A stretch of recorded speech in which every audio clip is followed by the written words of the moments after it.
Chapter 1029. 100 miles away from Feihong Pass, the Maoist army was marching towards Feihong Pass with a black flag. Mo Xiaoyao rode his horse at the front of the group. His snow-white hair made him look even colder than before. Although he had just wiped out a group of West Hills soldiers, Mo Xiaoyao's brows were still furrowed. Greetings to Prince. A fast horse came from the direction of Feihong Pass and stopped in front of Mo Xiaoyao. He did not even have time to get off the horse and saluted directly on the horse's back. Seeing him rushing over, Mo Xiaoyao's heart sank. He said, "No need to be so courteous. How is Feihong Pass?" The man said in a low voice, "I am incompetent. Princess refuses to leave Feihong Pass." "What did you say?" Mo Xiaoyao's handsome face suddenly became as cold as iron. The anger in his eyes was clear. The man said, "There was a fierce battle at Feihong Pass yesterday. Almost half of the soldiers stationed there were killed.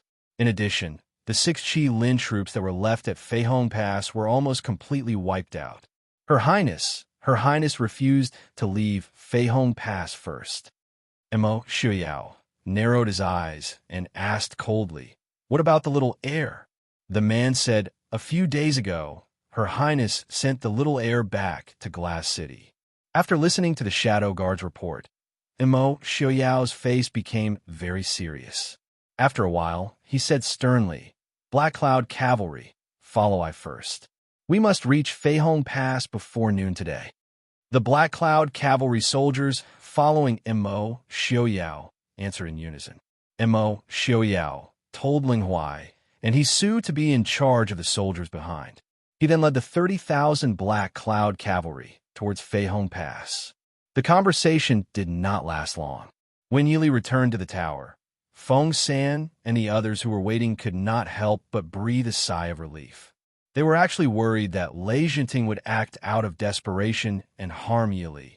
Yili didn't relax at all when she saw how relaxed everyone was. She didn't understand why Lei Jinting had specifically looked for her to say those words. However, he understood Lei Jinting's determination to break through Feihong Pass and his future plans. Therefore, their true difficulty had yet to come. This time, Lei Jinting did not show any mercy. Hundreds of thousands of Xiling army continued their relentless attacks. The remaining 100,000 Maoist army could not go out of the city to fight and could only defend the city walls. However, the difference in numbers between the two sides was too great. Moreover, the Maoist army soldiers had been fighting hard for days and could be said to be extremely tired. On the other hand, the Xiling army had many soldiers and horses and could take turns to fight, so they were not very tired. Under such circumstances, when it was almost noon, the Maoist army at Feihong Pass was faintly unable to hold on. But even so, it still far exceeded Lei Jinting's plan of breaking through Feihong Pass in 4 hours. Soon, a West Hill soldier climbed up the gate tower of Feihong Pass, followed by a second and a third. Although many of them were cut down by the soldiers guarding the gate, more and more West Hill soldiers climbed up the gate tower. Therefore, the fighting that was originally only under the tower and on the battlements began to shift to the top of the tower. Yili slashed the throat of a West Hill soldier with a knife. Just as she was about to turn around, a knife flashed behind her. Yili quickly raised her hand to block, but was even pulled to the side. The West Hill soldier who was waving the knife with a ferocious face fell to the ground. Han Mingwe stood behind Yili. She was still dressed in snow-white clothes and looked elegant. "Why haven't you left?" Seeing Han Mingwe, Yili frowned slightly and asked. They had the responsibility of guarding the city and had to stay. But Han Mingwe did not have any position in the Maoist army and naturally had no obligations. Also, Han Mingxi had been sent back to Glass City by her in the name of official business. Han Mingwe had even less reason to stay here. Han Mingwe smiled faintly and said, "I want to see how far Wang Fei and the Maoist army can go." Yili smiled helplessly and said, "You see it now? I can't take it." Yili felt helpless and lost. She had persisted for so many days, but in the end, this was the result. More importantly, their failure did not just mean failure, but also the price of failure. Once Lei Jinting led his troops into the pass, the consequences would be unimaginable. Does Wang Fei regret? Han Mingwei asked curiously. Yili shook her head and said, I only do what I should do. Also, no matter what the result is, what has happened cannot be changed. What is the use of regret? Looking at her calm and composed appearance, Han Mingwei suddenly felt her emotions calm down a lot. She smiled and said, The reason I stayed is because I feel that maybe a miracle will happen. I hope so. Yili smiled faintly. Clearly, she did not take his words seriously. There were many miracles in this world, but it was clear that this miracle did not happen on their side. When everyone saw Lei Jinting, who should have been seriously injured, fly up the tower of Feihong Pass with great Qinggong, they could not help but feel shocked. At the same time, they rejoiced. Fortunately, when Wang Fei went down, Lei Jinting did not make a sneak attack. Otherwise, with just Qin Feng and the others, they may not be able to stop him. Lei Jinting stood leisurely on the tower, facing Yili. At this time, there was a river of blood on the tower. But people with discerning eyes knew that no matter how brave and good the Mahist army was, when the enemy was several times their number, failure was almost inevitable. Lei Jinting looked at Yili with a smile and said, Is Wang Fei wondering why I did not attack at the tower? Yili shook her head and said, Compared to this, I am more curious. How did Genom of Gojoseon recover in such a short time? No one knew Lei Jinting's injury better than Yili.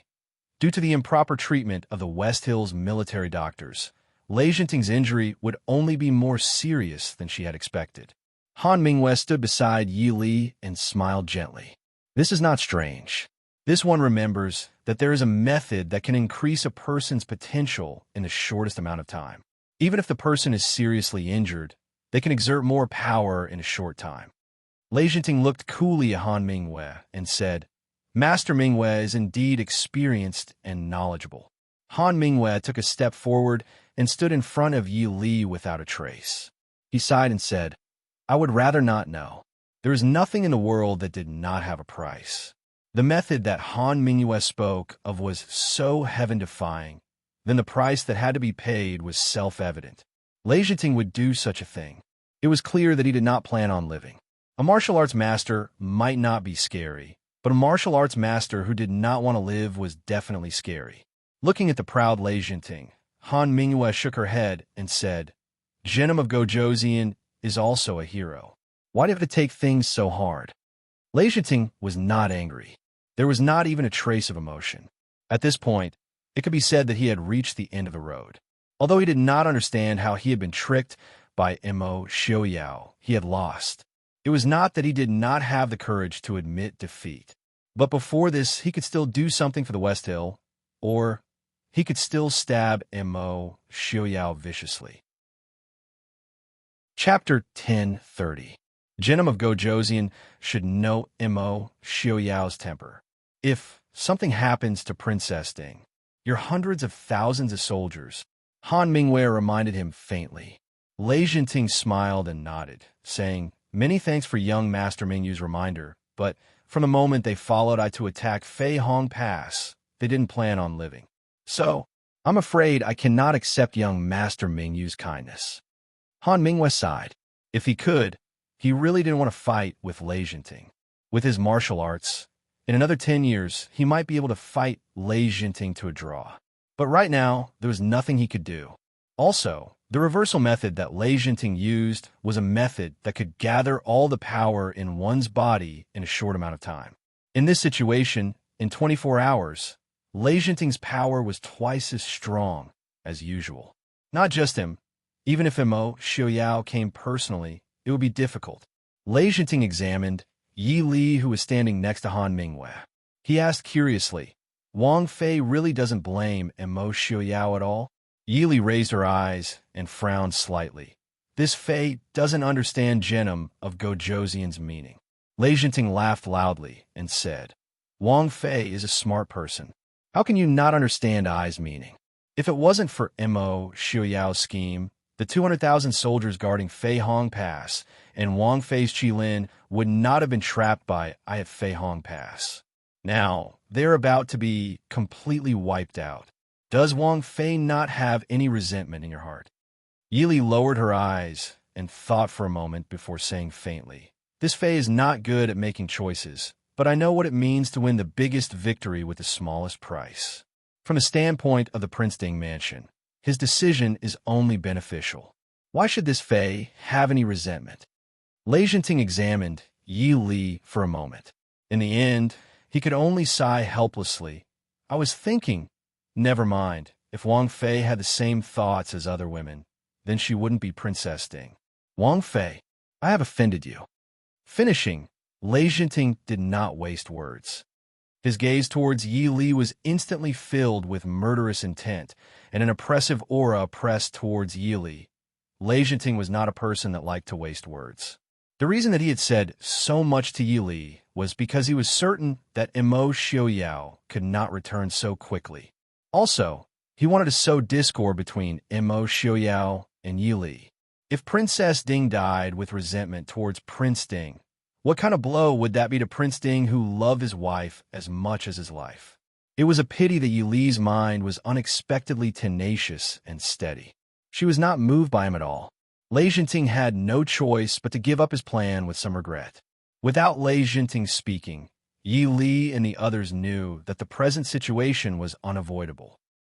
Yi Li calmly took out 2 pistols, one on the left and one on the right. She pointed them at Lei Jinting. Lei Jinting looked curiously at the thing in her hand. "This is the thing that injured I?" Yi Li said with a faint smile. "Prince, you can try again." Before she finished speaking, there were 2 loud bangs. 2 bullets had already shot towards Lei Jinting. Lei Jinting's figure flashed, and he quickly dodged. The 2 shots missed, but Yi Li was not dispirited. She calmly continued to chase after Lei Jinting's figure. The pistols in her hand made loud bangs. The speed of the bullets was very fast, but Lei Jinting's speed seemed to be even faster. Everyone could only see a shadow moving freely on the city wall. When Yi Li stopped, Lei Jinting had reappeared on a battlement on the city wall. He lowered his head to look at the battle robe behind him. It was unknown when a small hole had appeared on the battle robe. Lei Jinting couldn't help but praise. "Good stuff. It's a pity. If there were more of these things, I might have to be a bit more cautious." However, it seems that Princess doesn't have many. Yi Li didn't hide it and nodded. "That's right. This consort only has 2 of them. Originally, I didn't expect to use them to deal with Jinnum of Gojoseon. She just wanted to see Lei Jinting's current strength. Now they saw that Lei Jinting's current strength was probably above Immerse Xiaoyao and Ling Taiyan." Lei Jinting nodded and smiled. Since Princess Ding has already made a move, now it's Ai's turn. After saying this, Lei Jinting unsheathed the sword in his hand and swung it towards Yi Li's direction. Lei Jinting's move was very simple and ordinary, without any fancy moves. However, everyone present could feel the murderous aura and terrifying power within it. Han Mingyue's expression changed. At the same time, she unsheathed the sword in her hand and slashed towards Lei Jinting's sword aura.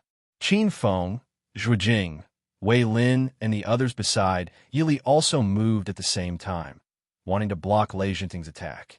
Yi Li dodged to the side. After the battle with Ling Taihan, Yi Li already understood that when facing a true master of internal energy, she didn't have any advantage. The reason why she hadn't encountered any danger before was because she had never met masters of the same level as Lei Jinting and Ling Taiyan. Yi Li took a deep breath and looked back at the Mahist army and the West Hill soldiers who were still fighting not far away. At this time, the 2 sides were already fighting face to face. It was a fight to the death. At this time, Lei Jinting's power was not something that Han Mingyue and the others could resist. Almost at the cost of burning his life, Lei Jinting's martial arts cultivation suddenly reached the peak of his life.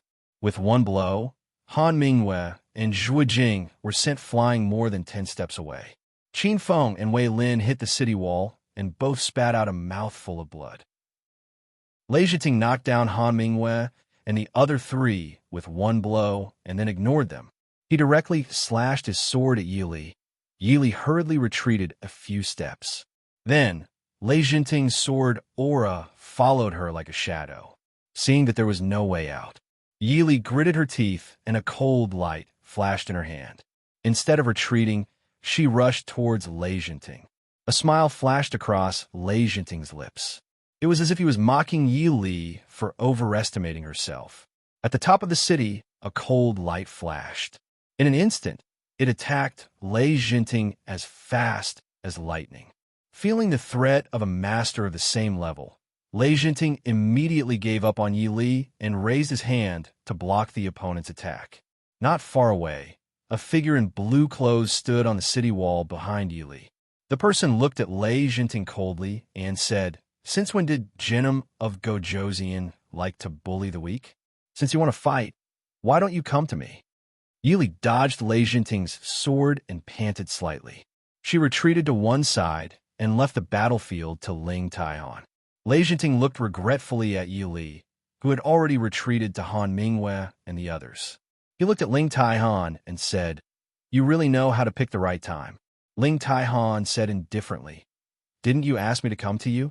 Lei Jinting frowned and said, "You can't possibly get here so quickly." According to his calculations, he should have finished dealing with everything by the time Ling Taihan arrived. Ling Taihan hugged his sword and said, "It is indeed impossible. But a few days ago, someone told me that if I didn't feel it sooner, I might not be able to see you. Now, it seems that he wasn't wrong." Lei Jinting's current appearance was very strong, but it was only for the next 48 hours. After 48 hours, not only would he lose all his martial arts, but he would also lose his life. Lei Jinting was also a first-class master in the world. Naturally, he would not understand the reason for Lei Jinting's current situation. And Mo Xiuyao again. He can even calculate such a situation? Lei Jinting frowned. Ling Taihan did not hide and nodded. "Yes, I saw him 10 days ago.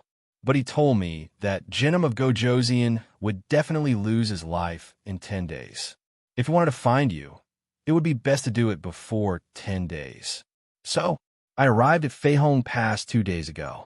I didn't expect to see a good show at that time." Lei Jinting naturally understood what he meant by a good show. However, at his level, there was nothing to be angry about. He shook the long sword in his hand and said, "In that case, let's do it. After killing you, we can still deal with Princess Ding. At this point, there is no difference whether I is here or not." The soldiers of West Hill had already received his orders. Once they attacked Feihong Pass, they did not need to care about anything. They just needed to destroy the entire Northwest as much as possible. When these soldiers and horses scattered all over the Northwest, even if Mo Xiuyao's million-strong army came back, it would still be a headache.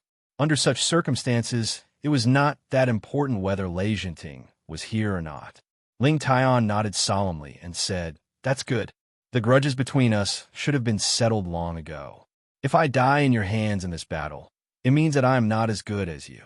If you lose, I promise that I will not find trouble with Lei Tingfeng." Lei Jinting smiled with satisfaction and said, "In that case, I will take advantage of you. Please, please." Princess Qin Feng pressed on his throbbing wound with one hand and looked at the two people facing each other on the city wall. Especially when he looked at Ling Taihan, his gaze was even more complicated. Who would have thought that the one who saved the princess's life this time was Ling Taihan, who had almost killed the princess back then? They did not expect that the prince had secretly arranged such a move. If Ling Taihan had not arrived in time, it would have been difficult for them to save the princess from Lei Jinting with their martial arts. Yi Li nodded and said in a low voice, "Don't worry about them. Stop the West Hill soldiers from entering the pass at all costs." Qin Feng and the others nodded in unison and said, "We obey." Chapter 1031. The great battle on top of the city gate tower should have attracted countless martial artists to come and watch. But at this time in Feihong Pass, no one had the time to care about this. Whether it was the West Hill soldiers who were eager to rush into the pass, or the Mahist army soldiers who were desperately resisting the enemy, no one was in the mood to watch this great battle. In everyone's heart, there was only one goal, and that was the enemy. The city gate was finally broken by the heavy giant wood. The Mahist army soldiers blocked the gate with their flesh and blood and fought with the enemy. On the city gate tower, on the streets, the soldiers of the two armies could be seen fighting everywhere. Whether it was the imminent death of Jinnum of Gojoseon or Princess Ding's willingness to live and die with the soldiers guarding the city, it greatly stimulated the morale of the soldiers of the two armies. No one was willing to take half a step back, and they fought a bloody battle. No one knew how long this bloody battle lasted. Almost everyone, including Yili, was covered in blood. When they were exhausted, they finally heard the sound of horse hooves coming from outside the pass. Feng Jiao was shocked. He suddenly jumped up and shouted, "The Black Cloud Cavalry is here. The prince is back." Suddenly, all the soldiers who were lucky enough to survive were shocked, especially when they heard the sound of horse hooves gradually approaching. Everyone's heart surged with an uncontrollable joy. The prince was finally back. The reinforcements were finally here. They had finally defended Feihong Pass. With the arrival of the Black Cloud Cavalry, the pressure on the guards of the city gate suddenly decreased a lot. The shielding army that was still outside the city could not help but be confused because of this sudden change. The Black Cloud Cavalry took advantage of the gap and rushed directly into the city.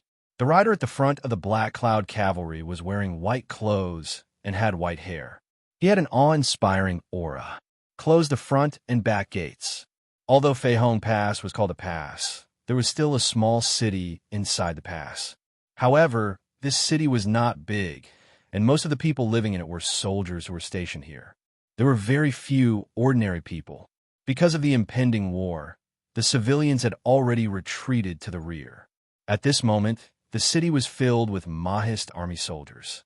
Once the city gates were closed, the West Hill soldiers who had not yet entered the city would naturally have to expend effort to attack again, while the West Hill soldiers who had already entered the city would be trapped in the city. Li, Mo Xiaoyao urged his horse to gallop through the streets. A few West Hill soldiers who were foolish enough to try to sneak up on them were whipped a few dozen feet away. Finally, he saw the slender figure at a corner of the street. Her white robes had already been stained with blood. Even from afar, one could still see that her beautiful face was also stained with blood. In that instant, Mo Xiaoyao felt as if his heart had been whipped by a whip. It was so painful that it felt like it was being torn apart. Xiaoyao. Suddenly hearing Mo Xiaoyao's figure, Yili panicked for a moment. She had already lost count of how many people she had killed today. Her entire person seemed to emit a thick stench of blood. At this moment, suddenly hearing Mo Xiaoyao's voice, for a moment, she only felt that it was both real and illusory. "Careful!" Han Mingwei shouted in a low voice. She threw the sword in her hand at the West Hill soldiers behind Yi Li who were preparing to sneak up on her. At the same time, Mo Xiaoyao leapt from his horse. Like a swan crossing water, he leapt in front of Yi Li and raised his hand to pull her into his embrace. "Xiaoyao!" Yi Li was startled. Only now did she clearly see the person hugging her. Mo Xiaoyao tightly held the person in his arms. For the first time in his life, he felt incomparable fear. He, Mo Xiaoyao, was a person who could take every conceivable possibility into account. Everyone in the world could be played in the palm of his hand. But this time, he had really miscalculated. He could not imagine what he would do if something really happened to Yili. Mo Xiaoyao held Yili with one hand and waved the horsewhip in his other hand. Streams of energy shot out in all directions like poisonous arrows. For a moment, not a single West Hill soldier within 100 feet of them was spared. The West Hill soldiers in the distance did not dare to come forward because of Prince Ding's reputation. Han Mingwei drew her sword from the body of the fallen West Hill soldier. She stepped forward and said, "You're finally back." Mo Xiaoyao nodded.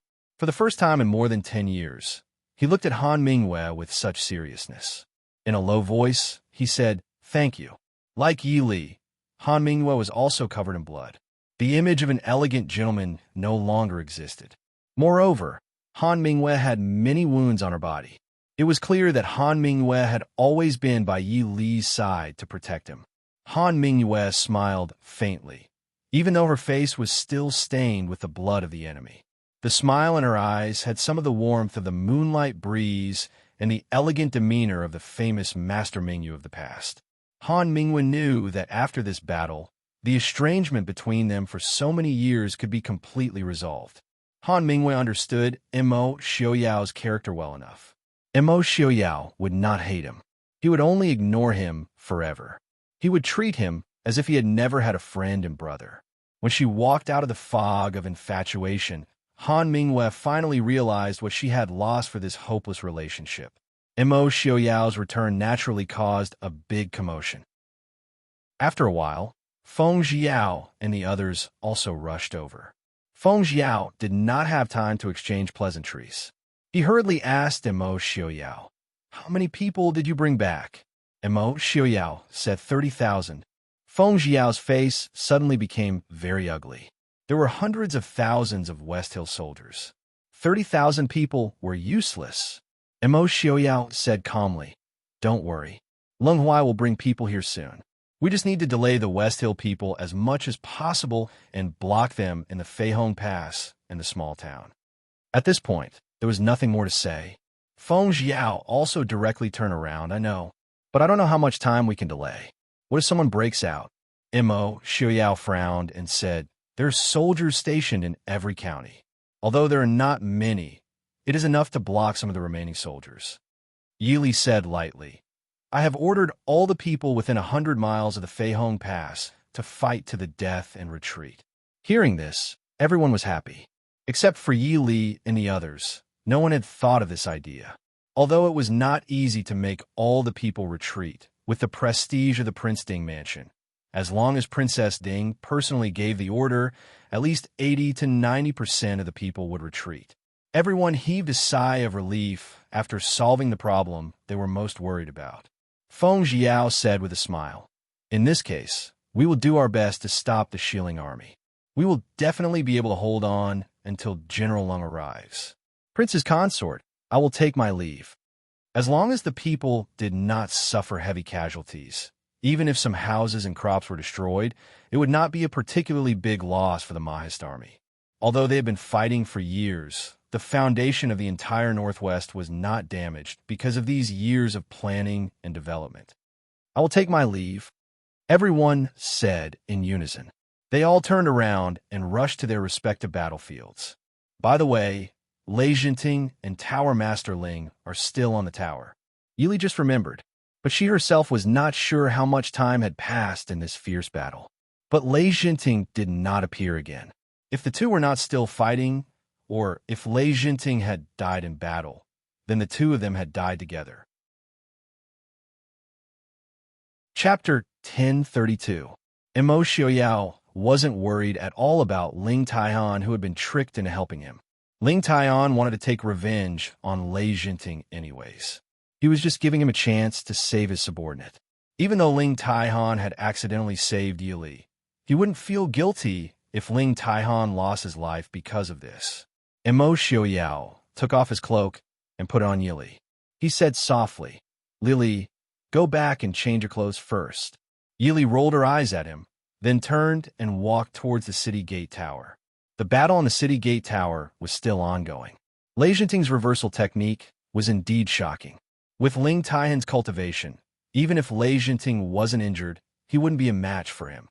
But when Yi Li and the others arrived, the one covered in injuries was actually Ling Taihan. However, Ling Taihan had spent his entire life studying martial arts. His personality was tenacious. Even though he was covered in injuries, he didn't seem to have any intention of stopping. Hearing Mo Xiaoyao and the others walk up the city gate tower, Lei Jinting was the first to retreat. "Mo Xiaoyao, it's you again." Lei Jinting narrowed his eyes as he stared at Mo Xiaoyao. Perhaps it was because of this battle, or because Mo Xiaoyao had returned early, or because his plan had been foiled, his originally deep and desolate eyes were somewhat bloodshot. Mo Xiaoyao raised his eyebrows indifferently. Only Yi Li, whose hand he was holding, could tell that he wasn't as calm as he looked. Mo Xiaoyao laughed. "Of course it's I. I'm the one who's curious. Why aren't you dead yet?" Lei Jinting sneered. "You haven't died yet, so how can I die?" After saying that, Lei Jinting ignored Ling Taihan and flew towards Mo Xiaoyao. However, the sword in his hand was pointed straight at Yi Li, who was standing beside Mo Xiaoyao. Mo Xiaoyao's expression changed as he sent Yi Li behind Han Mingwei. He then unsheathed his incineration sword and swung it towards Lei Jinting mercilessly. Lei Jinting, I will make sure you die a horrible death. Mo Xiaoyao sneered. In the blink of an eye, the two of them began to exchange blows. Lei Jinting didn't show any signs of weakness as he laughed. We still don't know who will die a horrible death. It had to be said that even people like Han Mingyue and Ling Taihan were secretive about the heaven-defying effects of the reversal technique. After the battle between Lei Jinting and Ling Taihan, it didn't seem like he had used up too much energy. He was still as fast as lightning when he fought with Mo Xiaoyao. This feeling almost reminded Mo Xiaoyao of the first time he fought with Lei Jinting more than 10 years ago when he just came out of the pugilistic world. At that time, his martial arts were slightly inferior to Lei Jinting's. But now, Mo Xiaoyao was in the prime of his life, while Lei Jinting was gradually aging. Mo Xiaoyao had absolute confidence that his martial arts cultivation was stronger than Lei Jinting's. But even so, when he fought with Lei Jinting, Mo Xiaoyao still felt a trace of pressure. Seeing this, Ling Taihan didn't hesitate to join the battle. In this situation, there was no such thing as bullying with numbers. Lei Jinting had used the reversal technique, so he was already dead. There was no need for the people present to die with him. More importantly, it was impossible for Mo Xiaoyao to back out now. Since that was the case, Ling Taihan didn't mind fighting with two of them. With the suppression of two powerful experts, Lei Jinting was finally at a disadvantage. But even so, Ling Taihan and Mo Xiaoyao still had many new wounds. This battle lasted from day to night. Yi Li and Han Mingyue couldn't interfere at all, but neither of them dared to take half a step away. All they could do was watch the three people fighting. Seeing the most dangerous part, Han Mingyue finally couldn't help but shout and laugh loudly. Yi Li stood to the side and watched, a faint smile on her lips. Han Mingyue watched the battle between the three powerful experts of the world and unexpectedly broke through her mental state. Her martial arts that had been stagnant for many years reached a new level. Presumably, in a few years, young Master Mingyu's name would be among the top 4 experts of the world. Under the night sky, the entire Feihong Pass was still brightly lit. In the small city, there were countless soldiers fighting in every street and alley. The smell of blood permeated the entire city. On the back of the city wall, old General Yuan Pei and a few soldiers were stationed on the city gate tower. Under the city gate tower was a city gate that was only a third of the width of the Feihong Pass in front of them. But behind this gate was more than half of the northwest region. All of the soldiers were exhausted, but they still held their weapons tightly in their hands. Again and again, they killed the enemies that were charging at them. Behind them were the people and land they had to protect. They had nowhere to retreat. They had no other choice but to kill the enemies in the city gate. Another wave of West Hill soldiers rushed over the streets in the interception of the Maoist army soldiers. Yuan Pei's expression was solemn as he said in a clear voice, "Archers, fire!" Arrows shot out like rain. A group of enemies fell, but soon more people continued to rush up. The soldiers guarding the city gate rushed up and engaged in close combat with the enemies who had rushed out from the arrows. Just when everyone thought that these days would never end, the heavy sound of horse hooves finally sounded in the distance again. Even from afar, people could feel the sound of the earth shaking. It was the sound of thousands of soldiers and horses rushing over. At this time, everyone knew who was coming. The tired faces of the Maoist army soldiers once again bloomed with radiance. Reinforcements are coming. Reinforcements are coming. Brothers, kill them. Stop the West Hill people. Reinforcements are coming.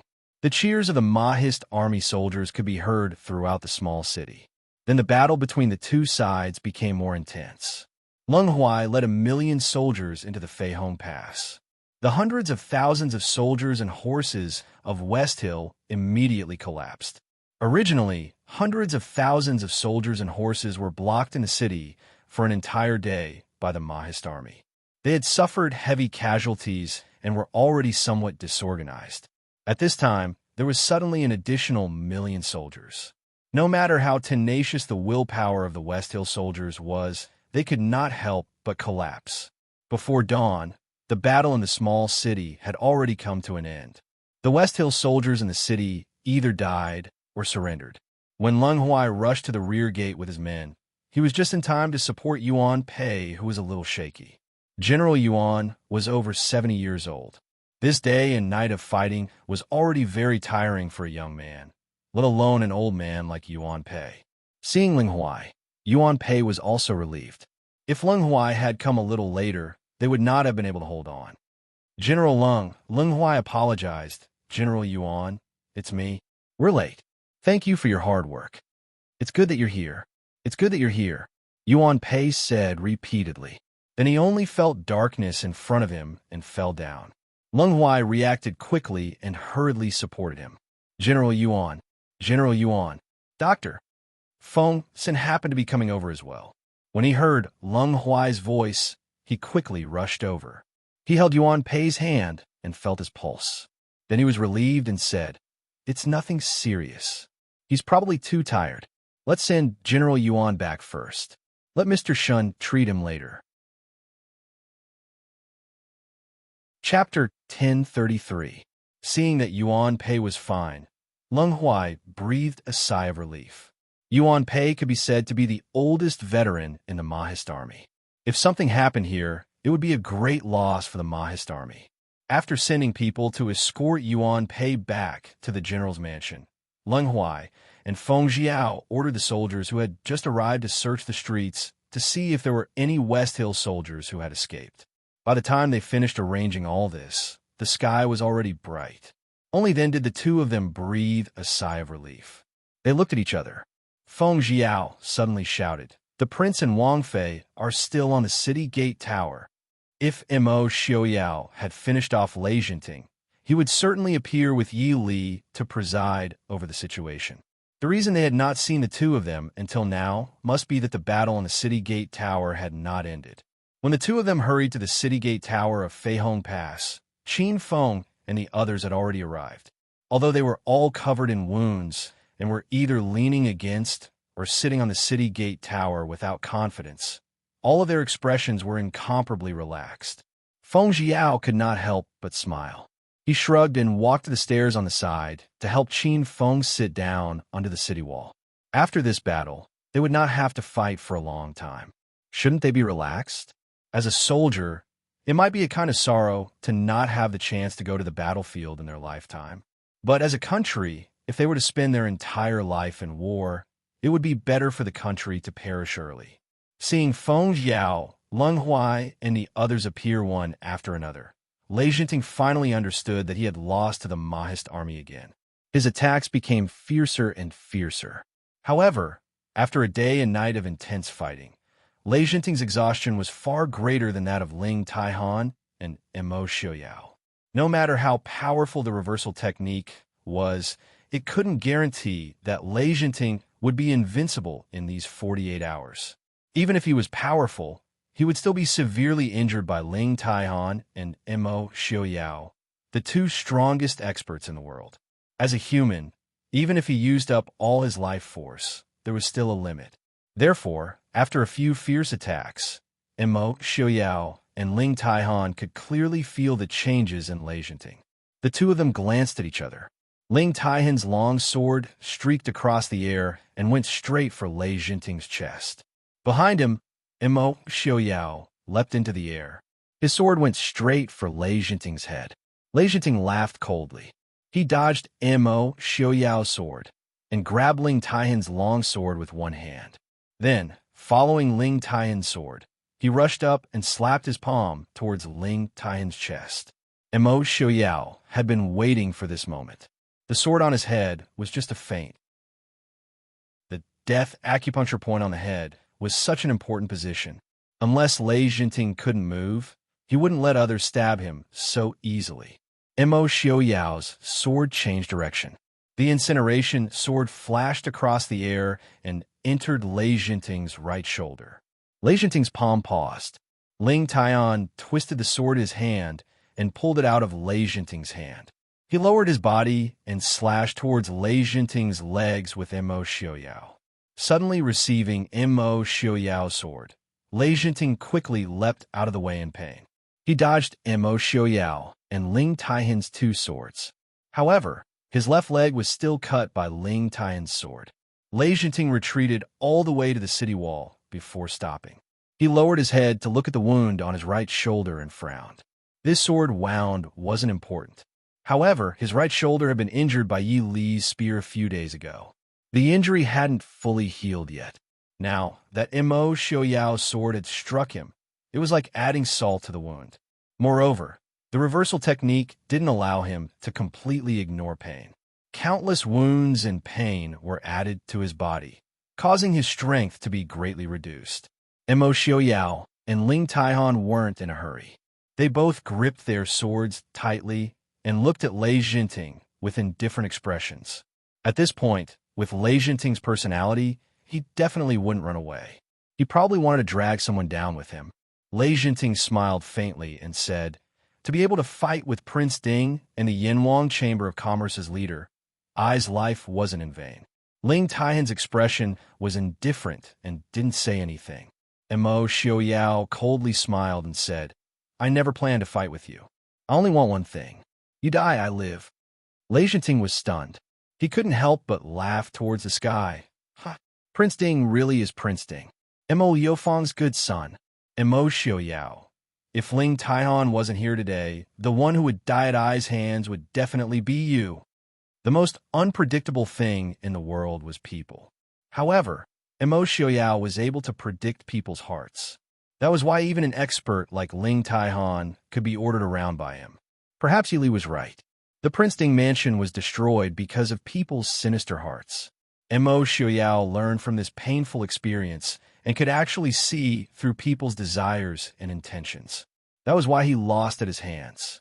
Mo Xiaoyao didn't care about Lei Jinting's mockery. He calmly said, "If Pavilion Master Ling wasn't here, you wouldn't have died here. I naturally have other ways to kill you." Lei Jinting laughed loudly. Everyone present looked at each other. No one understood what he was laughing about. Perhaps even he didn't understand. When he finally finished laughing, Lei Jinting stood up again. He pointed his sword at Mo Xiaoyao and said, "Good, good. I will take a look. How can Prince Ding make I die?" Mo Xiaoyao's lips curved into a cold smile. "I want you to live a life worse than death." The atmosphere on the city gate tower changed again. Everyone couldn't help but hold their breaths as they stared at the three people facing off. The battle of life and death between the three people with the highest achievements in martial arts in the world was about to be decided. At the same time, it also meant that the final winner of this battle for supremacy that had lasted for many years was about to appear. Even though many people already knew who the world would belong to, they still couldn't help but feel their hearts tremble.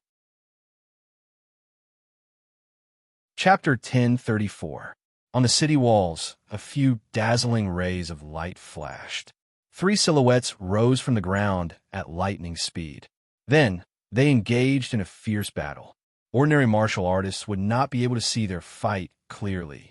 They could only see countless shadows flitting through the air and the sword qi coming from all directions. Everyone retreated to a safe place and looked up to watch this epic battle. The only one who could make out the situation was Han Mingwei. But at this time, Han Mingwei was also staring at the three people fighting in the sky. She was so focused that she did not have the mind to answer the question of the people beside her. With a loud bang, before anyone could react, a black figure fell from the sky and heavily smashed into the ground above the city gate tower. Han Mingwei and Qin Feng stood in front of Yili, one on the left and one on the right. When everyone looked over, they saw Lei Jinting lying on the ground.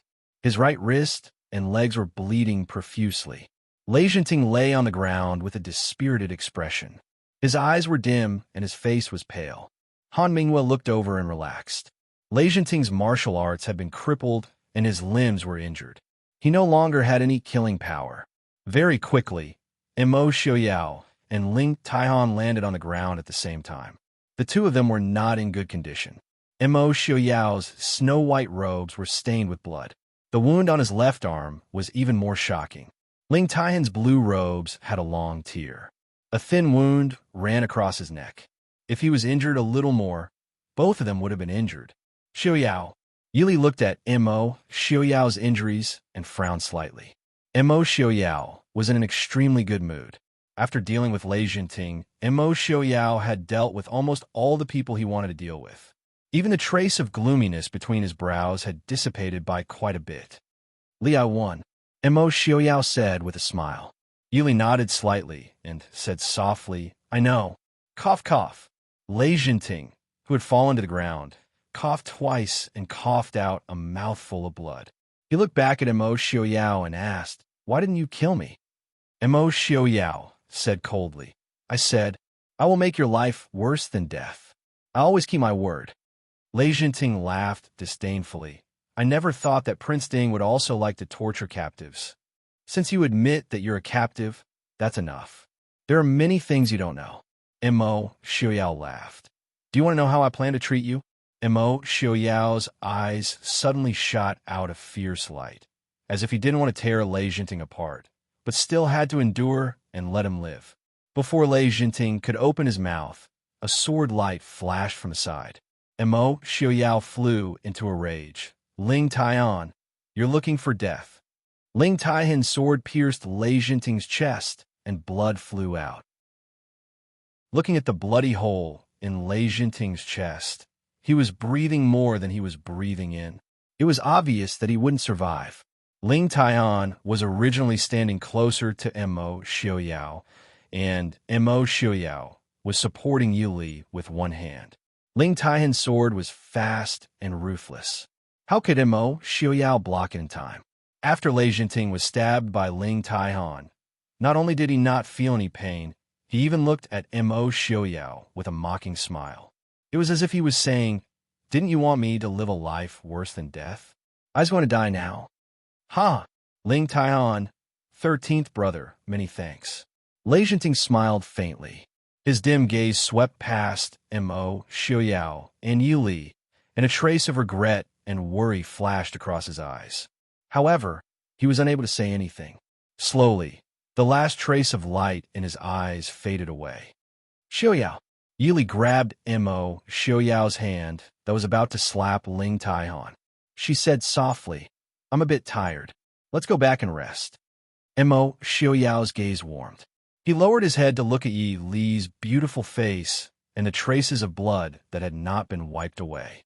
His eyes became even more apologetic. All right, let's go back and rest.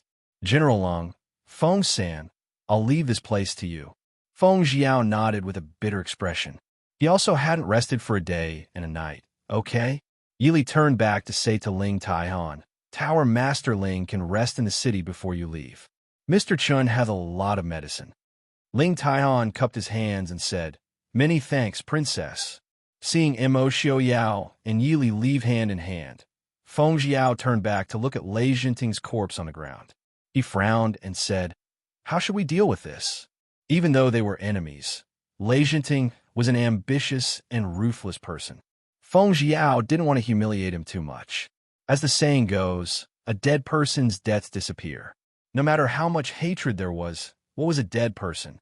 However, if Lei Jinting fell into Mo Xiaoyao's hands, he would probably die without a complete corpse. Leng Huai raised his eyebrows. He had the same thoughts as Feng Jiao. Leng Huai was a military general of orthodox birth. He always had some respect for famous generals. Unless it was necessary, he normally wouldn't humiliate the enemy's corpse outside of the battlefield. That was the behavior of the weak. Ling Taihan glanced at Lei Jinting on the ground and said, Is it possible for me to bring him back to Xiling? Of course. Leng Huai and Feng San looked at each other. Feng Jiao said, But he must be cremated at the Prince Ding mansion. Pavilion Master Ling can only bring his ashes back. It wasn't that Feng Jiao was too cautious. After the incident of Mo Xiaoyao coming back from the dead, Feng Jiao really didn't want to take the slightest risk. Ling Taihan didn't mind. He was already very loyal to his friends by collecting Lei Jinting's corpse. He nodded and said, It doesn't matter. I can wait a few days. Feng Jiao said, "There's no need to wait a few days. It will be done soon." He didn't want Ling Taihan to wait here for a few days. It seemed that the prince's anger towards Lei Jinting had not subsided. Maybe he would come to find trouble with Ling Taihan after he recovered. If that was all, it would be fine. Ling Taihan was now seriously injured. There was no need for the prince to come out. The Princeton mansion had plenty of ways to kill him. But it seemed that the consort didn't want Ling Taihan to die. If the consort was angry with the prince, it wouldn't be good for them as subordinates. Ling Huai naturally didn't think as much as Feng Jiao. He looked at Feng Jiao strangely. He thought that there was nothing wrong and nodded in agreement. Ling Taihan nodded and said, "Thank you very much. Pavilion Master Ling, you're welcome." Speaking of which, we should thank Pavilion Master Ling, Feng Jiao said sincerely. No matter the reason, it was a fact that Ling Taihan had saved their lives, including the consorts. If Ling Taihan hadn't come in time, it would have been hard to say what would have happened today. Yi Li and Imo Xiaoyao returned to the general's fu. After freshening up, Imo Xiaoyao came out and saw Yi Li sitting at the table staring at the food in front of her. Even though they had just gone through a great battle that had almost wiped out the entire army, the servants of the general's fu still did their best to prepare a delicious breakfast. Not long after the two had returned, it was ready for the two to eat after they had freshened up. After freshening up, Yi Li had changed out of her bloodied clothing and washed away the tiredness and blood on her face. She appeared even more beautiful and moving. Seeing her in a daze as she stared at the food in front of her, Imo Xiaoyao frowned in displeasure. He instinctively felt displeased. Lightly walking forward, he hugged her from behind. Imo Xiaoyao asked softly, "Li, what are you thinking about?" Chapter 1035. Yi Li came back to her senses and shook her head. "It's nothing. I've been so tense these days. I don't know what to do now that I've relaxed." Imo Xiaoyao rubbed her hair apologetically and said softly, "It's all my fault. Ali, there won't be anything that can upset you in the future. I'll do whatever you want to do in the future. Okay?" That's right, from now on, there was nothing that could annoy him. There was no one in this world that could threaten his Lily. The northern tribes had been defeated. They would not be able to recover for the next 30 to 50 years. Lei Jinting was dead. Most of the elite soldiers of West Hill were left at Feihong Pass. In the south, they still had to face the 300,000 soldiers led by Murong Shun and Marquis Nan from the Dechu state. There was also the enmity between the Jinnan Palace and the Emperor of Xiling. With Lei Tingfeng's ability, it was good enough that he could protect himself. As for the Dechu state in the south, Imo Jingli had been exiled. A child who had not yet reached adulthood had ascended the throne. The power was only in the hands of the ministers and the Empress Dowager. They would not be able to cause any trouble. In the future, who in the world would dare to touch his Miss Li? Yi Li looked at him in surprise. Imo Xiaoyao blinked and smiled. "Miss Li, why are you looking at me like that?" Yi Li asked, "Are you planning to withdraw the troops? We've finished fighting. What else can we do but withdraw?" Imo Xiaoyao smiled. Yi Li was silent. She did not expect Imo Xiaoyao to withdraw so soon. These days, Imo Xiaoyao's plans and strategies gave her a bad feeling. It was not that there was anything wrong with being ambitious. Imo Xiaoyao had the ability and the qualifications to conquer the world. He even had the world under his control. But perhaps it was because these days, each battle was crueler than the last, that she developed an uncontrollable hatred for war. He had seen too many dead people in the past few years. Pulling Yi Li into his embrace, Imo Xiaoyao's handsome face carried a gentle smile. He gently patted Yi Li's back and said softly, "Li Li, are you tired? Why don't you rest for a while?" Yi Li nodded unconsciously. She leaned against Imo Xiaoyao and slowly closed her eyes. She was indeed a little tired. When Yi Li was fast asleep, Imo Xiaoyao gently carried her to the bed. Imo Xiaoyao leaned over to look at Yi Rant's beautiful face that was frowning slightly in her sleep. He tenderly raised his hand and gently traced her face. He whispered with a smile, "Silly Li, how could I not know what you were thinking? What's more, if I were to finish playing, wouldn't Imo Xiaobao become a prodigal?" He gently covered Yi Li with a blanket. Mo Xiaoyao turned around and left the room. There were a few lines of himself written on the top of the rice paper placed outside the room. It was obvious that the owner of the writing had forgotten to keep it in a hurry. When the soldiers left the Huai border, the roads were clear. Crows flew in the cold sky. Pitiful white bones piled up in a lonely grave, all for the general's military achievements. Using this poem to describe the Mahist army might be a little biased, but it was also obvious that the writer's thoughts and feelings about the current situation. Yi Li was indeed very tired. When she woke up, the sky had already darkened. If Mo Xiaoyao wasn't worried that it would be bad for her body if she didn't eat for too long, she might have continued to sleep. Yi Li sat up and looked at Mo Xiaoyao, who was sitting leisurely by her bed. He didn't change at all before she fell asleep. She knew that he hadn't rested at all.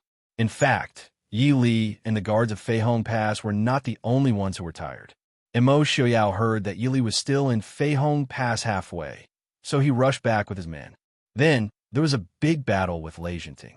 It was impossible to say that he wasn't tired. "Why didn't you rest?" Yi Li frowned and asked softly. Mo Xiaoyao shook his head with a smile and said softly, looking at Yi Li, "I'm not tired. Yi Li has slept for a long time. It's time to get up and have some dinner." Yi Li looked at the man with a gentle smile in front of her speechlessly. It was as if the gloominess and ruthlessness when facing Lei Jinting and Ling Taihan had never existed. Looking at her silent appearance, Mo Xiaoyao retracted his smile and pulled Yi Li into his embrace, asking softly, "Is Yi Li angry at me?" Yi Li was silent for a moment. Then, she sighed softly and shook her head, saying, "No, I know you're right." Mo Xiaoyao fell silent as well. After a while, he smiled and looked at Yi Li, saying, "It's just that you can't accept it, right?" "That's right. This time, I did it on purpose. How could those trash of Mo Jinglis be able to hurt me? Actually, I already had this plan when Yi Li handed me the list of infinite Boundless Mountain spies. I understand Mo Jingli. I know what he will do when forced into a corner. Li, you see. Now, everything is developing as I imagined. It's just that I didn't think that Yi Li actually didn't listen to me and leave Feihong Pass. If it weren't for Ling Taihan, even if he had arrived, fortunately, I was right to leave Ling Taihan alive back then." Mo Xiaoyao's hand around Yi Li's waist trembled slightly. However, he lowered his head and looked at Yi Li with a faint smile in his eyes and in his low voice. Such a stubborn smile made Yi Li feel even more bitter in her heart. She couldn't blame this man. Yi Li gently leaned into Mo Xiaoyao's embrace and thought silently. No matter how many things he did, no matter how many ideas he had that she couldn't agree with or accept, she would never be able to blame him. This wasn't his fault. He wanted revenge. He wanted to protect his family and loved ones. He wanted the Prince Ding mansion to continue existing in this world. He wanted to get the most returns with the least effort. No matter how one looked at it, he wasn't wrong. Mo Xiaoyao gently hugged Yi Li and kissed her hair. He chuckled softly and said, "I really want to hide Yi Li in the safest and most beautiful palace in the world, where no one can see and no one can ever hurt Yi Li. But I can't do that. I know Yi Li doesn't like that. So, I want Yi Li to stand with me and face everything together, even if Yi Li doesn't like it. Yi Li, don't hate me, okay? Even if I know you hate these things, I'd rather tear them apart in front of you and show them to you." Because this was Mo Xiaoyao. Mo Xiaoyao wasn't a noble young master, nor was he an otherworldly immortal. Mo Xiaoyao was an Azura from hell who climbed out a mountain of corpses and a sea of blood. Although Li was never a delicate flower raised in a greenhouse, Yi Li's heart was always kind and soft.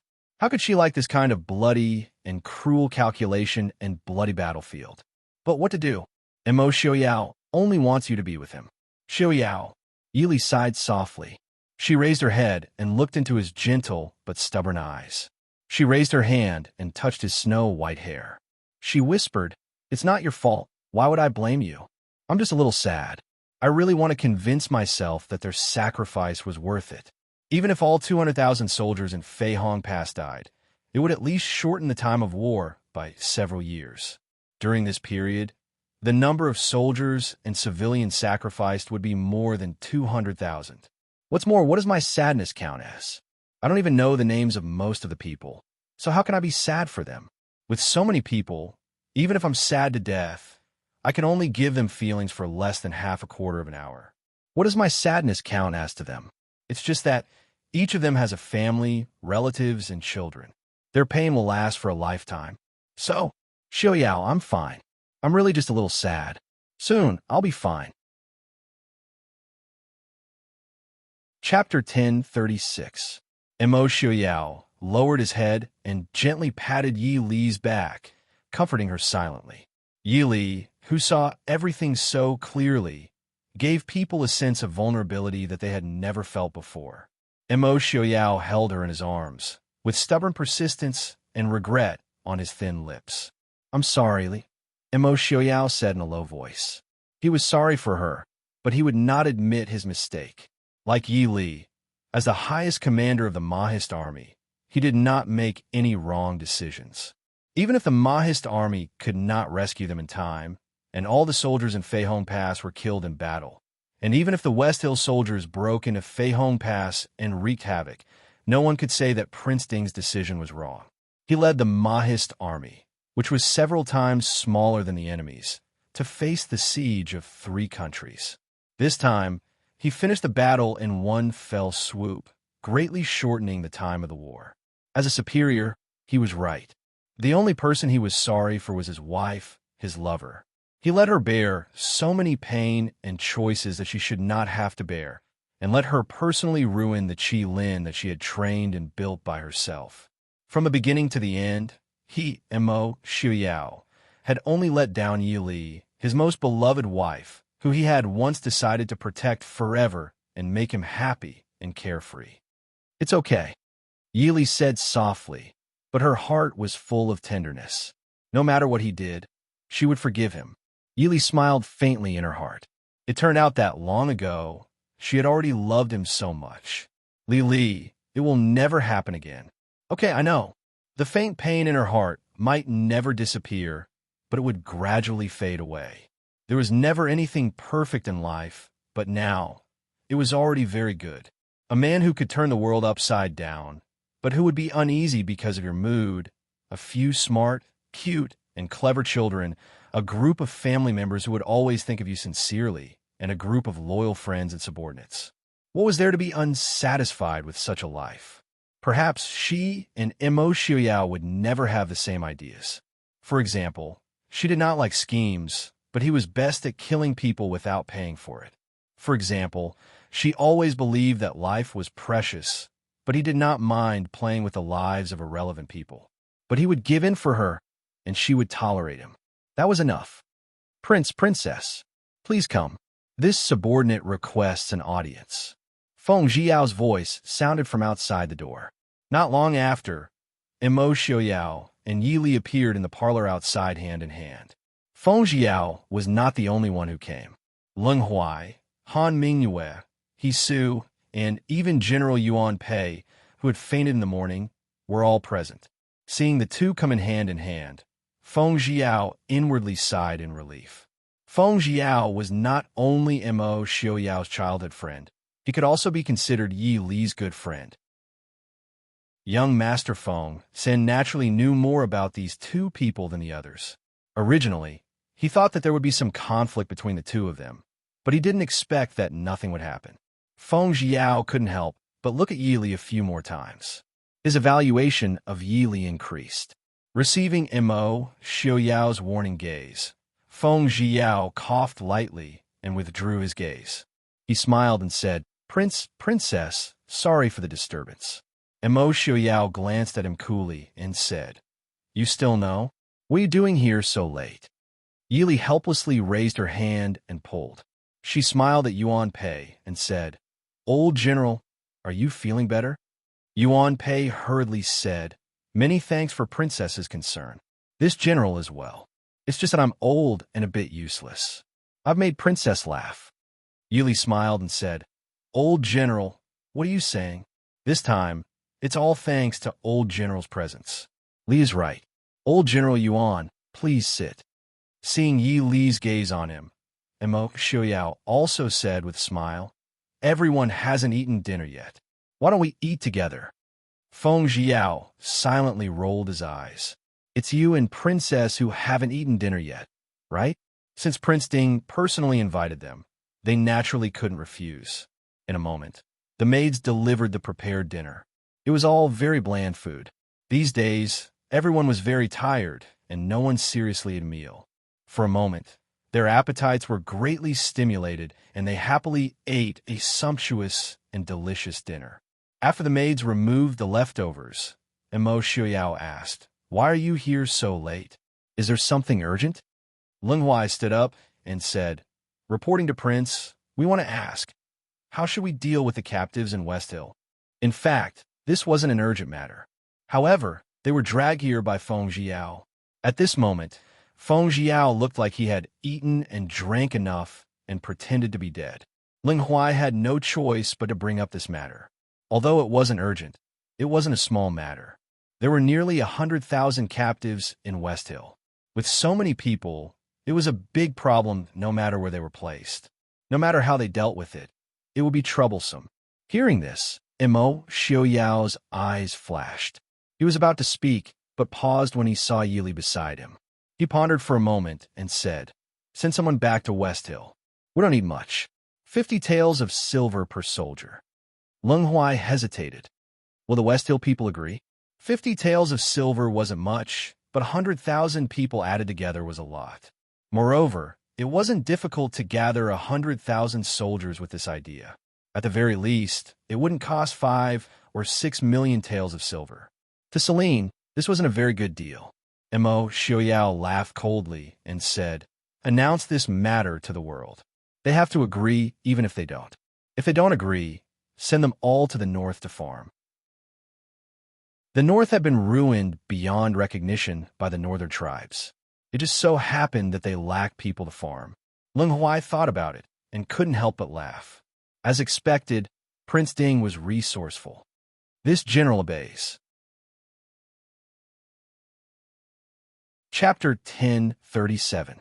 The war was finally over. Although there was still a faint smell of blood in Feihong Pass after a fierce battle, there was a sense of serenity in the past.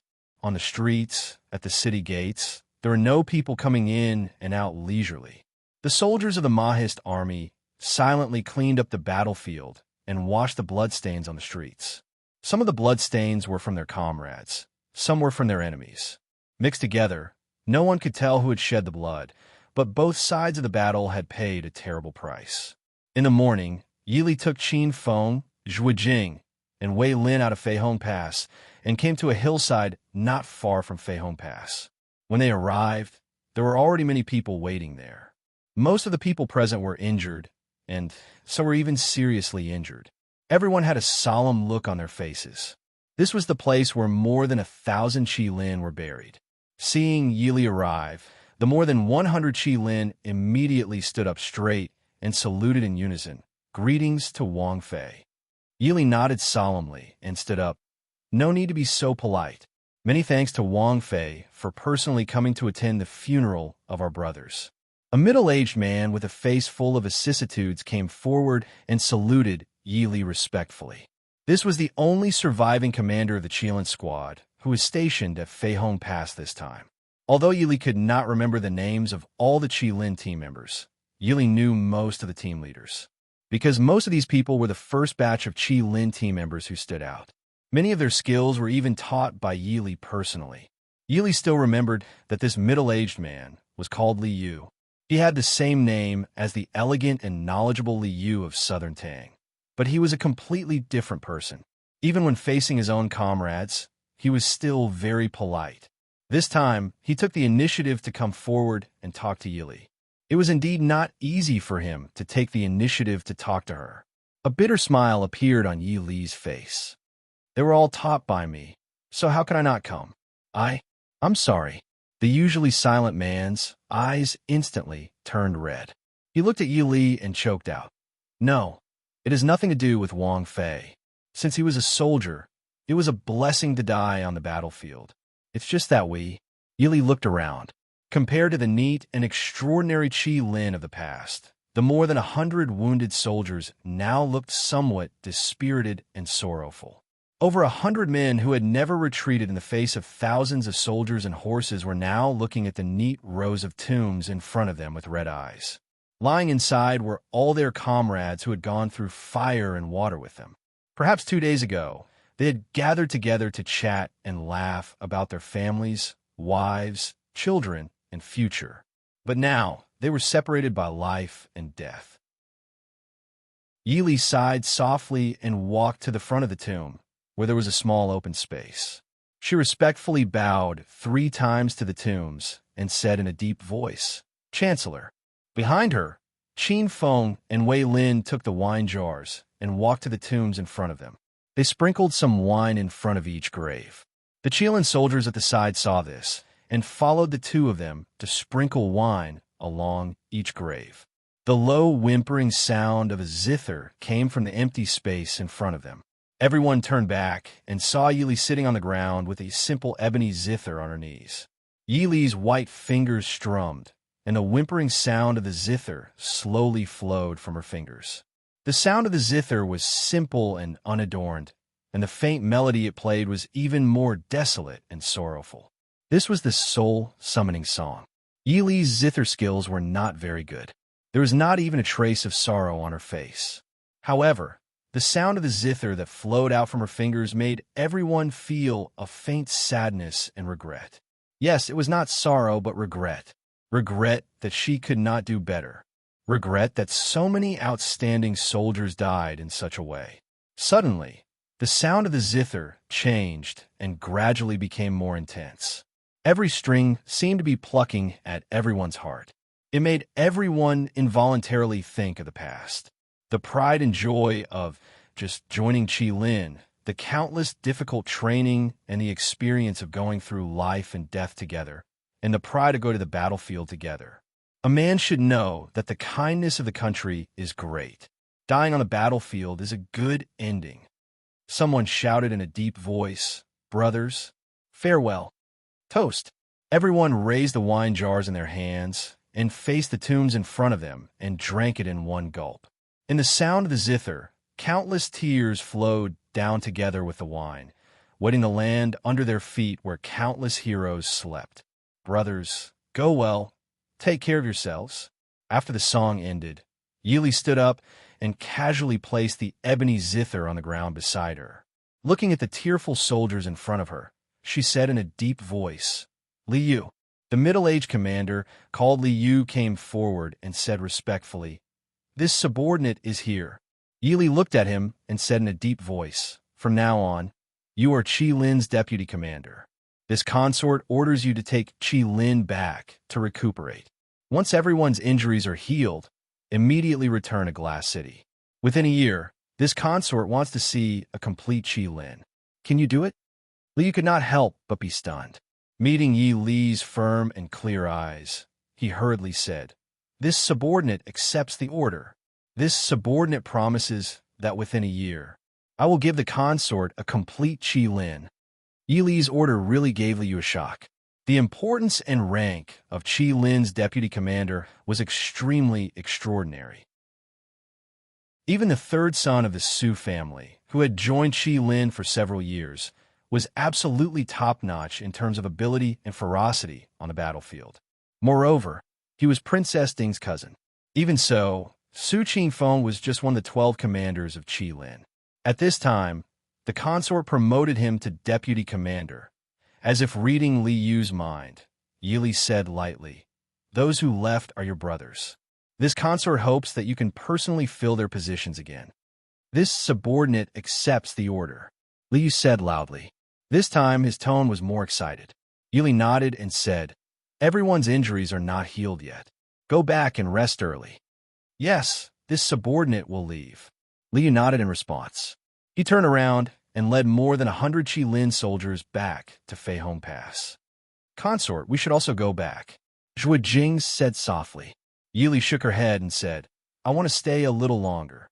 Yili sat down on the ground again, placed the ebony zither on her lap, and played casually. There was no fixed tune, only intermittent playing.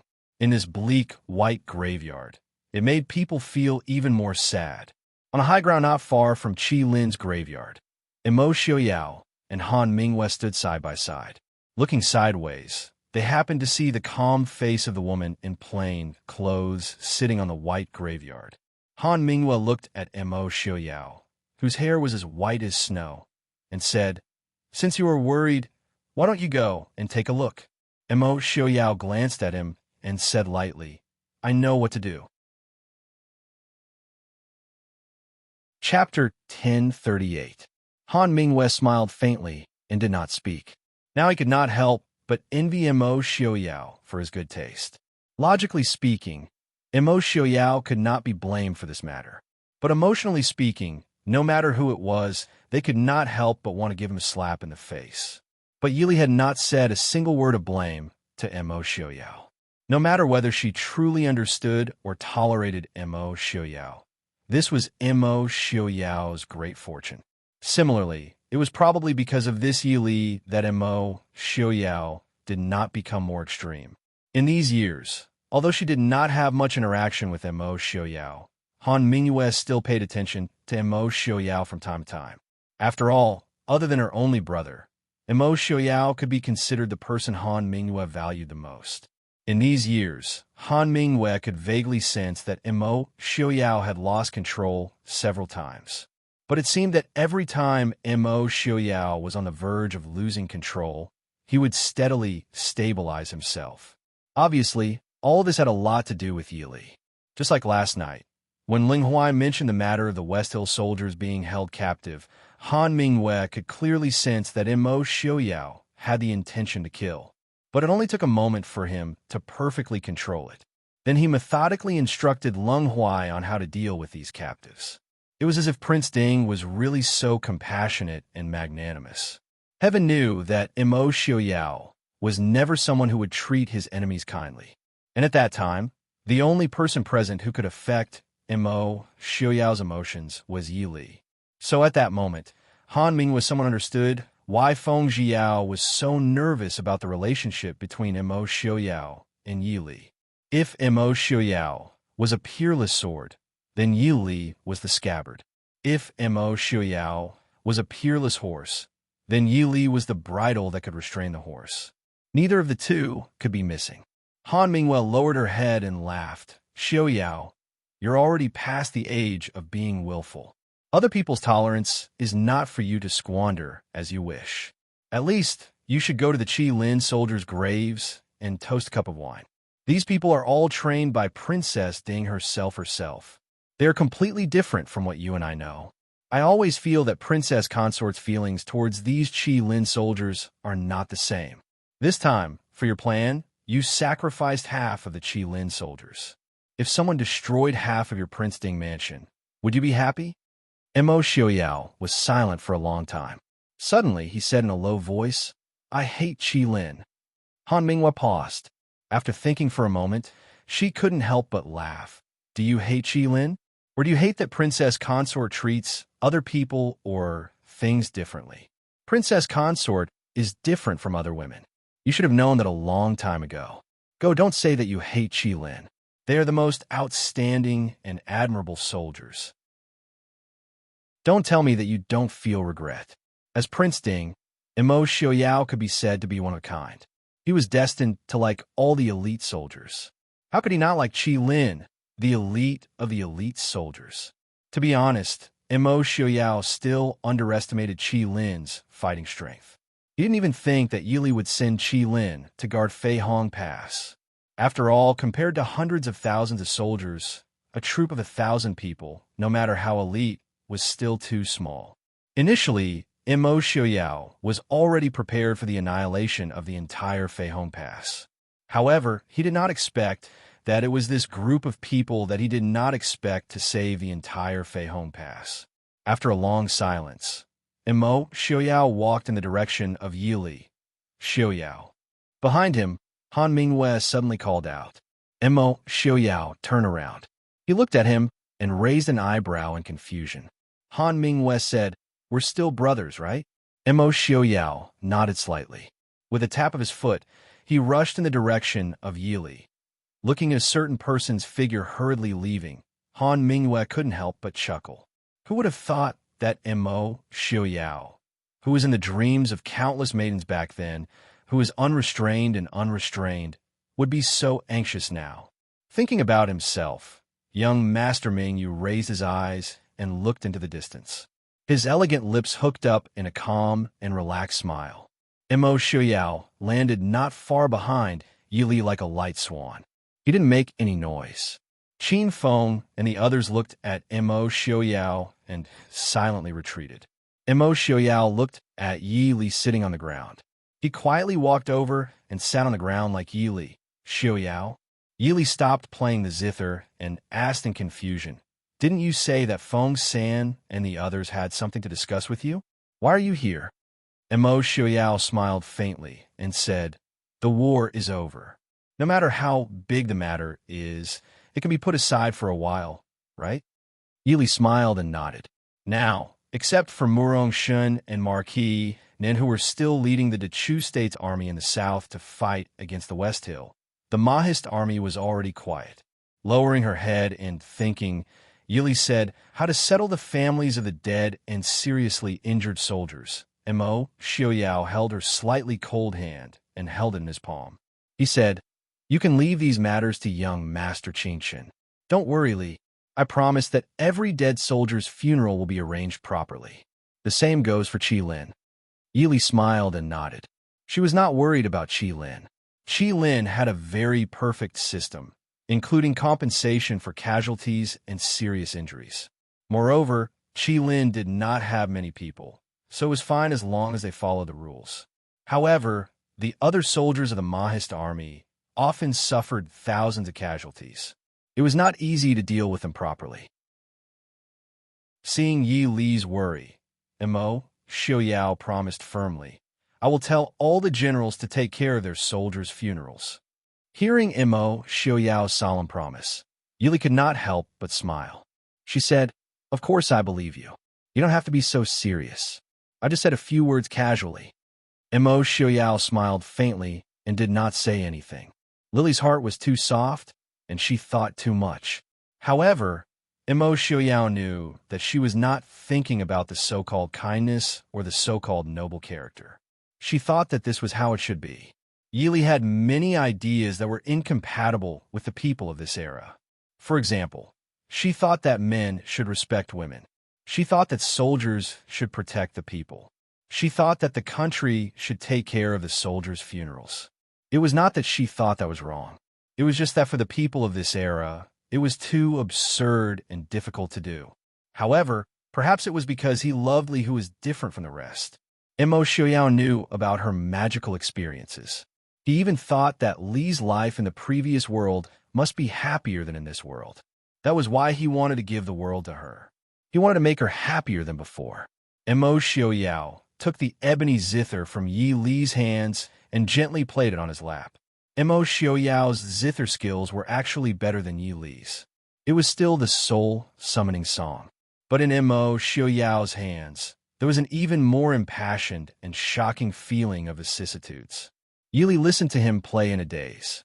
Finally, she could not help but cry.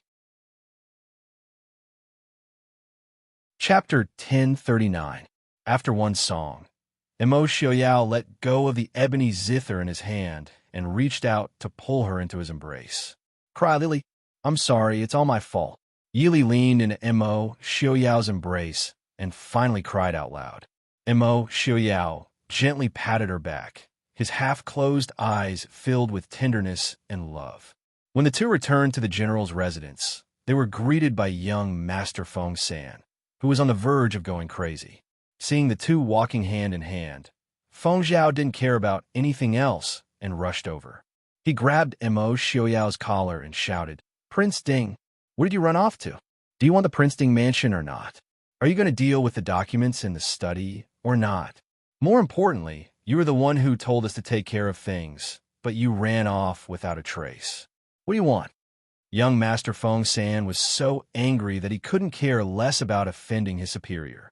He roared at Mo Xiaoyao. Feng Xiao's sudden outburst really scared Yi Li and Mo Xiaoyao. Mo Xiaoyao quickly came back to his senses. He calmly pushed away Feng San's hand that was grabbing his collar and said, "Feng San, if you have something to say it slowly." Feng Xiao sneered. "Say it slowly? I want to say it slowly, but I have to be able to find the person first. We just finished the war, and there are so many things to take care of. So many of us put down what we were doing to listen to Prince Ding's instructions. In the end, we couldn't even find a shadow of a person." Hearing this, Yili couldn't help but feel a bit guilty. In the end, Mo Xiaoyao ran out so willfully to find her. She took a step forward and whispered to Feng Xiao, "Feng San, today's matter." Feng Xiao raised his hand and said, "Wang Fei, you don't have to speak for him. What's more, we don't dare to blame His Highness Prince Ding, do we? We're just complaining for no reason. Please punish us, Prince." It was no wonder that Feng Xiao wanted to get angry. The war had just stopped, and the busy ones did not know that the Feihong Pass was in a mess. This war had lasted for nearly a year, and everywhere outside the Feihong Pass was a mess. Everyone was busier than before the war ended. However, the busiest person was nowhere to be found. Not only was Mo Xiaoyao nowhere to be found, even Han Mingwei, who was usually able to help out, was nowhere to be found. Feng Xiao looked at the empty study room and the piles of files for a long time. Finally, he couldn't help but vent. Everyone present, other than Yi Li and Mo Xiaoyao, looked at Feng Xiao with admiration as if they were looking at a brave warrior. He dared to yell at Prince Ding in front of everyone. He really had a lot of guts. Mo Xiaoyao unexpectedly had a rare good temper. He smiled and said, "All right, I know. Tomorrow morning, I promise to take care of everything." Feng Xiao raised an eyebrow. "Tomorrow morning? Do you have a problem?" Mo Xiaoyao said, "No." Feng Xiao quickly shook his head. As long as Prince Ding was willing to do it, the efficiency was very good. How could Feng Xiao have a problem? The group entered the study room and sat down. Feng Xiao took a breath before asking, "Why did Prince summon us this morning?" Just now, his anger rushed to his head. Now that he drank a cup of tea and calmed down, Feng Xiao also felt that he was a little impulsive. He was polite to Mo Xiaoyao when he asked. Mo Xiaoyao pulled Yi Li to sit down and said with a smile, "It's nothing. I just want to talk about how to deal with the casualties." Speaking of this, Feng Xiao's expression also became serious. He took out a file from the pile of files beside him and said in a low voice, "After nearly a year of fighting, the specific numbers haven't been calculated. But this time, there are casualties in Feihong Pass. Including Qilin, there were a total of 237,600 soldiers stationed at Feihong Pass. Only 13,127 of them survived. Among them, 19 of them were captains and above, and 7 of them were deputy generals." With such heavy casualties, even Mo Xiaoyao was speechless for a long time. For so many years, besides the tragedy of the Mahist army in Huifeng Valley more than a decade ago, this was the first time there was such a heavy casualty rate. And these soldiers stationed at Feihong Pass were the elite soldiers of the Mahist army. They were not the soldiers of the Chu state that Mo Xiaoyao had just taken in. Just one battle was so tragic, not to mention the casualties in the past half a year.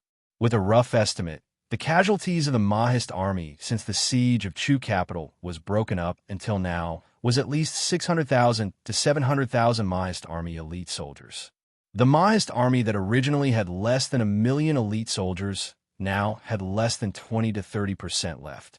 The rest were the remnants of the Chu state soldiers that had been taken in before. This time, Mo Xiaoyao had taken in hundreds of thousands of Chu army soldiers, as well as the new recruits that had just entered the camp not long ago.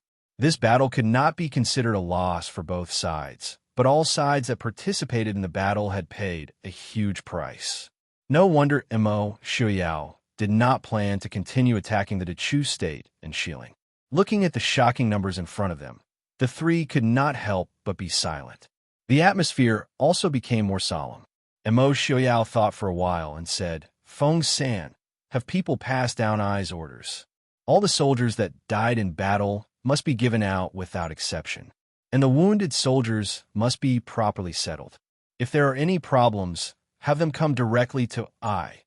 Feng Jiao hesitated for a moment, but still nodded. To settle so many dead soldiers and wounded soldiers was undoubtedly a huge project for the Princeton mansion. But this was what they should do, and the only thing they could do. Let the dead rest in peace. Yili said, all the silver from the exchange of prisoners from Xiling can be used on this. If it is not enough, you can ask Han Mingxi for more. Just let me know when you come back. Feng Jiao hurriedly thanked Yili. Mo Xiaoyao thought for a while, then raised his eyebrows and said, Li, do not worry. We will have other sources of income very soon. Other sources of income. Yili raised her eyebrows. Mo Xiaoyao smiled coldly and said, of course. There is also the reparations from the northern tribes, Xiling, and the Chu state. A battle was not so easy to win. If they won, they might not be able to rest easy. But if they lost, they would be in big trouble. Since ancient times, the loser either had to pay tribute or cede territory to pay reparations. This was a common practice. Mo Xiaoyao had no interest in paying tribute. Since it was not sincere, there was no need to put on an act. But reparations were necessary. Hearing this, Feng Jiao could not help but clap his hands and laugh. Prince is right. I forgot about this matter. Chapter 1040. In city, the Emperor of Shiling's city ever since the imperial city in the north of Xiling was forced to be given to Mo Xiaoyao. The Emperor of Xiling had moved his capital to In City. Fortunately, the Murong family had been running In City for hundreds of years. Although it was not as majestic as the Emperor of Shiling's city, it was still one of the most prosperous cities in Xiling. After 2 years of major renovation by the Emperor of Xiling, it barely lived up to the name of the imperial city. Speaking of which, it was no wonder that all the powers in the world did not like Mo Xiaoyao. Not to mention the northern tribes. In the royal house of the northern tribes, other than the king of the northern tribes who lived in a small stone city, the other nobles still lived in tents. The two powerful countries, Xiling and the Chu state, had lost their imperial cities one after another. The Chu state had to settle in Nanjing, while Xiling had moved to In City. Prince Ding, who held 2 imperial cities at the same time, did not care about whether he was going to ascend to the throne or not. It was no wonder that others were envious of him.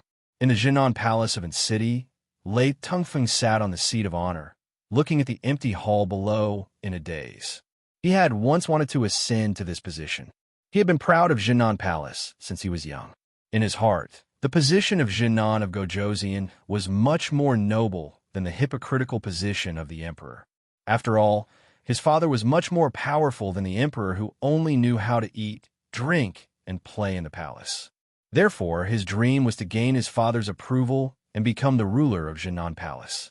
But when he really sat on this position, he only felt desolation and coldness. Prince, what should we do next? In the hall, there were 3 generals and a few men who looked like civil servants. One of them asked worriedly. In fact, these people's worries could not compare to Lei Tengfeng's. They had rushed all the way back to West Hill, so the news from Feihong Pass had not reached them in time. However, Lei Tengfeng knew in his heart that his father was already gone. Lei Tengfeng's heart trembled, and he felt a chill run down his spine after losing Jinim of Gojoseon's Jinan Palace. After a long time, Lei Tengfeng opened his eyes and calmly looked at everyone present. Lei Tengfeng raised his hand, and a golden token appeared in his hand. On the token was a golden 4-clawed golden dragon with the word South Town engraved in the middle. Other than the 3 generals, everyone else turned pale with fright. This was the most important token in Jinan Palace. It represented the status and authority of Jinim of Gojoseon. Seeing the token was like seeing Jinim of Gojoseon. Greetings, Prince. As soon as they saw the token, the more knowledgeable people's expressions changed. They knew that things were not good. It was already strange that the crown prince, who had been away on an expedition, suddenly returned. Now, he appeared with the token that represented the authority of Jinan Palace, which the prince would not give to anyone. How could they not feel uneasy? Everyone, please rise, Lei Tengfeng said in a deep voice, Father has ordered that from now on, everything in the Jinan Duke's residence will be under my command. Everyone looked at each other in dismay, but they were somewhat hesitant. If it were Jinnum of Gojosian, everyone would naturally follow Jinnum of Gojosian. After all, compared to the incompetent Emperor of Shieling, anyone with a discerning eye could see that Jinnum of Gojosian was much stronger. However, if it were the Crown Prince of Jinnum of Gojosian, it would be different. It was not that Lei Tingfeng was not good, but Lei Tingfeng was too young. Compared to Lei Jinting's reputation, Lei Tingfeng's reputation was much worse. We will only follow the prince's orders. The three generals bowed in unison. Lei Tingfeng finally understood why his father had specially chosen these three generals to follow him back. Naturally, there were more powerful and outstanding generals in the army. However, those people were all veterans who had followed his father for many years. Their military achievements were outstanding, and he could not suppress them. Those who had power behind them were afraid that they would be disloyal. However, these three people were all promoted from ordinary soldiers by his father. Moreover, they had followed Lei Tingfeng in the past and had a good personal relationship with him. Naturally, there was no need to worry about them being disloyal in the short term. Official Wu, what do you say? Lei Tingfeng nodded and swept his gaze over the person who was still hesitating. Official Wu looked at Lei Tingfeng and respectfully said, I wonder, what plans does the Crown Prince have? Lei Tingfeng's eyes darkened. He stared at the people in front of him, and suddenly, a faint smile appeared on his lips. I plan to try out the chair in Yangon Palace. What do you think? Official Wu's expression changed slightly. He smiled and said, Crown Prince, isn't this a little too hasty? Lei Tingfeng was about to speak when a guard outside the door reported. Reporting to the Crown Prince, the Emperor has summoned you. Lei Tingfeng snorted and said, I know. You can leave first. Lei Tingfeng stood up and walked down from his seat. The people below hurriedly advised, Crown Prince, the Emperor rashly summoned you at this time. I'm afraid he doesn't have good intentions. Crown Prince, please be careful. Lei Tingfeng smiled faintly and said, I suddenly returned to the capital. It would be strange if he didn't summon me. Besides, some things should be done sooner rather than later. Casually walking in front of Official Wu, Lei Tingfeng said with a smile, Official Wu, don't you think so? Official Wu's face immediately turned pale and cold sweat quietly flowed down his forehead. See, Crown Prince. Lei Tingfeng snorted and a cold light flashed. Everyone only heard the sound of a sword being sheathed. Lei Tingfeng had already walked out of the hall. Everyone lowered their heads and saw Official Wu lying on the ground with his eyes wide open. A trace of blood slowly blossomed on his neck. This subject swears to be loyal to the Crown Prince. Lei Tingfeng turned his head and said faintly, Everyone, there is no need to be nervous. Everyone is Imperial Father's trusted aide. As for Official Wu, Imperial Father has already said that he is not one of Imperial Father's people. The things are all here. Everyone can take a look. Lei Tingfeng took out a booklet and placed it on the table. He didn't look at everyone's reaction and walked out. Lei Tingfeng walked quickly in the Imperial Palace. Although it was called an Imperial Palace, it was more accurate to say that it was a converted mansion. After all, an Imperial Palace couldn't be built in a short period of time. Crown Prince Jinnum of Gojosian, Prince Rui, Lei Tingfeng requests an audience with the Emperor. Lei Jinting said in a clear voice as he walked to the entrance of a gorgeous Imperial Palace. The music in the Imperial Palace quickly stopped. After a while, an attendant came out and cautiously said, Prince Rui, the Emperor summons you in. Lei Tingfeng nodded and was about to walk in when he was blocked by the eunuch. The eunuch smiled and pointed at the Imperial bodyguards and several people who looked like generals behind him. He said, Prince, isn't this a bit inappropriate? Lei Tingfeng raised his eyebrows and said, I brought the three generals back to the capital to report on their work. What's wrong with that? The eunuch had a bitter face and was in a dilemma. He naturally knew that bringing the generals back to the capital to report on their work would require an audience with the Emperor. However, the Emperor also ordered that only Lei Tingfeng was allowed to enter. Lei Tingfeng said in a low voice, You don't have to worry. If the emperor blames me, I will take responsibility. The eunuch didn't dare to insist on stopping Lei Tingfeng, even though he was so domineering. After all, the people of Jinan Palace had always been rude in the imperial palace. Not to mention the servants. Even the emperor had long been used to it. Chapter 1041. When Lei Tingfeng walked into the main hall, he was greeted by the dizzying smell of alcohol and the fragrance of cosmetics. Even though outsiders might not know the inside story, Lei Tingfeng's eyes couldn't help but flash with a trace of coldness when he saw this scene when his father died in battle. Lei Tingfeng greets, Your Majesty. Lei Tingfeng bowed his head in salute. The three generals behind him also saluted. Generals Feng Li, Zhang Yi, and Shangwan Qing greet Your Majesty. The Emperor of Xiling looked down with drunken eyes and said with a smile, It's Tungfeng. Come and sit down. Lei Tingfeng stood up and walked to the front of the right and sat down. He said, Tungfeng thanks Imperial Uncle. The Emperor of Xiling was thinner than 2 years ago when he was in the Emperor of Xiling city. Years of alcohol and women had corroded his body, and his smiling eyes were muddy and lifeless. However, at this moment, when this pair of eyes looked at Lei Tingfeng, it was filled with meaning. Tungfeng, aren't you following your father to attack the Mo family army? Why did you come back? Lei Tingfeng said, Imperial Uncle, Imperial Father received news that Southern Shu has abandoned their alliance with our country and has switched sides to the Prince Ding Mansion.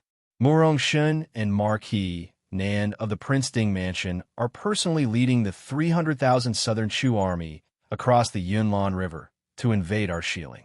Imperial Father specially ordered Tungfeng to come back and deal with this matter. Oh, the Emperor of Xiling looked at Lei Tungfeng with some surprise. Is there such a thing? Tungfeng's words are absolutely true. If Imperial Uncle can't handle it, you can send someone to investigate. I'm afraid that the battle has already started at the Yunlan River. The Emperor of Xiling nodded and said, If so, what is Tungfeng's plan? Lei Tingfeng looked up at the Emperor of Xiling and said, Tungfeng plans to send Shangwan Qing and Feng Li to lead 500,000 soldiers to fight Murong Shun and Marquis Nan. 500,000? The Emperor of Xiling looked at Lei Tingfeng and asked, Where do we have so many soldiers? Lei Zhenting had taken most of the elite soldiers of Xiling with him when he went to fight the Mahist army. Moreover, there were many soldiers stationed at the Yunlan River. It was no wonder that the Xiling Emperor was worried when he brought so many troops out of Xiling. He Tingfeng looked down and said, Imperial Uncle, what do you think we should do? The Emperor of Xiling was speechless. He had been suppressed by Lei Zhenting all his life and had never been involved in military, political, and civil affairs. Even a genius would be exhausted one day if he continued like this, not to mention that he was not a genius. To be able to fight against Lei Tingfeng in the open and in the dark for so many years, it was all because of his honorable identity as the emperor and his innate proficiency in scheming and scheming. However, it was obviously not feasible to use in a war. The Emperor of Xiling had been thinking about how to take back the power that belonged to him all his life, but he had never thought about how to be a good emperor after taking back the power. Lei Tungfeng hid the disdain in his eyes and said coldly, Murong Shun and Marquis Nan are experienced generals. Father is not here now. If we don't send an army to stop them, I'm afraid that the Mahist army will come again, right in front of us. The Emperor of Xiling frowned and sighed. He habitually reached out to take the wine glass on the table and waved at Lei Tungfeng impatiently, saying, Fine, you go. We'll do as you say. Lei Tingfeng had just breathed a sigh of relief, when suddenly a person who looked like a eunuch hurried in from outside and whispered a few words in the Emperor of Xiling's ear. The Emperor of Xiling's expression changed and looked at Lei Tingfeng with probing eyes. He waved his hand to let the eunuch leave. The Emperor of Xiling frowned and thought for a while. He asked, Tungfeng, you haven't told me yet. How is the battle between our army and the Prince Ding Mansion going? Lei Tungfeng said indifferently, Your Majesty is right. I'm going to report to you.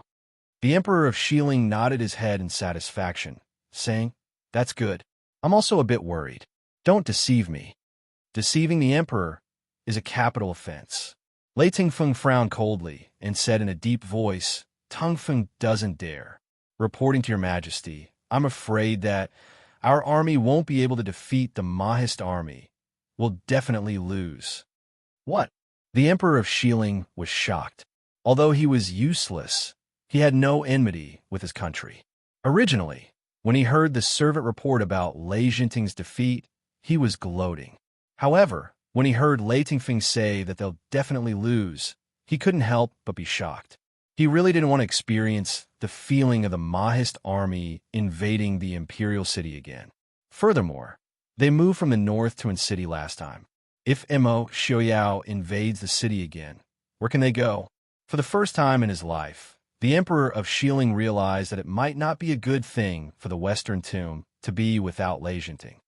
Tongfeng, your father, Lei Tingfeng didn't hide it and said in a deep voice, That's right. If I'm not wrong, my father has died for the country. Hearing this, the Emperor of Shilin couldn't help but be stunned. He had lived in fear for his entire life under Lei Jinting's pressure, although there wasn't a moment when he didn't think about how to kill Lei Jinting. However, when he heard the news of Lei Jinting's death, his first reaction wasn't happiness, but helplessness. Now, what should we do? The Emperor of Shilin asked. Lei Tingfeng looked down and said indifferently, These 3 generals are the talents that my father left for the Western Tomb. Tongfeng plans to send 2 of them to lead the army to attack Murong Shun and Marquis Nan. If Mo Xiaoyao personally leads the army to attack the Western Tomb, Tongfeng is willing to live and die with the Western Tomb. There was no other way now.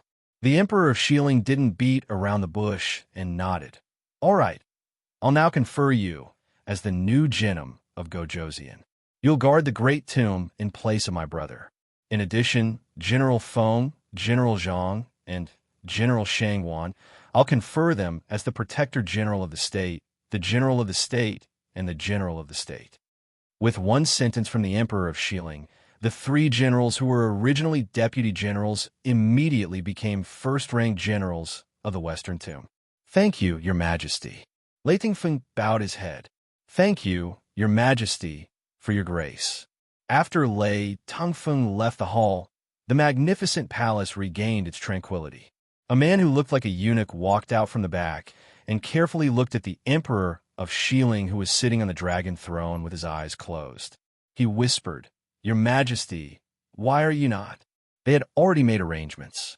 As long as Lei Tingfeng came, they could capture him. Without Lei Jinting, Lei Tingfeng was still young even though he was powerful. However, if he was given a few more years to mature, things would be different. However, they didn't hear the Emperor of Shilin's signal. The men of sacrifice lying in ambush could only watch Lei Tingfeng walk out. The Emperor of Shilin waved his hand and said, Lei Jinting is already dead. If we kill Lei Tingfeng, what will happen to the Ling? Over the years, his only remaining children had either died or married off. In this huge palace, other than those concubines who only knew how to flatter him, he was the only one left. It could be said that he was truly alone. Now, even his lifelong enemy was dead, but De Ling was still here. He had to leave something for De Ling. Forget it, go. Pass down my order. Lei Tingfeng is conferred the title of Genom of Gojoseon. The previous Genom of Gojoseon, Lei Jinting, has died for the country and will be conferred the title of Martyr of Loyalty. In addition, I am not feeling well. Genom of Gojoseon will be the regent for the time being. The Chamberlain was stunned. Obviously, he didn't understand why the Emperor changed his mind in such a short time. However, he had to obey the Emperor of Shiling's order. This servant obeys. This servant will take his leave. It seemed that the Jinan Palace would have the final say in the future of Shilin. Lei Tingfeng left the palace. Although he had obtained the full command of the Shilin army as he wished, his face was still gloomy. Just now, he really wanted to kill the Emperor of Shilin. He also knew that the Emperor of Shilin had placed men of sacrifice in the palace. However, he didn't expect that the incompetent Emperor of Shilin would suddenly make such a decision at that time. After a moment of hesitation, he had already lost his killing intent. Lei Tingfeng couldn't help but smile bitterly. Compared to his father, he was still far behind. Lei Tingfeng, who is it? Suddenly, a low voice faintly traveled into his ears. Lei Tingfeng's expression changed, and he immediately looked in the direction of the voice. Just a few steps away, a middle-aged man in blue clothes walked over and looked at him with an indifferent expression. Ling Taihan. Lei Tingfeng gritted his teeth and said. The voice he had just heard clearly came from far away, but Ling Taihan had silently appeared in front of him. It had only been a short time since they last met, but Ling Taihan's martial arts cultivation had reached a new level. Ling Taihan nodded and raised his hand to throw something at Lei Tingfeng. Lei Tingfeng reflexively wanted to dodge, but he suddenly thought of something and reached out to grab the item that Ling Taihan had thrown at him. It was a very ordinary jar made of white porcelain. Although it was wrapped in a layer of cloth, Lei Tingfeng could feel what was inside as soon as he touched it. At the same time, he guessed why Ling Taihan had thrown this to him. This is... Lei Tingfeng tightly grasped the item in his hand as he stared at Ling Taihan. Ling Taihan indifferently said, "These are Lei Jinting's ashes. You burned my father." Lei Tingfeng felt a wave of anger rush to his head as he glared hatefully at the man in front of him. Ling Taihan nonchalantly glanced at him and sneered. "You should be glad that Mo Xiaoyao allowed me to burn Lei Jinting and bring him back." Lei Tingfeng was silent. Of course, he knew how many people treated enemy generals who had been killed, especially when the person's status was very high. But at least he had preserved the last bit of dignity as Jinan King of Gojoseon. Jinan Palace will remember this. Lei Tingfeng said seriously. Ling Taihan's lips curled into a mocking smile. He didn't look at Lei Tingfeng again as he turned and left in a huff. On the street outside Jinan Wang's residence, Lei Tingfeng held the bone ashes in his hands and was lost in thought. "Father, this child will definitely live up to your expectations." Chapter 1042. After the battle at Feihong Pass was settled, Mo Xiaoyao and Yi Li set off for Glass City. Conquering the world depended on military might, but governing the world did not depend on military might. Even with young Master Qingshun overseeing the city, there were still many matters in Glass City that required Mo Xiaoyao's personal attention. Counting from the time they left Glass City for the northern region last year, it had been a full 10 months since they left Glass City. 10 months seemed long, but pacifying the northern region, expelling the northern tribes, defeating southern Shu and Xiling, all these things had happened in an astonishingly short amount of time. With so many military achievements, no matter who it would be enough to last 3 lifetimes. But Mo Xiaoyao and Yi Li had only used 10 months. When everyone came back to their senses and looked back on these incomparably valiant military achievements, they could only sigh in amazement. 10 months seemed short, but it was also very long. It was long enough for 2 children who had just turned a month old and did not even know how to turn over to sit in the arms of an adult and look around curiously, learning to speak. When Yi Li saw the 2 babies in the arms of the 2 Su madams, she finally could not help but cry again. The 2 babies had just turned a month old when they had been placed in the care of the Su family. For almost a year, they had not even seen their parents. How could Yi Li not feel guilty? Fortunately, although it could be said that they had barely seen their parents, the 2 children were not shy with strangers. With a smile, First Madam Su placed the baby dressed in a small white brocade jacket with white fox fur in Yi Li's arms. She smiled and teased. "Lin, say mother, say mother." The baby opened his large black eyes and looked curiously at Yi Li.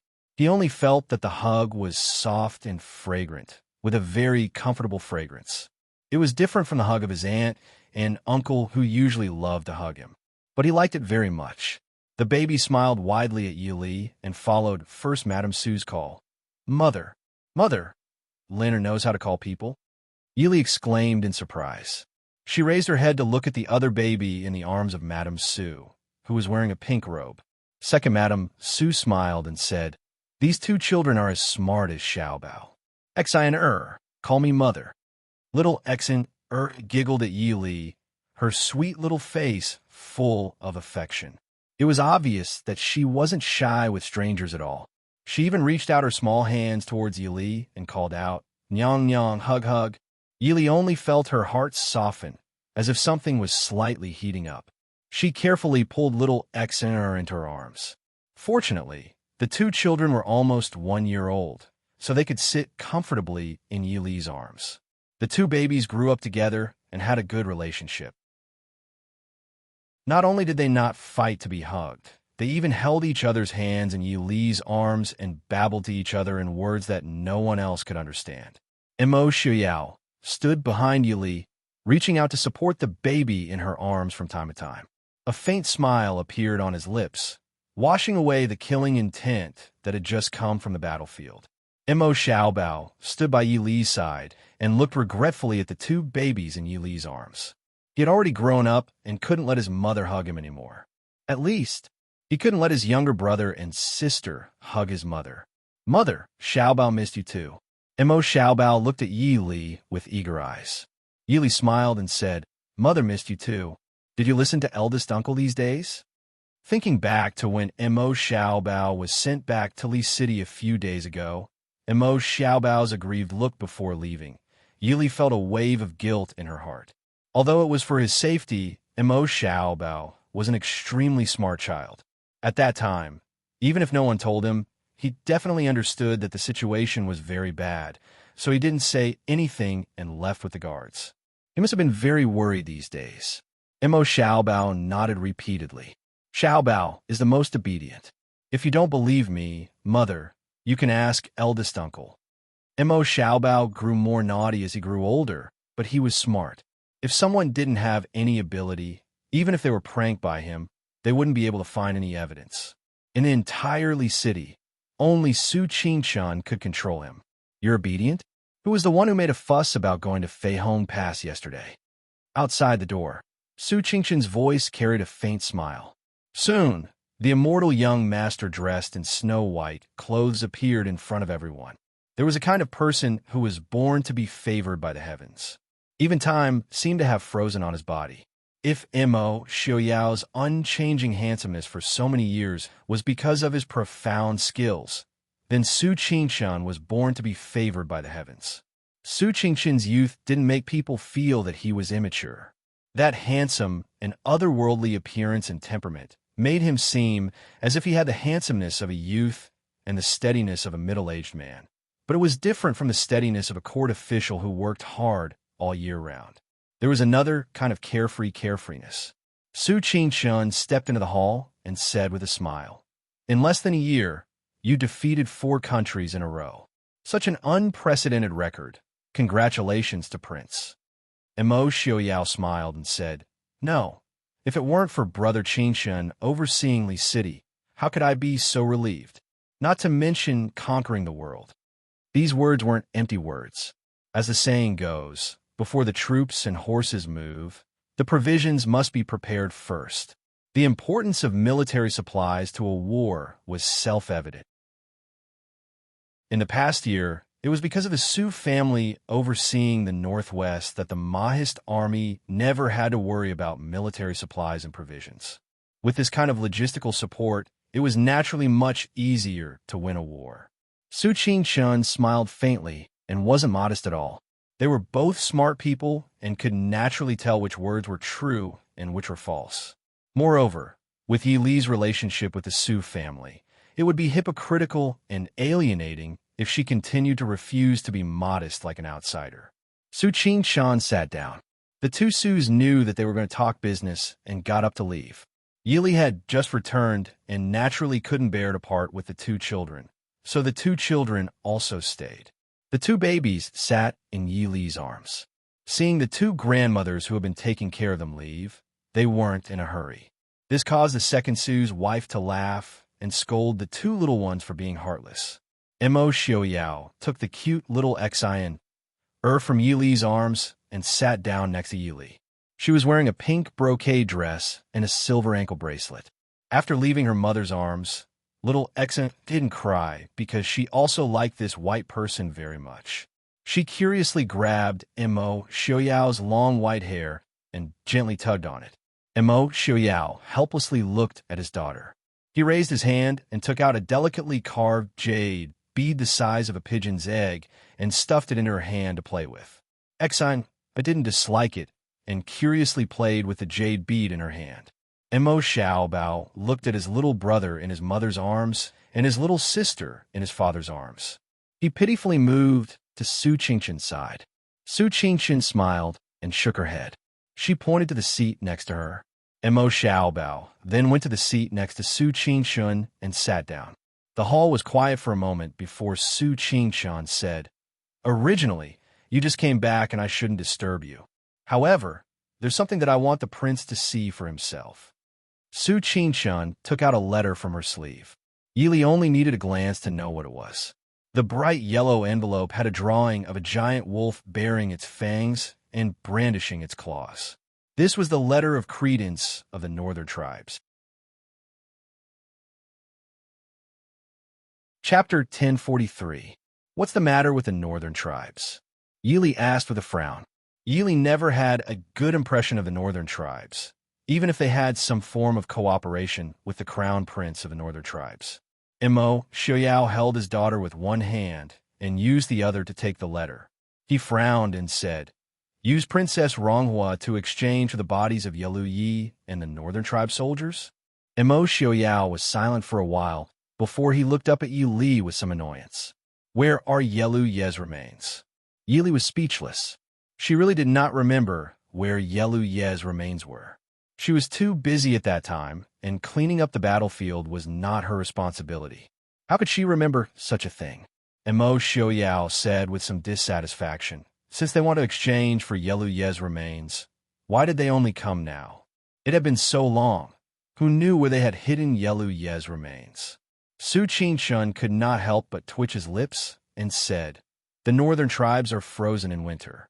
It's just the beginning of spring, and their envoys have already arrived in Li City. It's quite fast. Moreover, the northern tribes would definitely observe the situation.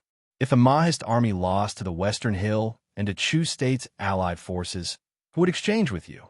They would just send their army over to attack again." Mo Xiaoyao nodded impatiently and said, "Fine, I understand.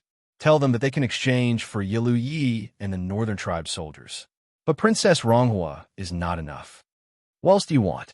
Su Qingshan raised his eyebrows. Mo Xiaoyao smiled and said, "That will depend on what young Master Qingshan can get them to take out. The more the better." The Princeton mansion was rich, but it could not withstand too many people. Which place did not need money? Su Qingshan nodded and said, "I understand. But can you find Yelu Ye's remains?" With Mo Xiaoyao's personality, he didn't need to think to know that Yelu Ye's final outcome would not be a peaceful burial. Mo Xiaoyao looked at Su Qingshan as if she was an idiot. Were Yelu Ye's ashes made of gold or carved with words? This was the first time in his life that someone had questioned his intelligence. However, young Master Chun admitted defeat. "So, are you going to use some random ash to fool me? Do you really intend to exchange Princess Ronghua back?" Su Qingshan looked at Mo Xiaoyao suspiciously. In her impression, Mo Xiaoyao was not a kind person, unless there was something to gain from it. However, young Master Chun could not think of any other benefits that Mo Xiaoyao could obtain from the northern tribes. Land was out of the question. Even if the northern tribes were willing to give it to them, they would only be left with boundless grasslands. Not many commoners were willing to stay there. For at least 8 months a year, they would have to endure the northern tribes' raids. Now that the Central Plains people had not even been dealt with, Mo Xiaoyao would definitely not extend his hand to them at this time. Other than that, there seemed to be nothing that Mo Xiaoyao would be interested in. Mo Xiaoyao nodded. Of course. Didn't the northern tribes say that Princess Ronghua was Li's sworn sister? If Princess Ding's sworn sister was harmed by the northern tribes, wouldn't the Prince Ding mansion be the one to lose face? We all know that's not true. Su Qingshan raised her eyebrows. The relationship between Yi Li and Princess Ronghua was not bad, but it was not to the point of becoming sworn sisters. Mo Xiaoyao waved his hand. "It doesn't matter. By the way, it's best to tell the northern tribes that I'm interested in their war horses. What if they don't agree? The war horses of the Central Plains were not as good as the northern tribes, or even the western regions. Even if there were foreign war horses, they would not be as good as before. The northern tribes and the Central Plains had been enemies for generations, and war horses were strictly prohibited from entering the Central Plains through any channels. Although over the years, the Princeton mansion had secretly obtained some from various channels, the amount was pitifully small. It was no wonder that Mo Xiaoyao was so generous this time. Don't agree? Mo Xiaoyao sneered. Then I will go and get it myself. I understand. Su Qingchun nodded, indicating that she understood Mo Xiaoyao's determination. With Su Qingchun's statement, Mo Xiaoyao's expression immediately eased, and he put this matter aside. Since young Master Qingchun was willing to express his opinion, it meant that there was no problem. After talking about the northern tribes, Su Qingchun looked at Mo Xiaoyao and raised her eyebrows. Also, these days, someone has been asking me about something, but I don't know how to answer, so I'll ask the prince for his opinion. What could possibly be a problem for young Master Qingchun? Mo Xiaoyao asked disapprovingly. Obviously, he thought that Su Qingchun was bored and wanted to find trouble with him. Su Qingchun played with the porcelain teacup in her hand, her handsome eyes staring at Mo Xiaoyao. A long time ago, someone asked me about Prince's plan to ascend to the throne. Ascend to the throne? Mo Xiaoyao's hand, which was holding Xian Er's hand, paused. He frowned and said, "Who said that I planned to ascend to the throne?" Su Qingchun raised her eyebrows. No one said it, but obviously there are people who think so. Does that include young Master Qingchun? Mo Xiaoyao asked. Su Qingchun smiled, but did not speak. The answer was obvious. I don't plan to ascend to the throne, Mo Xiaoyao said seriously. If he wanted to be emperor, he would have done it long ago. Why drag it out for so many years? Su Qingchun sighed softly and frowned slightly. You should know the pros and cons of this. Young Master Qingchun looked at it purely from the point of view of ruling the world. Mo Xiaoyao was not lacking in anything, so it was inevitable that he would rule the world. But as long as he did not ascend to the throne, he would lack that name. This did not prevent Mo Xiaoyao from controlling the Princeton mansion and even all the territory that the Princeton mansion currently occupied. But it still made people feel uneasy. Moreover, because it was not an official imperial court, the ranks of the officials under the Princeton mansion were also disorderly. After so many years, young Master Qingchun was surprised that he did not make any mistakes in the chaos. Princeton, even if you have no intention of ascending to the throne, you should consider the feelings of those who follow you. So many people were loyal to the Princeton mansion because of loyalty, but it was definitely not just for loyalty. Although young Master Qingchun did not care about fame and power, he did not look down on those who valued power and worked hard for fame and fortune.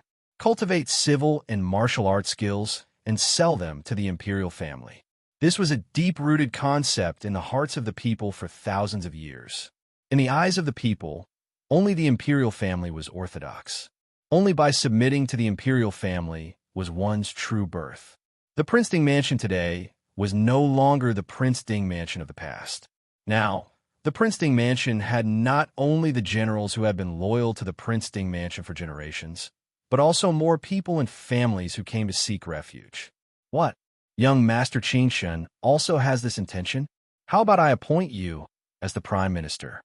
Mo Xiaoyao looked at Su Qingchun with a smile. Su Qingchun lifted his eyes lightly. Thank you, but I can't accept it. Mo Xiaoyao raised his eyebrows and gave him a slightly complacent look. So, if I ascended to the throne and appointed all the officials, everything would be on track. Wouldn't the Su family immediately resign and live in seclusion? Did they think I was a fool? Young Master Qingchun was equivalent to half of the people in the imperial court, not to mention the whole Su family. Chapter 1044. More importantly, what was the point of ascending the throne? When he became the emperor, he would go to court every morning and listen to the ministers quarreling over trivial matters. If he didn't go to court for a day, his ears would go numb from the censors. How good was it now? If there was something, he could deal with it. If there was nothing, he could do whatever he wanted. It wasn't as if he had to go to court every day as a prince, right? If Su Qingshan didn't understand what Mo Xiaoyao was thinking, then he would have lived for nothing. He ignored him and looked at Yi Li with a smile. What does Yi Li think? Yi Li teased the baby as she said with a smile, Big brother can just ask Xiaoyao about this kind of thing. Mo Xiaoyao looked proudly at Su Qingshan and said, Yi Li and I are husband and wife. Naturally, the husband sings the wife's tune. However, if Yi Li wants to be the empress, I don't mind ascending the throne. Yi Li frowned slightly. Of course, she knew that Su Qingshan was saying this for their own good. After all, even if Su Qingshan didn't say it, someone else would soon bring it up. However, it wasn't that Yi Li hadn't thought about being the empress, but she really wasn't that enthusiastic. With her current situation, being the empress wouldn't be better for her. Instead, there would be more restrictions on her. These restrictions weren't given to her by Mo Xiaoyao or anyone else, but the restrictions of this generation. There's no need to think about it. I have already decided. Seeing Yi Li frown, Mo Xiaoyao directly decided, Yi Li, can we not be the empress? In the future, Mo Xiaobao can make you the empress dowager. Su Qingshan raised an eyebrow. Mo Xiaoyao, saying this clearly indicated that the next successor of the Prince Ding mansion, and even the future master of the world, was definitely Mo Xiaobao. Looking at the two parties involved, Su Qingshan sighed softly and said, Forget it. It's good that you know what you're doing. No matter what, Li Er, the Su family will always support you. Yi Li gently nodded and said with a smile, Big brother, I know. She knew that the Su family had always stood behind her and supported her. Without the Su family, no matter how capable she was, it would be difficult for her to make so many people in the Prince Ding mansion submit to her. She was born in the Su family, which was a noble family, and the Su family's grandfather, uncle, and cousin, who were regarded as incomparably powerful by the world, had always been her strongest backing. Su Qingshan stood up and said to the two of them, Even if we don't consider the matter of ascending the throne, Lin and Exen were about to turn a year old. I'm afraid we'll have to hold a big one this year. Regardless of whether it was to reward the three armies or to gather information from various parties. Even if he didn't do it, those who were supposed to come would still come, but they would come uninvited. Mo Xiaoyao nodded and said, I understand. We'll do as you say. Su Qingshan went out.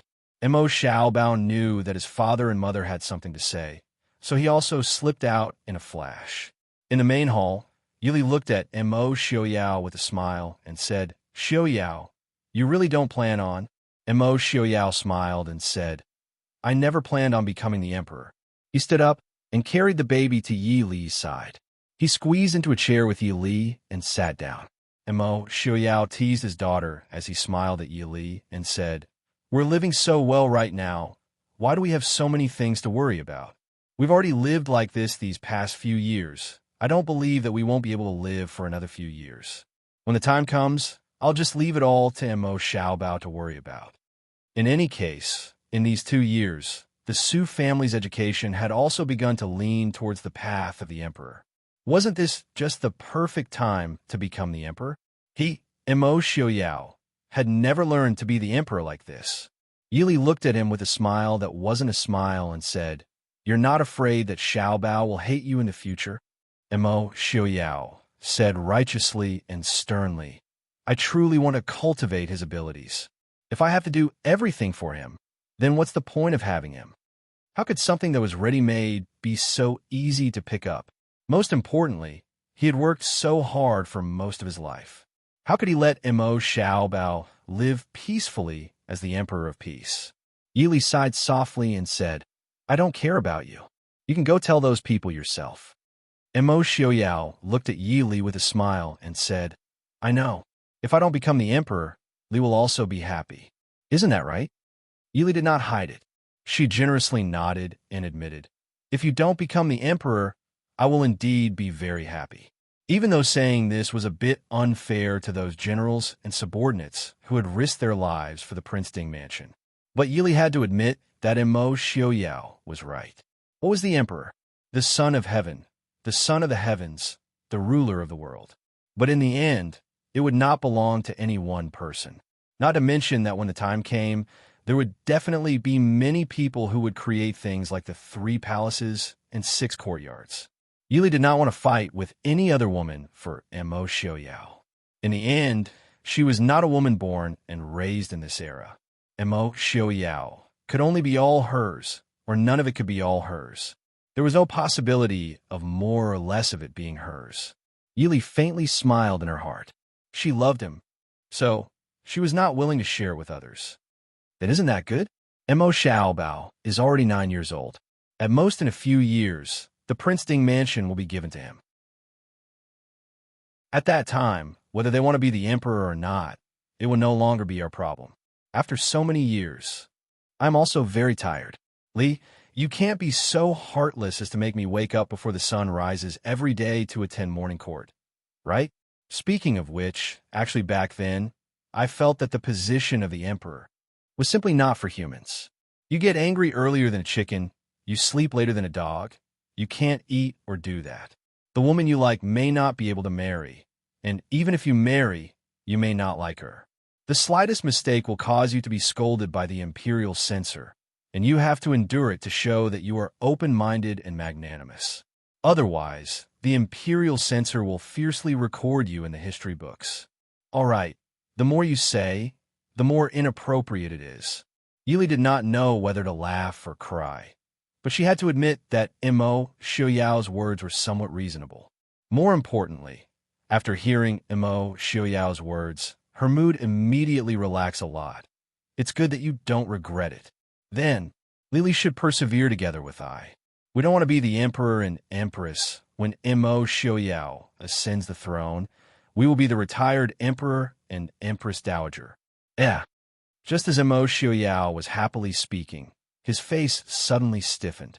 Yili looked at him strangely. What's wrong? Mo Xiaoyao stiffly held little Xner, the little girl's black eyes innocently looking at her mother. His Highness Prince Ding's snow-white robes were stained with a large patch of water, and a lot of water had quietly slid down the hem of his robes. Chapter 1045. After returning to Li City, Yili put down the things in her hands and focused on taking care of the children. Although they left their parents not long after they were 1 month old, perhaps due to the nature of mother and child, the 2 babies became familiar with their mother in less than 2 days. That clingy appearance made it seem as if they had been by Yi Li's side since birth and had not left for a single day. Speaking of which, Yi Li was considered a soldier on the battlefield in both her previous and current lives. Especially soldiers who had been on the battlefield, it was inevitable that there would be a murderous aura around them. However, Yi Li was not like that. No matter how tragic the battle was on the battlefield, after the battlefield changed clothes, she was still a gentle beauty who came from a scholarly family. Even her eyebrows carried a faint warmth and gentleness. It was no wonder that the 2 children were so happy to see their mother. Children were always naturally close to things that were softer and warmer. In the main courtyard of the Prince Ding mansion, the spacious room was covered with a thick carpet from the western regions. All the furnishings in the room were polished and covered with cotton cloth. There were also various toys on the ground. The 2 babies were placed on the ground and allowed to play around.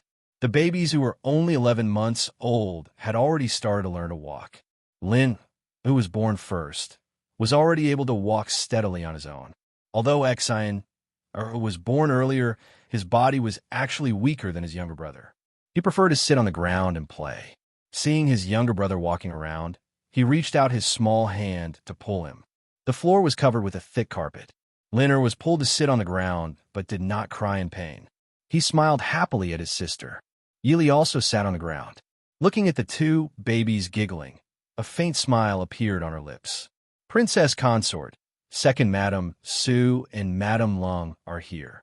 Outside the door, a maid reported softly. Before they came in, Murong Ting's voice came from outside. Lier, you seem to be very free. Yili looked up and saw Murong Ting, Qin Zheng, Hua Tianxiang, Mo Wuyo, and Shun Yunj standing at the door. She couldn't help but smile. Why are you here? Coming quickly. Qin Zheng looked inside, and covered her mouth with a smile. It's very lively outside. You seem to be very free. You should come out. It won't be easy for us to enter with so many people. It was very clean inside. Obviously, it was specially made for children. With so many people going in, wouldn't the snow-white carpet be dirted? Although they were all women now, the group of women who had been educated since they were young, except for Ting and Shenyinge, none of them had the nerve to take off their shoes in front of outsiders.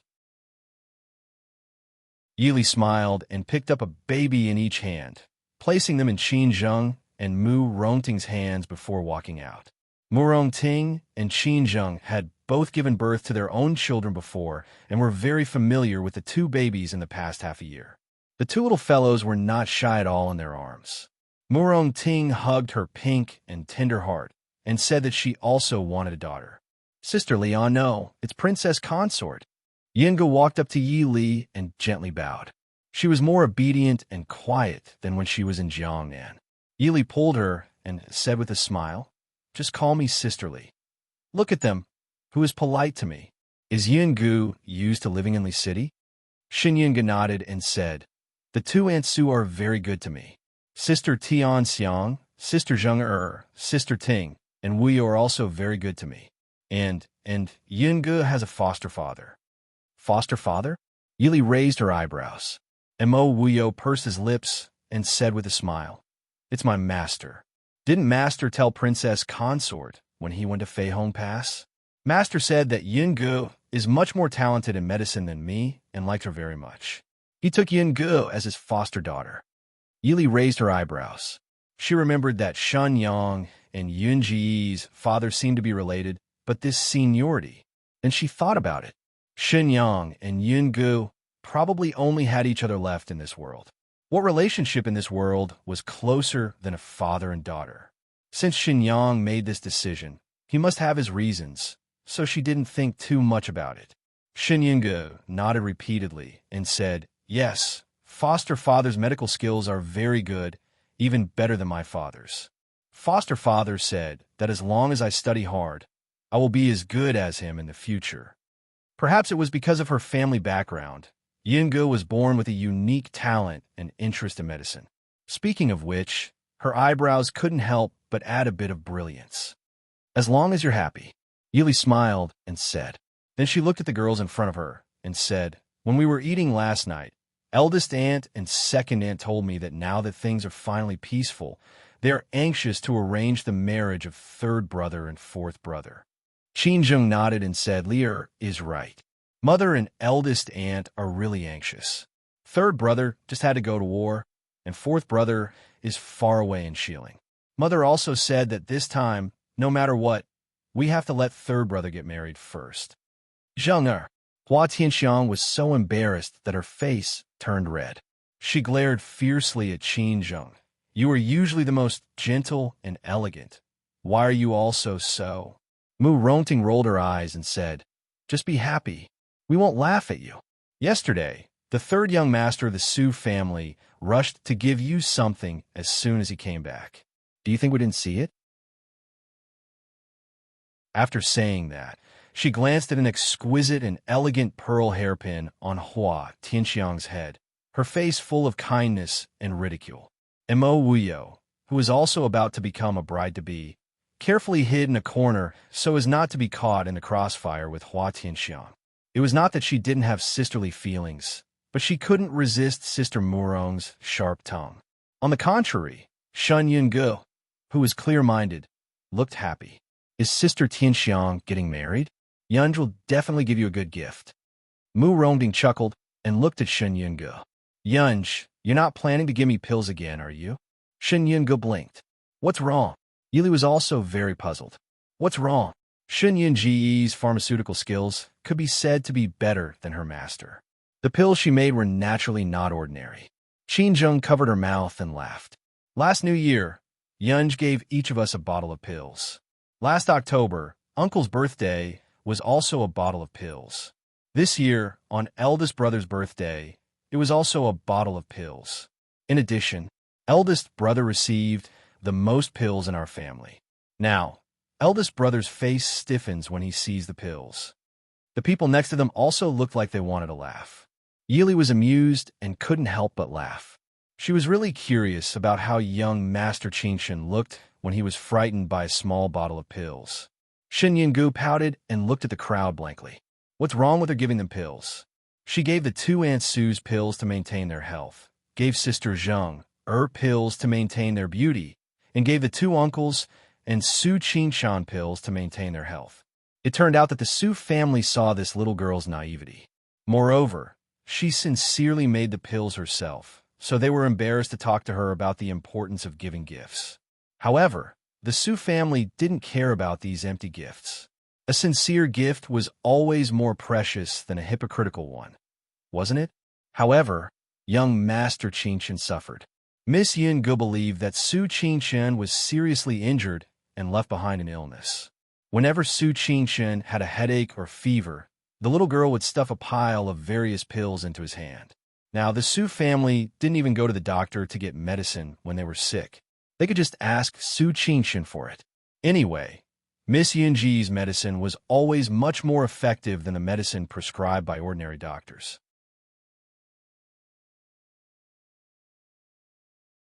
Chapter 1046. Yili smiled and rubbed her head. It's nothing.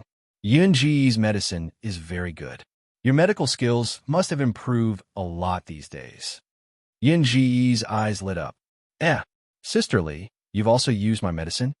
Yili nodded. Mr. Shen brought some from Feihong Pass. The effect is very good. Yungu said proudly, that's good. I will definitely become the most famous doctor in the world in the future. Then, just like my adoptive father when he was young, I will practice medicine to help the world and save many, many people. Practice medicine to help the world? It was a great dream. Yili raised her eyebrows and smiled. What did Big Brother say? Shen Yungu blinked blankly and said, Su Qingshan? What did he want to say? Oh, he said that I will definitely become a very powerful doctor. Looking at the calm and happy little girl in front of her, Yili couldn't help but cover her face and sigh. Sure enough, she thought too much. She didn't expect that the marriage of the elegant, immortal young master had become a big problem in everyone's heart. Even she couldn't help but want to pull him together with other girls. Since Su Qingshan didn't have any thoughts, Yili nodded calmly and smiled. Big Brother is right. Yungu will definitely become a female doctor. Mu Rongting rolled her eyes at Yili and said, What's right? Yungu is 1 year older than Wuyo, right? A girl at this age should consider marrying into a good family, not whether to become a female doctor. Yili looked sideways at Qinzheng. Qinzheng held Lin, and lowered her head to laugh. Yili smiled in her heart. She turned her eyes and gave Wuyo a look. Wuyo immediately understood and pulled Yungu out to play.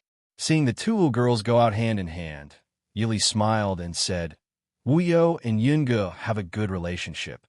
Hua Tianxiang smiled and said, Isn't that so? Both of them have good tempers, and they usually study medicine together with Mr. Shun. It's only been a few days, and outsiders don't think that Wuyo and I are cousins. The two of them are more like sisters. About Yunj, Yili frowned and did not know what to say. Murong Ting smiled and said, The first madam of the Su family is very satisfied with Yunj as the eldest daughter-in-law of the Su family. However, one of the two parties involved is really stupid, and the other pretends to be crazy. The first madam of the Su family doesn't dare to tell the little girl directly for fear of scaring her. However, that young Master Qingshan didn't say anything. I heard that he made Lady Su very angry. Yili thought for a moment and said, Perhaps Big Brother really doesn't have that intention? Morong Ting rolled her eyes. If you don't mean that, then don't hold her up. She's Mr. Shun's adopted daughter, the future female miracle doctor. Many people are eagerly waiting to propose marriage to her. Morong Ting's words were not a joke. Yungu was beautiful, her martial arts were high, and her personality was cheerful and pure. This kind of personality might not be good in the noble families, but it was the favorite of the generals who had been on the battlefield. Many generals in the Mahist army wanted to marry such a daughter-in-law for their sons, and many young generals in the Mahist army admired such a beautiful and cheerful girl. Needless to say, Yunji's medical skills were highly praised by Shenyang. Even if she had no appearance and no family background, there were still countless people waiting to propose marriage to her with betrothal gifts. Unfortunately, this beautiful and adorable little girl always had a handsome and otherworldly young master in snow-white robes by her side from time to time. Countless pursuers had been defeated before they had time to make a move. This was also why Murong Ting disliked Su Qingshan the most. If he was interested in the girl, he should be more direct. If he was not interested, he should stay away and not hinder other people's pursuit. He could not bully the girl just because she lived in the mountains since she was a child and did not know much about the ways of the world. After all, Yunji's age was really not young. Except for Hua Tianxiang, who was forced to marry because of the situation, the girls in this world were not married at the age of 15 or 16. Zheng what does big brother mean? Qin Zheng covered her mouth and smiled. Lear, don't ask me. I rarely see big brother. But I always feel that big brother should be different to Yunge. After all, young Master Qingshan had been so busy in the past 6 months that even Madame Su could not find him most of the time, but he still had time to accompany Yunge to go out for a stroll. It did not seem like he had no intention at all. However, young Master Qingshan's thoughts were not something ordinary people like them could guess. Seeing the 3 people gossiping about young Master Qingshan, Hua Tianxiang did not care about her shyness and said with a smile, "If young Master Qingshan is really interested in Yunge, I'm afraid young Master Qingshan will be in big trouble." What do you mean? The 3 people asked curiously. In this world, there were not many people who could make young Master Qingshan feel big trouble. It was no wonder that the 3 of them were so curious. Hua Tianxiang smiled and said, Yunge grew up in the mountains since she was a child. Her temperament is as simple as a child's. If an ordinary girl has young Master Qingshan accompanying her often, even if she is not wild with joy, she should at least be flattered. But you see Yunji's little face every time. Mu Rongting and Qin Zheng looked at each other and could not help but laugh. They did not know why, but young Master Qingshan looked very kind, but Yunge seemed to be really afraid of Su Qingshan. In front of young Master Qingshan, she did not look like a little girl who had just awakened to love, but like a stupid student standing in front of the teacher who had done something wrong. If Su Qingshan really had something to do with Yunge, then young Master Qingshan's love life would not be easy. Yili took Lin from Qin Zheng's arms, who stretched out his small hand to her, and said with a smile, "Forget it. I will ask Big Brother about this later. As for third brother and fourth brother's marriage, what do eldest aunt and second aunt think?" Qin Zheng smiled and said, "Mother and eldest aunt think that third brother and fourth brother's marriage will be held together in August this year. We have also discussed it with Mrs. Yang, and Mrs. Yang has no objection." Yili smiled and said, "That's good. It seems that our family has a lot of happy events this year.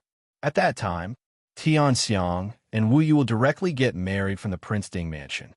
Leah, Hua Tianxiang's delicate face was crimson, and she glared at Yili and said, "We heard that Lin and Exent are going to have a first birthday banquet, so we came to see if there is anything we can help with." "Why are you making fun of me?" Yili sighed softly and said with a faint smile, "These things will be taken care of by others. Tianxiang, you should be at ease as a bride. These years you have been wronged."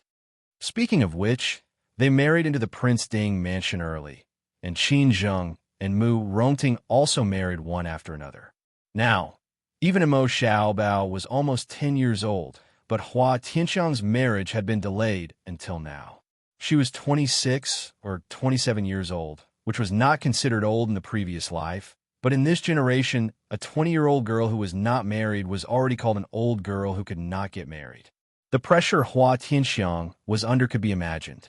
Hua Tianxiang's beautiful eyes were slightly red, and she whispered, "What nonsense, I am fine." Chapter 1047.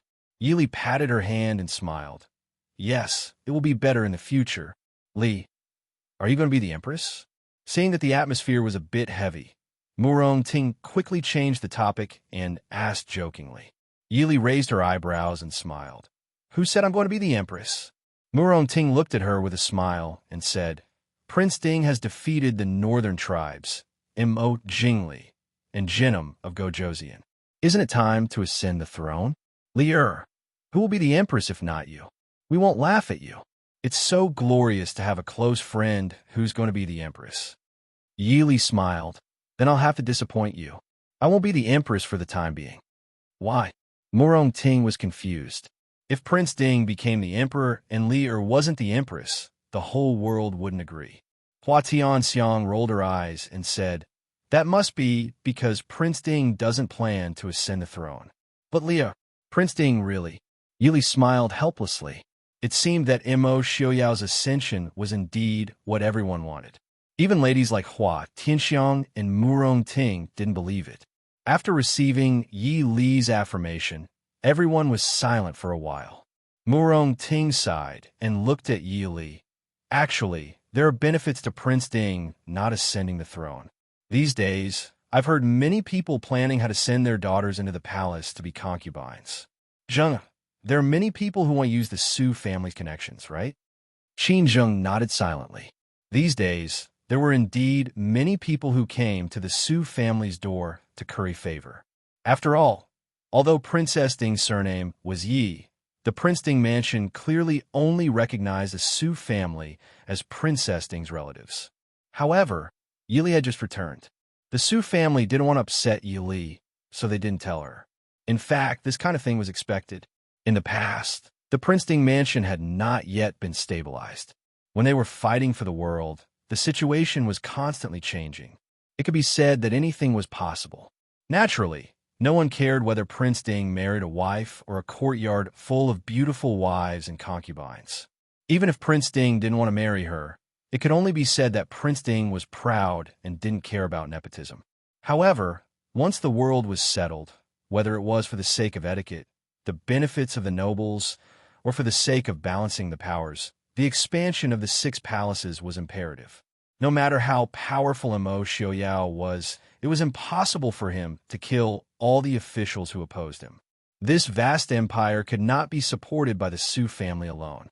These people understood this point, so they took it for granted that once Mo Xiaoyao ascended the throne, he would inevitably take in concubines like the previous Prince Ding. In history, it wasn't that there were no examples of emperors and empresses being deeply in love with each other. However, once they ascended the throne, which emperor didn't have 3 palaces and 6 courtyards? Qin Zheng looked at Yi Li with some worry. Yi Li smiled faintly and said, Don't worry, Xiaoyao will take care of these problems.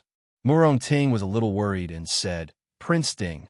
It wasn't that she didn't believe in Prince Ding's character. Murong Ting was very envious of how Prince Ding and Li had been together for so many years. However, the position of emperor often meant that there were countless unavoidable choices. Yi Li said softly, I believe in him. No matter what happens, we will stand together and face it. Seeing that Yi Li was so calm, Murong Ting also relaxed and nodded heavily. No matter what, Li, we will support you. Thank you. Yi Li smiled. Nyang Nyang. The little princess in Murong Ting's arms wriggled her small body and reached out her small hand to Yi Li. Yi Li had no choice but to hand Lin to Qin Zheng and take Xiner into her arms. She smiled and said, Xiner, what's wrong? Murong Ting looked at Xiner, sitting in Yi Li's arms with a big smile on her tender little face. She couldn't help but say sourly, Aunt Su is right. You really have no conscience. Before your mother came back, Aunt Murong played with you every day. Now that your mother is back, she doesn't want me anymore. Aunt, Nyang Nyang. The little princess smiled even more happily in Yi Li's arms, completely not understanding Murong Ting's complaints. Hua Tianxiang held Lin and teased him while thoughtfully saying, Lin Prince Ding is not willing to ascend the throne because of this, right? It had to be said that Hua Tianxiang, who was born in a meritorious family, had a clearer understanding of many things than Qin Zheng and Murong Ting. Yi Li was startled and said with a smile, He said he doesn't want to attend court. Everyone was speechless. What kind of reason was this? Reporting to Princess. Young Master Chun invites Princess to the study. Outside the door, a guard hurriedly reported. Hearing this, Yili raised her eyebrows. She immediately heard the difference. Mo Xiuyao was also in the study at this time. Why was it not Prince Chun who invited her, but young Master Chun? What happened? The guard looked at Yili awkwardly and said, Prince Chun is furious in the study. Young Master Chun invites Princess to take a look. I know, you can go. Yili sighed. She stood up and called Exeter into Qin Zheng's arms and said with a smile, I'll be back soon. The little princess babbled and grabbed Yi Li's hair and refused to let go. Yi Li helplessly frowned, shook her head and said with a smile, Forget it. I'll take you with me. Exeter also misses Imperial Father, right? Leave Exeter to me, Qin Zheng said. Although she had never seen Prince Ding get angry, she had heard of it. She didn't want to scare the child. Moreover, Qin Zheng had a rough idea of why Prince Ding got angry. She said softly, Don't mind what others say. Yili nodded and said, Don't worry, nothing will happen. After a while, she finally persuaded the little princess to let go. Yili went in and changed her clothes before walking in the direction of the study. Chapter 1048. Seeing Yili go out, Hua Tianxiang and the other two looked at each other worriedly and sighed helplessly. Every family has its own difficulties. Even for a couple like Yi Li and Mo Xiuyao, who could be said to be the most powerful couple in the world, there were also times when they had no other choice. Murong Ting sighed and said, Fortunately, Lung Er doesn't have much ability, and no one forced him to marry a wife or take a concubine. As for those blind people who wanted to send themselves to her door, she naturally had a way to deal with them. But a situation like the Prince Ding mansion couldn't be solved by driving those people out like she did. Qin Zheng also sighed faintly. Murong Ting paused and looked at Hua Tianxiang and said, Prince Ding is still unwilling to ascend the throne. Is it really because of this? Hua Tianxiang glanced at her and said, Even if it's not all, it should be a little bit. But it's fine if you only hear these words here, but you must not speak of them outside, including Lung Haoyu. Murong Ting rolled her eyes at him. Of course I know. Do you think I'm an idiot?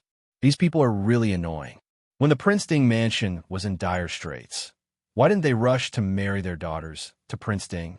Now that Prince Ding has the world in his hands, they come over talking about etiquette and clan rules. They even secretly squeezed the Su family and wanted to monopolize power, really. Qin Zheng patted the back of her hand with a smile and said, Okay, I'm not angry. What are you angry for? Since Lier knows what to do, we can't help much. Let's just watch. Murong Ting smiled and said, Who said we can't help much? This girl has at least persuaded a few girls not to marry Prince Ding. Hua Tianxiang raised her eyebrows. You have such eloquence. Prince Ding was now the future emperor. Not to mention that Murong Ting's eloquence wasn't very good. Even if she might not be able to persuade those girls who wanted to be the emperor's concubine. Murong Ting snorted and said, They must have lost their minds and forgotten what kind of person Prince Ding is. Prince Ding was not someone who would not kill women. I told them about the fate of the women who adored Prince Ding, and several of them expressed on the spot that they didn't want to be concubines. Qin Zheng did not know whether to laugh or cry. Tinger, do you think they can decide whether to marry Prince Ding or not? What's the use of scaring them? Murong Ting was stunned and lowered her head in dejection. Wasn't that the case? How many things in this world could be decided by a woman? Women who wanted to marry Prince Ding as concubines naturally yearned for glory and wealth. But even if they didn't want to marry, what could they do? At the end of the day, they didn't have a choice whether to marry or not. Yili stood outside the study and did not enter immediately. Before she entered the study, she heard Mo Xiuyao's voice. When Mo Xiuyao was truly angry, he was very calm, but this kind of calmness was often accompanied by shocking bloodshed. Perhaps it was because of this reason that Su Qingchen had secretly sent people to invite her over. After all, the war had just been settled, and the world was not truly at peace. Su Qingshun also did not wish for news of Prince Ding killing meritorious officials to spread at this time. Although young Master Qingshun did not think that many of these people had any merit. What's wrong with not ascending the throne? Don't you want to live? These few years, the Northwest has been without an emperor, and I don't see anyone who can't live. Mo Xiaoyao said lightly. A country cannot live without a ruler for a day. If that's the case, what do I need you for? Prince. Clearly, there were still people who did not give up and wanted to continue persuading him. Yili saw that if she did not enter, Mo Xiaoyao would really explode. Only then did she push open the door to the study and slowly walk in. Prince, what's wrong? I haven't even walked in, and I can already hear you getting angry? Mo Xiaoyao glared at Su Qingshun unhappily. Su Qingshun smiled, but did not say anything. Li, why are you here? Mo Xiaoyao walked down from his seat and reached out to take Yi Li's hand. Yi Li smiled faintly and said, I thought of some things that I wanted to discuss with Prince, so I came over. Did I come a bad time? Mo Xiaoyao pulled her forward and said, It's nothing. Sit down and talk. If there's nothing else, all of you can leave. Seeing Mo Xiaoyao pull Yi Li to the main seat and sit down, the people below could not help but frown, and some even showed some dissatisfaction. As for the trusted aides of the Prince Ding mansion, they quickly lowered their heads, wishing that they could dig a hole and bury themselves in it. They grumbled in their hearts, If you want to die, at least wait until we're gone. Prince, your subjects are discussing matters with Prince. A gray-haired old man came forward and said in a low voice. Yi Li glanced at him. He looked familiar, but not too familiar. She remembered that he was from a prestigious family in Dechu State, and could be considered an old subject of 2 dynasties. When the northern tribes invaded, he came to the Prince Ding mansion to seek refuge because it was closer to the northwest. However, he had not done much, so it was natural that Yi Li did not know his name. Mo Xiaoyao glanced at him unhappily and said, Discussion? I have been sitting here listening to your nonsense since early in the morning. Do you think I have nothing better to do? If you have any problems in the future, come and tell I after the results are out. The old man was almost choked by Mo Xiaoyao's words. How was the coronation ceremony nonsense? In the eyes of the old man, who had studied all his life and considered himself a scholar, was there anything more important than becoming the ruler of country? To the side, a few of the trusted aides of the Prince Ding mansion looked at the old man sympathetically and consciously leaned back to avoid being implicated if the prince got angry. To Prince Ding, the coronation ceremony was not a big deal. If he wanted to be the emperor, Prince Ding would have ascended a few years ago. Mo Xiaoyao said impatiently. Who told you there was a coronation ceremony? 2 years ago, you were crying and shouting that you were loyal subjects of the Dechu State. What? The Dechu State has not been destroyed yet, and you're in a hurry to succeed the emperor. You want the coronation ceremony, right? Coincidentally, there's a coronation ceremony in Jiangnan. I will send someone to send you there. Who knows? You might even make it in time for a drink. Prince. These words, in the ears of the former officials of the Dechu State, could be said to be heart-wrenching. However, Mo Xiaoyao was in a fit of anger at this time. He did not care about their changing expressions. He laughed coldly and said, You want to send your daughters into the Prince Ding mansion? Fine. I's beloved concubines still lack a few servant girls to serve tea, wash their feet, and fold their blankets. If it really doesn't work, they could do the laundry and cleaning in the manor. It will save the Prince Ding mansion the money to buy more servant girls. But the prince, having 3 wives and 4 concubines, has been common since ancient times. In the past, the prince was busy with many things and did not have time to care about these things. However, now that the world is at peace, if the prince's manor only has 1 princess consort, it would lose face for the Prince Ding mansion. This time, the one who spoke was an official of the former Great Chu. He used to be a high-ranking official of the Minister of High Affairs. However, his attitude was always ambiguous. He did not offend either the Prince Ding mansion or Mo Jingqi. Later, when the Dechu State moved south, he brought his family to the northwest. It could be said that he had made the right choice.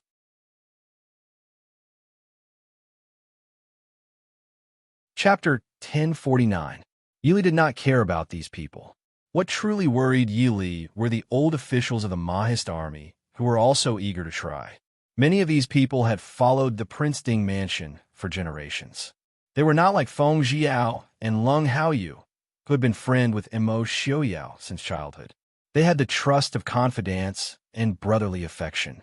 But in terms of their relationships in the Prince Ding mansion and the Mahist army, they were more complicated than confidants like Feng Jiao and Lung Haoyu. These people had followed the Prince Ding mansion and had been suppressed by the imperial house of the Dechu state for many years. They could be considered loyal. Now that the prince was finally going to unify the world, it was time for them to hold their heads high. It was not their fault for thinking like this.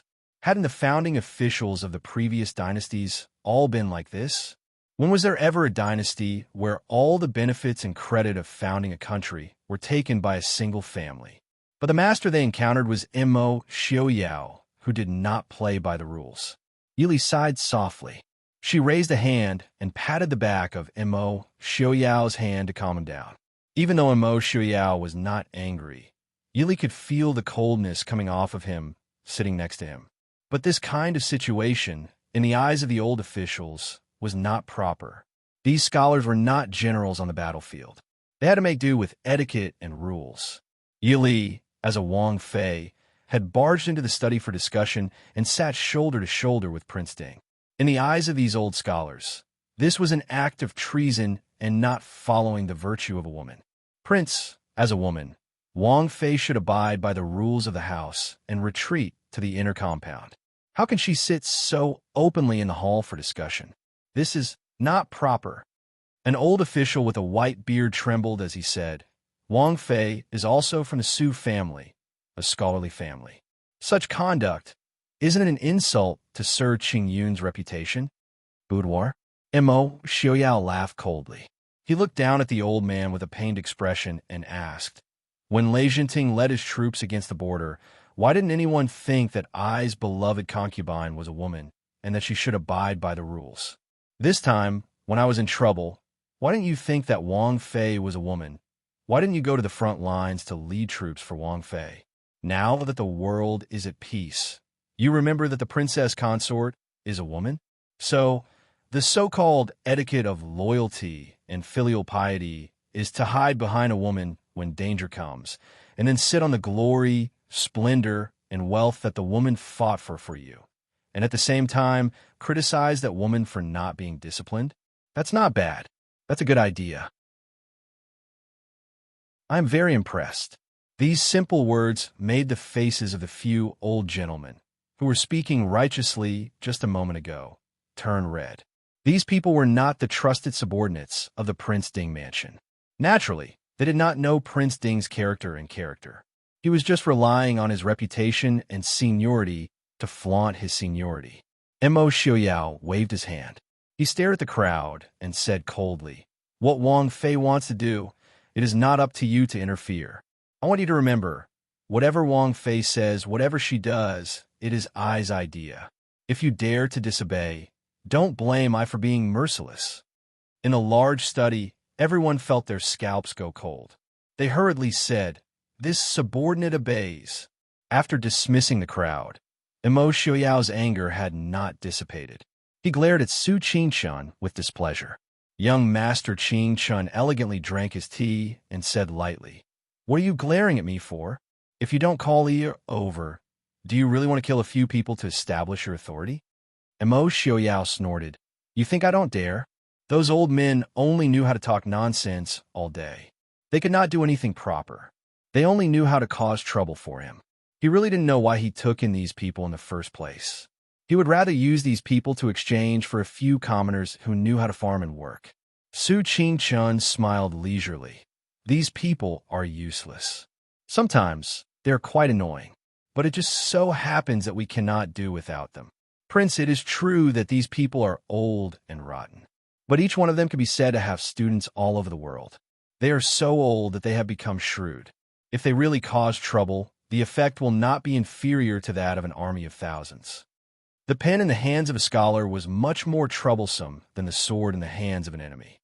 Of course, if Mo Xiaoyao wanted to be a tyrant who burned books and buried scholars, then he did not need to care.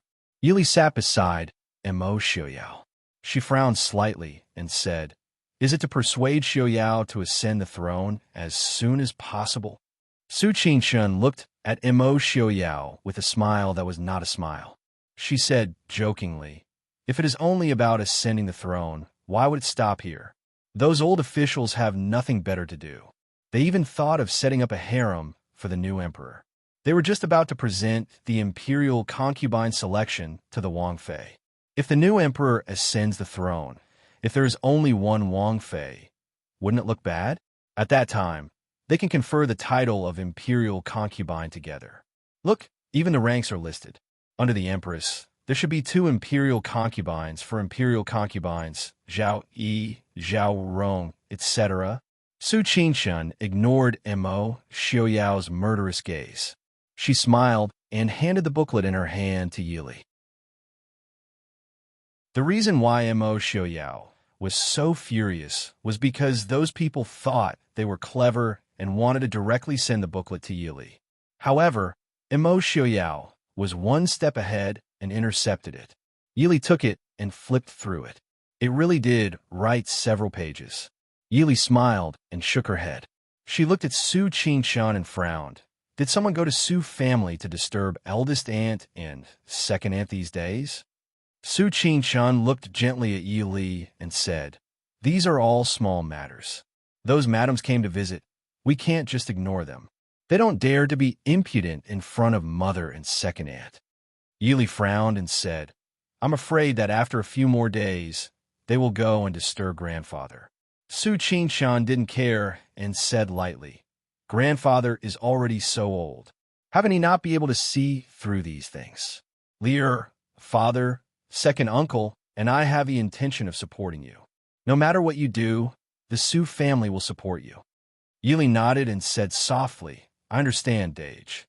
Su Qingshun stood up and said, "Now it seems that not ascending the throne was the right thing to do. We haven't even ascended the throne yet, but many people are already impatient. Moreover, things had happened too quickly this time. There might be someone behind this. It's time to clean up the subordinates of the Prince Ding mansion. As a father, don't be too lazy and throw everything to your son. Your son will still need many years to deal with these big matters." The last sentence was naturally for Mo Xiaoyao to hear. Mo Xiaoyao said with a sour expression, "I know. If they dare to casually stretch out their hands in front of I will break their limbs." Su Qingshun left, leaving only Mo Xiaoyao and Yili in the study. Yili smiled faintly and pulled down Mo Xiaoyao's handsome face. She said, "Are you still angry?" Mo Xiaoyao laughed coldly and said, "If they really want to be emperor, I don't mind showing them what a tyrant is.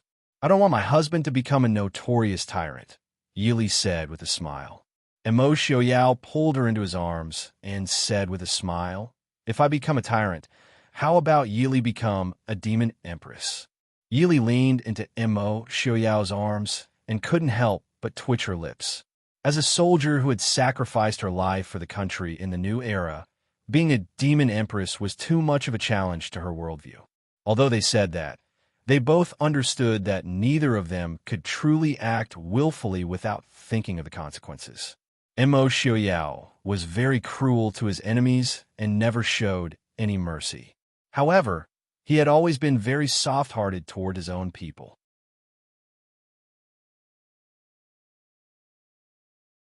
Chapter 1050. They were unable to challenge the traditions of this era that had existed for thousands of years. That was why Mo Xiaoyao chose to put this issue aside. If he didn't ascend the throne or become an emperor, then there wouldn't be any harem problems. As a prince, having an heir was the best way to answer to the Prince Ding mansion. The previous kings of the Prince Ding mansion didn't request for a large number of wives and concubines. On the other hand, Mo Xiaoyao truly didn't have any interest in the throne.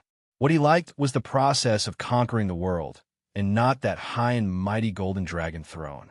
He didn't want to be tied to that position, but once he sat on that position, many things would become out of his control.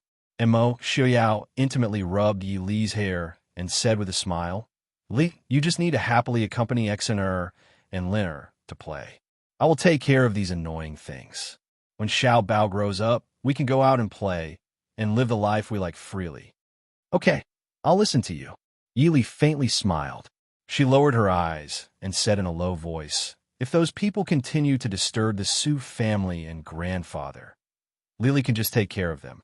I've said it before, no matter what Lily does, it's Ai's idea.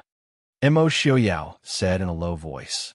Even if Lily wanted to kill everyone, these crimes could be taken by Ai.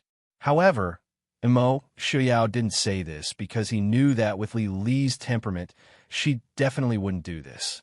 Lily is soft-hearted. If you don't want to do something you can't do, I will do it for you. Yi Li's prediction wasn't wrong. After Mo Xiaoyao mercilessly demoted a few of the most active people, these people who were clamoring to ascend the throne and taking concubines immediately quieted down. However, very quickly, there were people who thought of a new way out. In front of benefits and wealth, there would always be countless people who would do whatever it took to get in. In the bamboo forest behind Lishan Academy outside the city, Master Qingyun was playing chess with Suja. Suja looked at the chessboard and pondered while holding a black piece. He smiled and said, now that Prince Ding's great cause is about to succeed, why is Elder Su still frowning? As the saying goes, keeping watch at night is harder than starting a business. With Prince Ding's intelligence and temperament, as long as there were no accidents, it would not be difficult for him to unify the world. However, since ancient times, there have been countless people who have obtained the world, but were unable to bring peace to the world. Who could say that the Titan Emperor of ancient times wasn't a peerless emperor? However, after unifying the world, they only enjoyed the country for less than 30 years. How could we not sigh in disappointment? Master Qingyun's hair and beard were all white. His appearance was thin, and he looked like a carefree wild crane. However, the old man's entire life was devoted to educating the students. How could he truly see through the world of mortals and be detached from the world? Suja also sighed and slowly put down a piece. He said, other things aside, Prince Ding's delay in ascending the throne and taking in concubines is detrimental to the stability of the world. Ascending the throne to become the emperor, appointing an empress, taking in concubines, and having children. Not only did this represent the beginning of a dynasty, it also gave the people of the world a stable message, calming the hearts of the people. Prince Ding's personality is too similar to the founding Prince Ding back then. Back then, the first Prince Ding of the Dechu state, Mo Lanyun, had not insisted on marrying the princess of the previous dynasty. Otherwise, the founding ancestor of the Dechu state might not have been able to sit on the throne. And now, there wasn't even a chance for the events of the past to repeat. In today's world, other than Prince Ding, no one else could sit on the throne, and no one would be able to convince the masses. Elder Su, should we go and persuade Prince Ding? Suja hesitated for a moment before finally speaking. Although they were far away from the city, they still knew about the big and small matters in Glass City.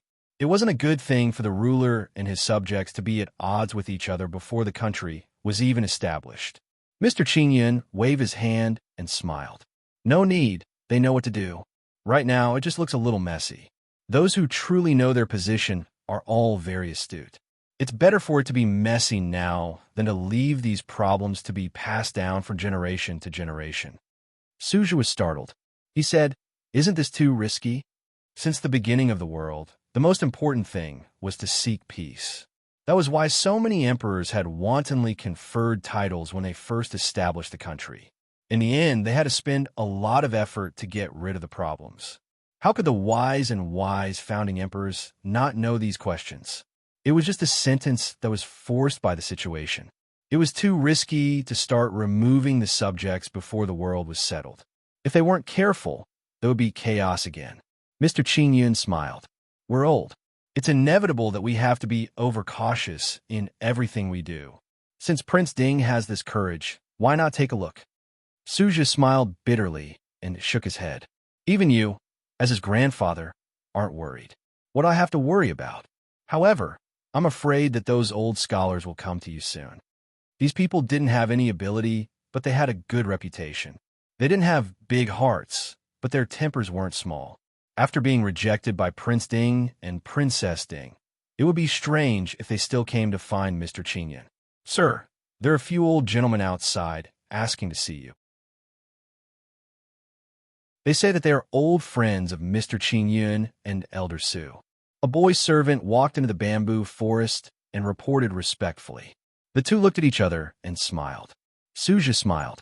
They really come when they say they want to. Mr. Qingyun casually tossed the chess piece in his hand and smiled. Most of them can't be avoided. I haven't seen them for many years. It's good to see them. These people had come to visit several times when they first arrived at West Hill. However, they were all rejected by Mr. Qingyun for various reasons. Therefore, it could be said that he hadn't seen these people for many years. With Mr. Qingyun's age, status, and reputation, no one dared to be unhappy if he didn't want to see them. However, this time, these people probably wouldn't stop until they saw him. Mr. Qingyun wasn't really afraid of them. He was just old and didn't want to deal with these people with ulterior motives. Go invite them in. Yes.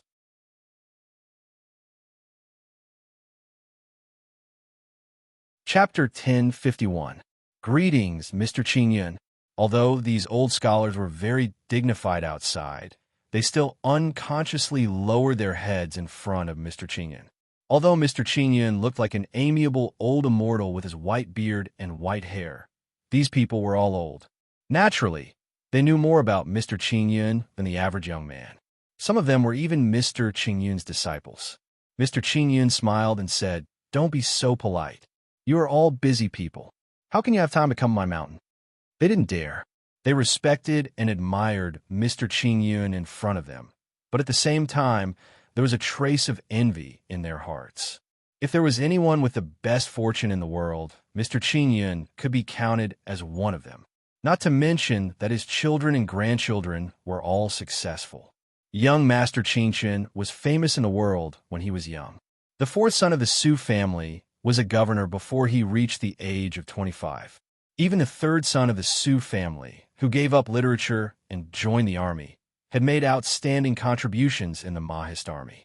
More importantly, he had a granddaughter who became Princess Ding. With these, the Su family could easily prosper for another 100 years. Mr. Qingyun was naturally very free. He didn't have to be so careful and calculate for the prosperity of the family like them. Mr. Qingyun ordered the servant to serve tea. Everyone sat down on the stone bench in the bamboo forest and drank tea. They were silent for a while. After drinking tea for a while, seeing Mr. Qingyun sitting leisurely without any change in his expression, someone finally couldn't sit still. "Mr. Qingyun, we came to disturb you today because we have something to ask of you." One of them stood up and smiled respectfully. Mr. Qingyun raised his eyes and looked at the person who spoke. His old eyes were unexpectedly calm and clear. He smiled faintly and said, "You are Zhao Zhifeng? You studied in Lishan Academy? Speaking of which, we haven't seen each other for more than 20 years, right?" The man who spoke was almost 60 years old. Hearing Mr. Qingyun's words, he quickly smiled and said, "Mr. Qingyun is right. I was taught by Mr. Qingyun." Master Qingyun had also become famous at a young age. Although he was less than 20 years older than him, when he was studying at Lishan Academy, Master Qingyun was already a great scholar. Although he wasn't Master Qingyun's inner disciple, according to the rules, he still had to act as Master Qingyun's disciple. However, this made Zhao Zhifeng, who had thought highly of himself for most of his life, feel a little embarrassed. Mr. Qingyun did not mind. He smiled and said, "What do you want to say?" Zhao Zhifeng hurriedly said, "Now that His Highness Prince Ding has pacified the world, it is time for him to ascend the throne and proclaim himself as the emperor to pacify the people. Appointing an empress, taking in a concubine, re-establishing the imperial court, ordering all matters to return to their proper positions, and all officials to their proper duties, so as to calm the hearts of the common people. But yesterday, we sent a memorial to His Highness Prince Ding. Prince Ding was furious and resolutely refused to take a concubine. We are thinking if Mr. Qingyun should persuade Princess Ding. This Princess Ding has done great service to the Prince Ding mansion. When His Highness Prince Ding ascends the throne, the Wang Fei will naturally be the empress. But if the Wang Fei is determined to monopolize His Highness Prince Ding, I'm afraid this will damage the reputation of the Wang Fei and the Su family. Mr. Qingyun thought for a moment and then raised his head to ask with a smile, "Is this what all of you think?" Everyone looked at each other and said in unison, "Mr. Qingyun, please put the world first. The Su family is the role model of all scholars in the world. They will handle this matter appropriately." Mr. Qingyun looked at the people in front of him and shook his head regretfully. These people were not young anymore. Some of them were only a few years younger than him. Were they so obsessed with fame that they were blinded by it? Everyone has been in Glass City for a long time. What do you think of the governance of the Northwest? Mr. Qingyun asked leisurely. This Prince Ding is truly a wise ruler. The people of the Northwest live and work in peace. It is truly a prosperous era. Mr. Qingyun shook his head and said with a smile, "It is a bit exaggerated to say that it is a prosperous era. But it is true that people live and work in peace. In these 10 years, Prince Ding has not declared himself emperor. The people of the Northwest live and work in peace. It can be seen that whether he is emperor or not is not directly related to the stability of the world. But if Prince Ding does not declare himself emperor, it is not legitimate." Someone said anxiously. Mr. Qingyun said with a smile, "It is true that a country cannot do without a ruler. Prince Ding has the heart to conquer the world. He will not leave the world without a ruler. Now that Prince Ding is not willing to declare himself emperor, it is naturally not time yet. Why are you all so anxious?" Everyone looked at Mr. Qingyun with faint disappointment in their eyes. They originally thought that the Su family was willing to let Prince Ding ascend the throne as soon as possible. After all, after Prince Ding ascended the throne, the biggest contributor would definitely be the Su family. As long as Prince Ding ascended the throne, things would naturally be easy to handle in the future. But they did not expect that Mr. Qingyun really did not care. One of them stood up and said, "Mr. Qingyun is right. We should not say much about when Prince Ding will become emperor." But Prince Ding and Princess Consort have been married for more than 10 years. There is only Princess Consort in the backyard. It is not proper. Women value virtue. Wang Fei's behavior was a little too overbearing. How can she be the mother of the world in the future? Hearing this, Mr. Qingyun's eyes darkened. Just as he was about to speak, a clear voice came from outside the bamboo forest. "This old mister is wrong. The Dechu State's marriage system has a saying, 'Wives are equal.' Wives are equal to their husbands. Prince Ding is a genius, unparalleled in the world. Other than the extremely intelligent Princess Ding, who dares to say that they are equal to Prince Ding? Who dares to say that they are worthy of the title of Princess Ding?" A youth wearing blue robes walked into the bamboo forest. He scanned the people seated and continued, "Also, there is an ancient custom. The wife is the only mistress of the family. If she has been married for 20 years and has no children, then she can take concubines. Even if the wife has no children, the children of the concubines belong to the wife." Princess Ding married for 3 years and gave birth to a little Shitzi. Last year, she gave birth to a pair of twins. What is wrong with Prince Ding not taking any concubines? Since everyone is talking about the custom, why don't this one write to His Highness Prince Ding and restore the ancient custom? But if that's the case, the concubines in your families. Su Qingyan smiled at the crowd, but didn't say anything. You are twisting words and forcing logic." Everyone was so angry that their faces turned red. A few of the older ones pointed at Su Qingyan with trembling fingers. The ancient custom that Su Qingyan spoke of was from the ancient times. At that time, the customs were just established and the people were simple. From the emperor to the lowly peddlers, there was no such thing as taking concubines. Therefore, the marriage system stipulated that if a woman married for 20 years and had no children, she could marry again. Even if a woman married again gave birth to children, she could not be superior to a woman who married for the first time. Later, the people's hearts gradually changed. It was stipulated that those who violated the marriage system and married again would be beaten 100 times and sentenced to 1 year in prison. However, later on, the morals of the world deteriorated day by day, and imperial power gradually flourished. These customs were gradually distorted by the rules, and became the common practice of having 3 wives and 4 concubines. Until now, perhaps only a family like the Sioux family still maintained the rule that a man could only take concubines after 40 if he had no children. If the ancient custom was forcefully restored, it would be a light punishment for the people in front of him to lose all their wives and concubines. Just the punishment of being beaten and sentenced would be enough to make them hover between life and death, and then lock them up until their bones turned to ash.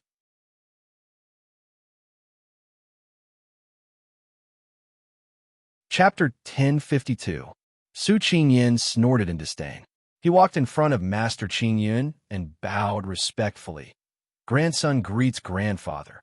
Seeing his youngest grandson, Master Qingyun was very happy.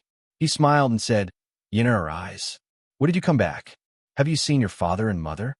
Su Qingyan grinned and said, "Grandson just came back.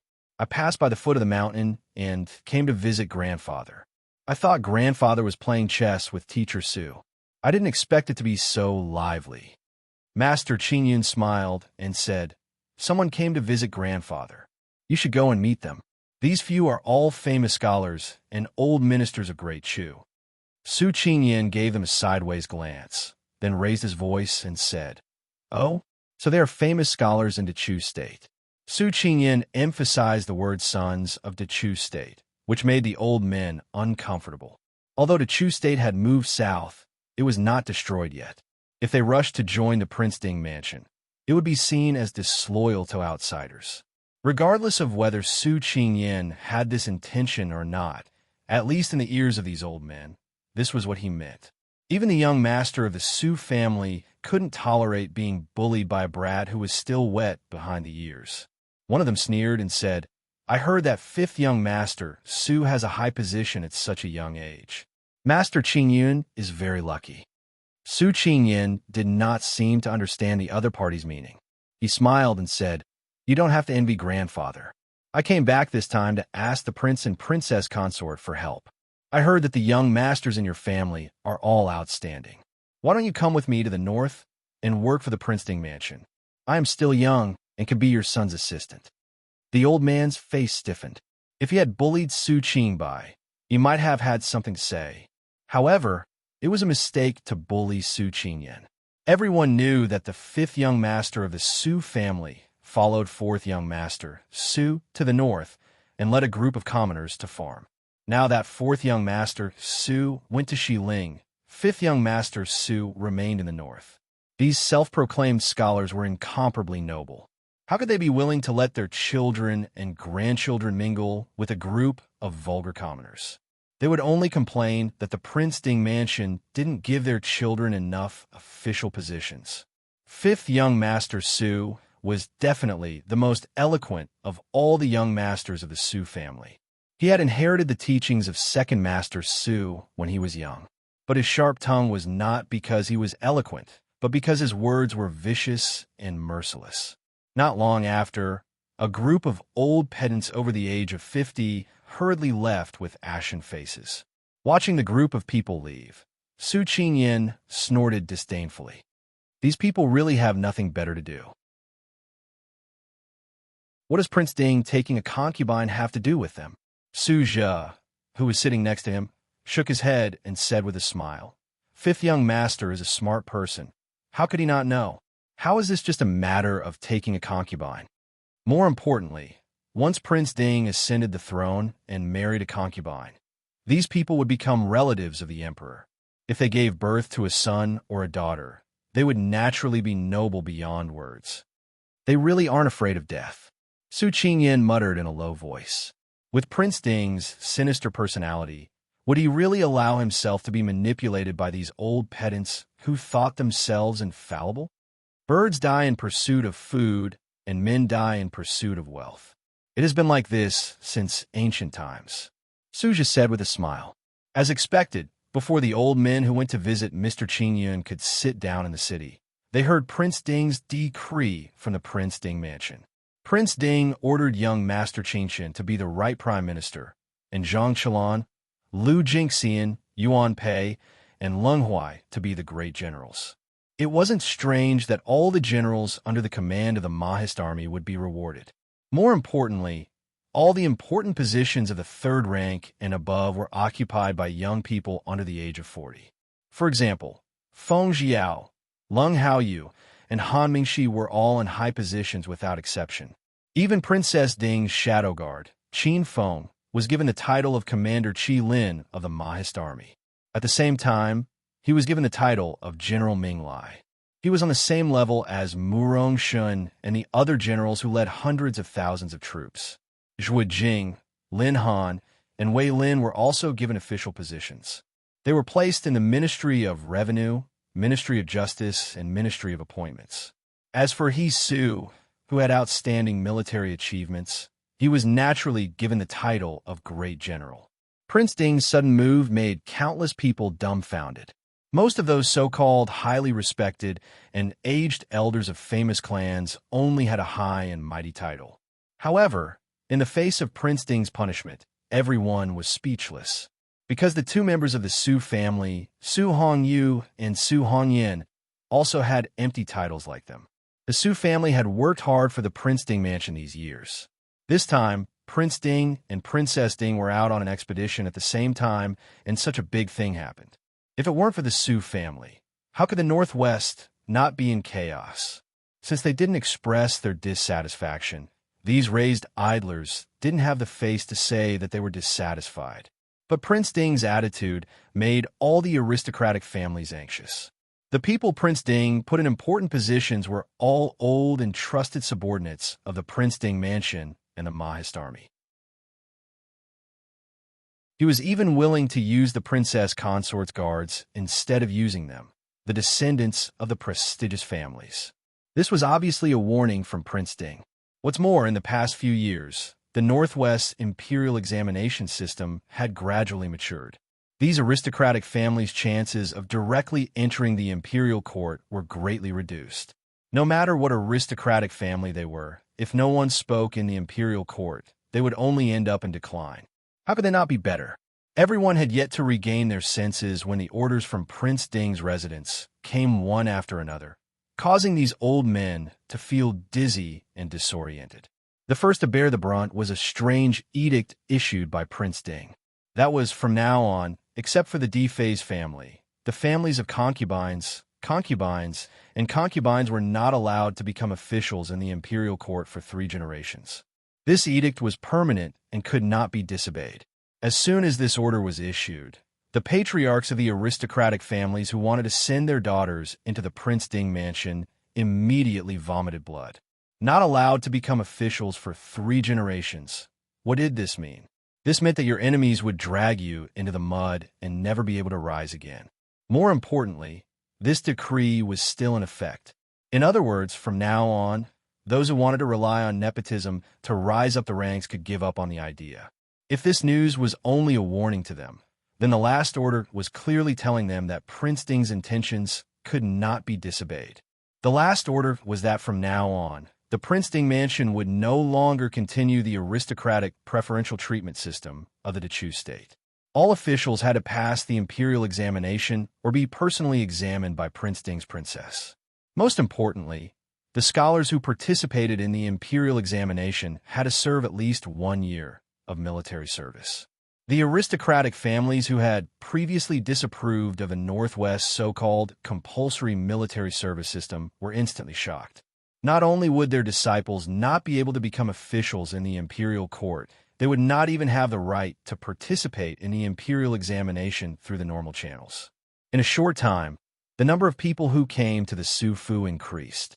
Inside the Prince Ding mansion, Su Hongyu, Su Qingshun, and the others were all present. Mo Xiaoyao pulled Yi Li to sit at the head of the table and lazily looked at the crowd. He was clearly in a good mood. 2 days ago, he had been angered by those old scholars, but he could not casually kill them. However, that was fine. If Mo Xiaoyao wanted to punish someone, he had plenty of ways to make them wish they were dead. Therefore, Prince Ding did not care that the bombs he had dropped had blown up the aristocratic families of the world. He only sat in the Wang Fu and pulled Yi Li along to watch the show, laughing to himself.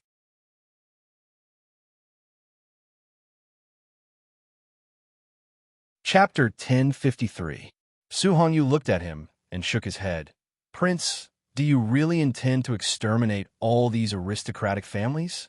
Sometimes, these arrogant aristocratic families were very annoying, but sometimes they couldn't be left out. Moreover, if they were pushed too far, these people might all defect to Jiangnan. When that happened, it would not be good for the Prince Ding Mansion's reputation. Mo Xiaoyao raised his eyebrows. Since they claim to be loyal to Ai, they have to follow Ai's rules. Could it be that they want this prince to accommodate them? As long as they know their limits, I will naturally give them a way out. As for those who were originally wavering, I do not care. These 2 days, I have caused a lot of trouble for Mr. Hongyu. Mr. Qin Yun was far away in the Lishan Academy, and it was not easy to see him. However, Su Hongyu was in Glass City. As the current head of the Su family, he was naturally the first person that the other family heads wanted to win over. Su Hongyu shook his head, indicating that he did not need to care. Su Qingshun was now the right chief minister, second only to one person. Su Qingbai was also a high official of a region. Su Qingze and Su Qingfeng also held important positions. The Su family was already in the limelight, and the older generation naturally did not need to be entangled in these matters. They only needed to pave the way for the younger generation. Su Qingshun raised his eyebrows and looked at Mo Xiaoyao, asking, Prince has left the position of left chief minister. Who is he planning to use it to bait? Mo Xiaoyao raised his eyebrows and smiled. With a sincere expression, he said, I am not baiting anyone. The position of left chief minister has already been chosen. It is just that the person will not take the position. Mr. Xiaoding? Su Qingxin asked. Regardless of status, ability, or reputation, Mr. Xiaoding was no doubt a suitable candidate. The fact that he used to be from West Hill might be criticized, but it would undoubtedly make it easier for him to win over the hearts of the people of West Hill. After all, 1/3 of the Prince Ding Mansion's territory was seized from West Hill. Having a famous scholar from West Hill as the prime minister would have a great effect on the people's loyalty. Mr. Xiaoding agreed? Su Qingxin asked, but others don't know yet. Others might not know, but there would be many people eyeing the position of left prime minister covetously. Su Qingxin would never believe that Mo Xiaoyao did not intend to make a fuss about this. Mo Xiaoyao smiled and said, Of course I agree. However, Mr. Xiaoding is busy with the affairs in the Northwest. It will take at least 2 to 3 months before he can come to Glass City to take up his post. As for what happens during this period, it's none of I's business. Everyone present couldn't help but twitch their lips.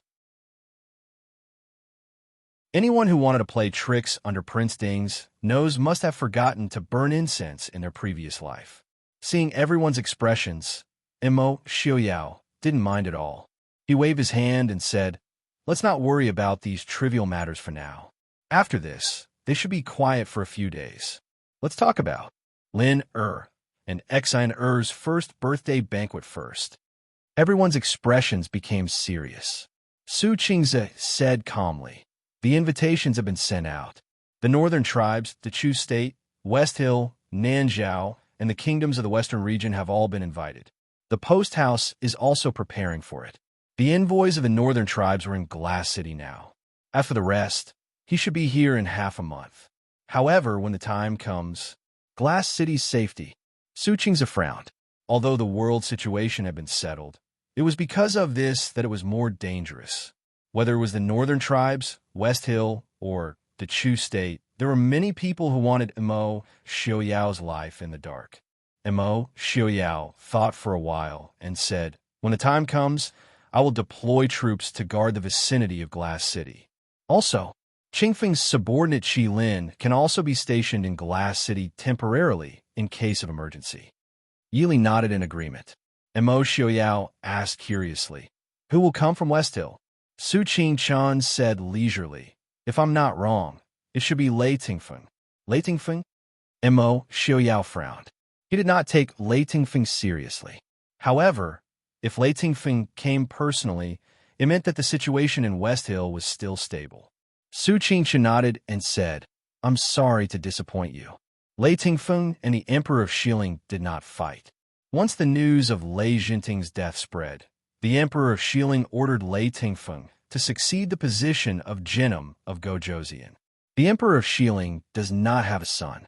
If everything goes well, Lei Tingfeng will be the next Emperor of West Hill. Whether it was the Emperor of Xiling or Lei Tingfeng, they were not as stupid as they thought. Therefore, their hopes of benefiting from the conflict would be dashed. Mo Xiaoyao did not mind. He waved his hand and smiled. "It's fine. If Lei Tingfeng is finished so quickly, I will be disappointed. Lei Jinting's death should allow him to grow.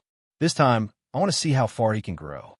Su Qingchen nodded and said, "Lei Tingfeng should be here to negotiate with the Prince Ding mansion." Mo Xiaoyao lowered his eyebrows and thought for a while. He said, "Let Murong Shun and Marquis Nen continue to fight. If they don't fight to the original border between West Hill and the Dechu state, there is no need to negotiate." Su Qingchen pondered for a moment and said, "If Lei Tingfeng wants to settle down and recuperate, he may take the initiative to retreat. That's the best." Mo Xiaoyao smiled and said, "No matter how he wants to negotiate, the Xiling army must retreat to the original border with the Dechu state." Su Qingchen nodded and agreed with Mo Xiaoyao's point of view. He frowned and said, "The envoy of the northern tribes wants to talk to you, or Li personally?" Mo Xiaoyao looked at Yili blankly and asked, "Who is the envoy of the northern tribes?" Master Qingchen was speechless. Mo Xiaoyao had been back for almost half a month. How could he not know who the envoy of the northern tribes was? Even if the northern tribes and the Mahist army had just fought a war, the envoy of the northern tribes was still a country's envoy. As Prince Ding, even if he wanted to pretend, he had to pretend to be a gentleman. Yelu Hong.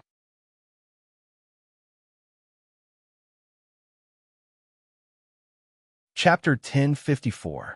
In the end, Mo Xiaoyao did not summon the envoy from the northern tribes and threw the matter to Yi Li.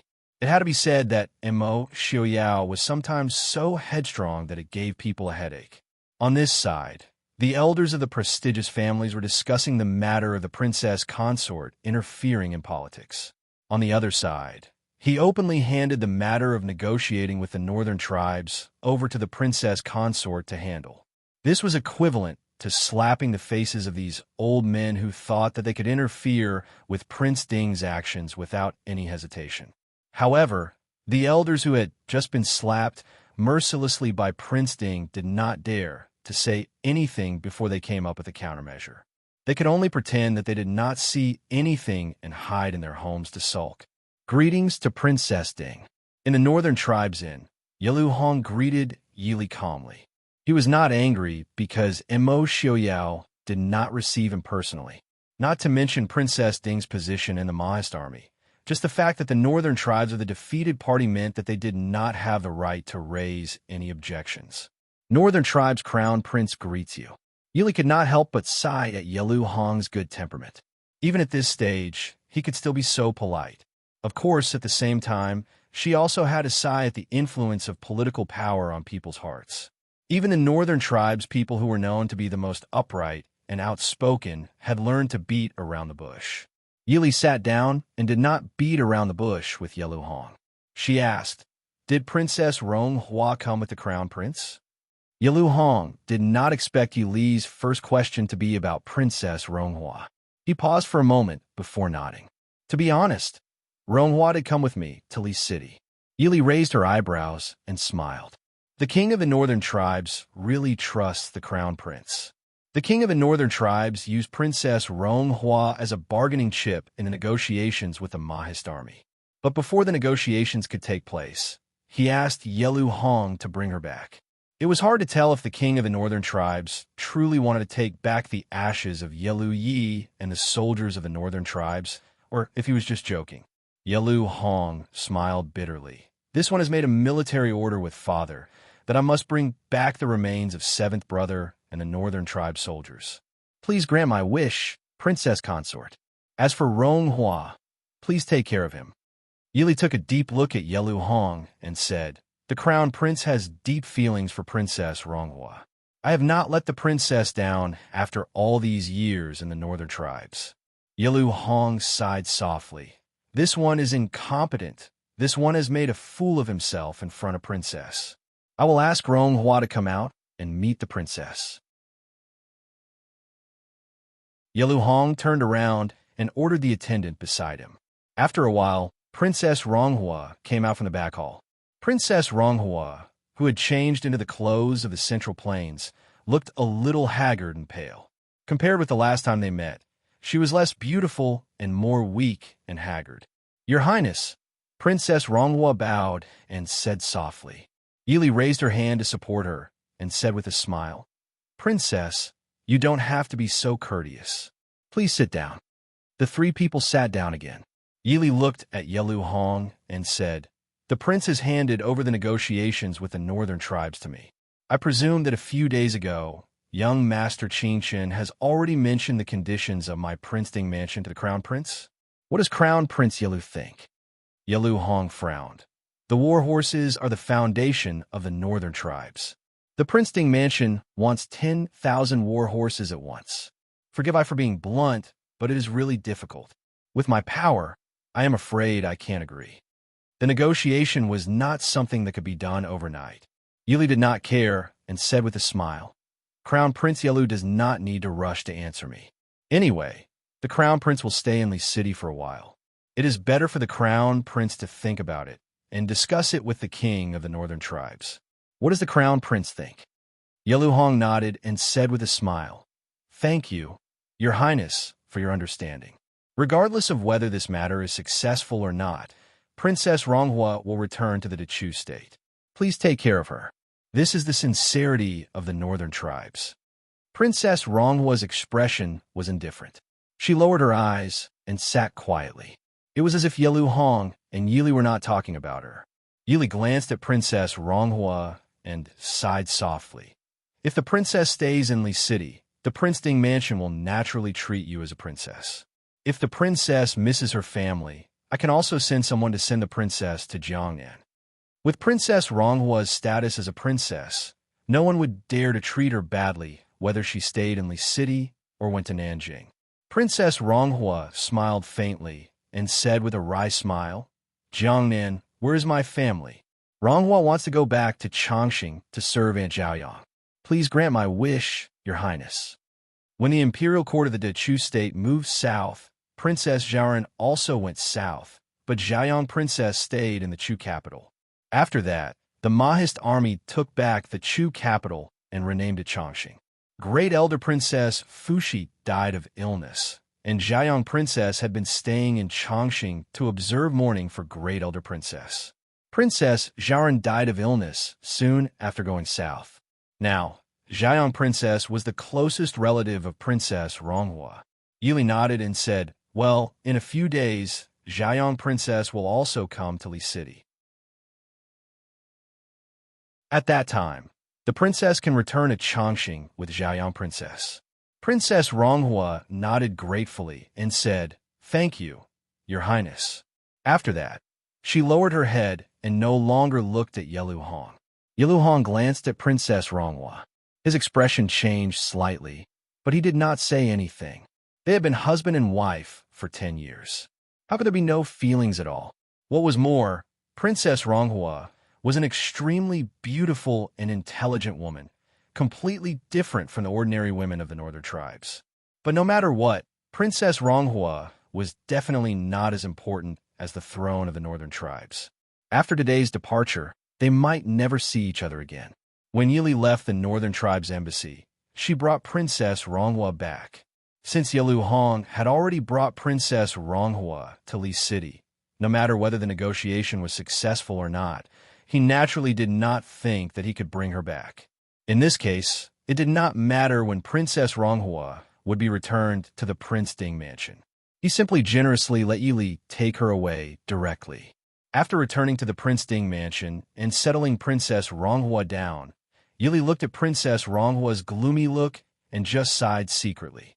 She did not try to comfort her.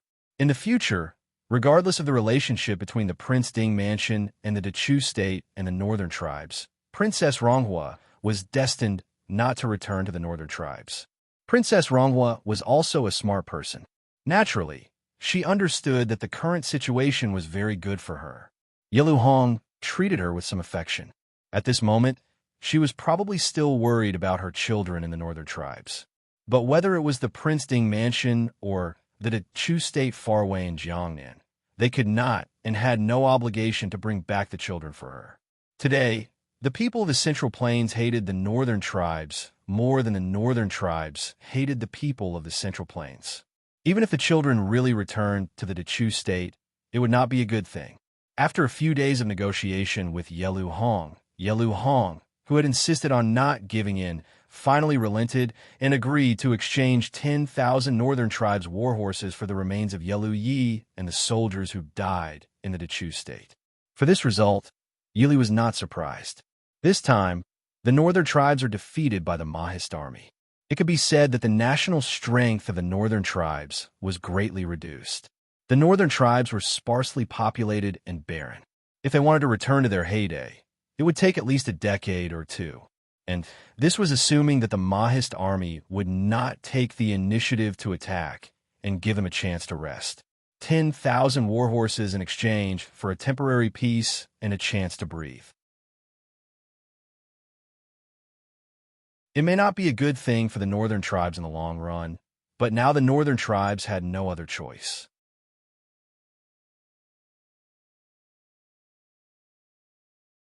Chapter 1055. When the two sides signed the peace agreement, Mo Xiaoyao finally showed up personally. However, Yi Li and Su Qingchen's names were still signed on the document. Su Qingchen was now the right prime minister and naturally had the right to represent Prince Ding in signing the agreement. However, Yi Li's appearance as a woman made the northern tribes' emissaries feel uneasy. It wasn't that they looked down on Yi Li, but they also understood the rules and traditions of the Central Plains. In formal situations, women had no right to speak. Thus, they couldn't help but doubt the effectiveness of this peace agreement. Faced with the northern tribes' suspicions and the dissatisfied gazes of the aristocratic officials, Yi Li didn't care and simply signed her name on the agreement. After both sides signed the agreement, Mo Xiaoyao stood up and pulled Yi Li to Yilu Hong with a smile. Crown Prince Yilu, since you and I have signed the agreement, I hope to see the 10,000 northern tribes' horses as soon as possible. Hearing this, Yilu Hong's mouth twitched. It was said that people of the Central Plains like to beat around the bush and make others dizzy. However, Yilu Hong found that being too direct was also unbearable. And Mo Xiaoyao's words meant to Yilu Hong, if it wasn't for the 10,000 horses, why would I be in the mood to sign a peace agreement with you? Prince Ding, don't worry.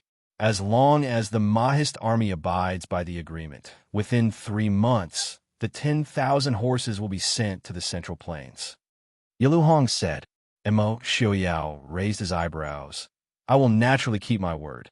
10,000 horses. Within 10 years, neither side will be able to start a war. Yilu Hong nodded. In the future, the northern tribes and the Prince Ding mansion will be allies. This crown prince will toast the prince and princess. Mo Xiaoyao's expression was indifferent, and he didn't object. That was how it was between countries. There were no eternal friends or eternal enemies. There were only eternal benefits. Although it was said that both sides were on good terms, both sides knew that neither the northern tribes nor the Prince Ding mansion had the strength to fight another battle. However, the northern tribes was in a worse state than the Prince Ding mansion. If the Prince Ding mansion tried their best, they could still fight another round. However, the losses would outweigh the gains. If the northern tribes were to continue fighting, it would be a disaster. Therefore, the northern tribes had to pay a higher price. If one day one of the two sides recovered and wanted to make a move, the so-called peace agreement would be nothing more than a piece of paper. When the envoys from Shi Ling and Dechu State arrived at Glass City, the Prince Ding Mansion had just signed the agreement with the northern tribes. Upon hearing this news, the expressions of the envoys from the two countries turned ugly. With the ceasefire between the Prince Ding Mansion and the northern tribes, it was very likely that they would turn their attention to the south. Regardless of whether it was the Dechu State or Shi Ling, they would not be able to withstand the attacks of the Mahist army. Everyone had to face an ironclad fact.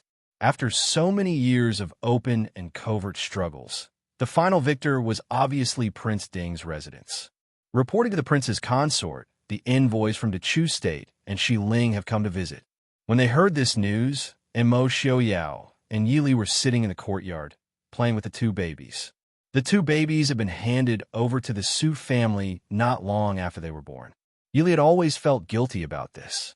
Ever since they returned, whenever they had time, Yili would drag Mo Xiaoyao to accompany the two babies. From time to time, Mo Xiaobao would also come to join the fun.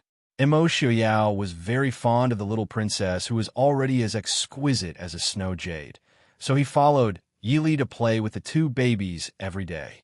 The two of them had become the most leisurely people in the bustling Glass City. Why did they come together? Yili raised her eyebrows and asked. Mo Xiaoyao did not mind and said indifferently, "The distance between the two sides is about the same. It's not a big deal to arrive together. Who came from Jiangnan?" The guard reporting to the prince, "It's King Yu from Dechu State who came with the new Emperor Chu." "King Yu? Mo Jingyu?" Mo Xiaoyao did not have much of an impression of these princes from the Dechu State's royal family. When he was young, he might have been familiar with them, but when he grew up, especially after the incident at the Prince Ding Mansion, he did not have much interaction with these people. Therefore, he did not have a deep impression of this Mo Jingyu, who could be considered to have made a name for himself. Yili got up and placed Lin who had already fallen asleep in her hands, back onto the small bed. She said, "Since Shiling Jinim of Gojoseon and Emperor Chu have personally come, we should go out and meet them, so as to avoid being rude." Mo Xiaoyao nodded. He carefully put down the little princess and followed Yili out to meet the guests. In the main hall of the Prince Ding Mansion, the two groups of people were divided into two sides. The new little emperor of Dechu State, Mo Suiyun, was only 12 years old this year. He sat at the forefront of the Dechu State side. Although he was wearing the luxurious dragon robe of the Ming Emperor, his expression showed that he was somewhat weak and panicked. From time to time, he would look at Mo Jingyu, who was sitting below him. On the other side, Lei Tingfeng was wearing the Shiling Jinim of Gojoseon's court robes. He looked dignified and graceful. Compared to his previous irritation and panic, he was more composed and calm. The Shiling officials sitting below him all lowered their eyes solemnly, as if they were following Jinim of Gojoseon's lead. They looked more magnanimous than the Dechu State. "Prince Ding Mansion has arrived. Princess Consort has arrived." The voice of the palace attendant came from outside the door. Prince Ding, who was dressed in white and had white hair, walked over hand in hand with Princess Consort, who was dressed in green and had black hair and a jade face. Just a glance at the crowd was enough to make them feel a heavy pressure. Lei Tingfeng looked at the beautiful couple in front of him. The expression in his eyes changed, but in an instant, he restrained all his emotions. He calmly stood up and cupped his hands, saying, "Prince Ding, Princess Consort, I have disturbed you. Please don't blame me." Yili looked at Lei Tingfeng with some surprise.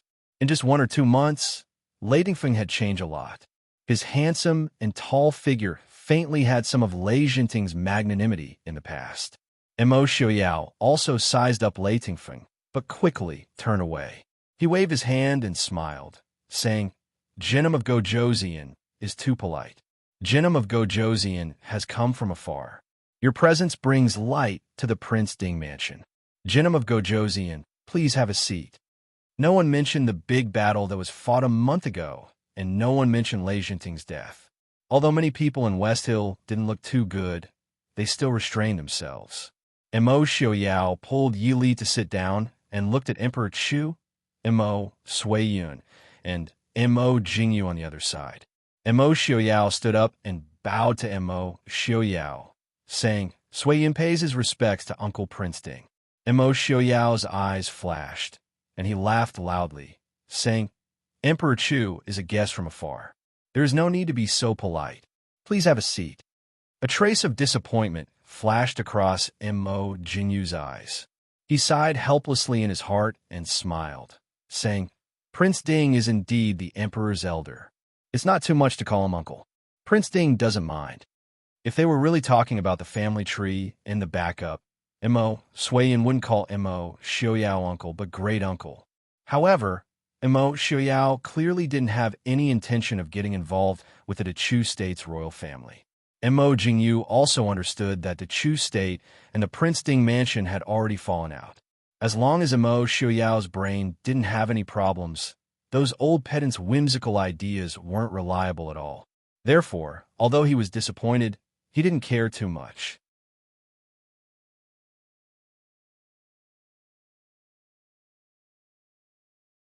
Chapter 1056. Mo Xiaoyao smiled, but didn't say anything. With his intelligence, how could he not know what the Chu state was planning?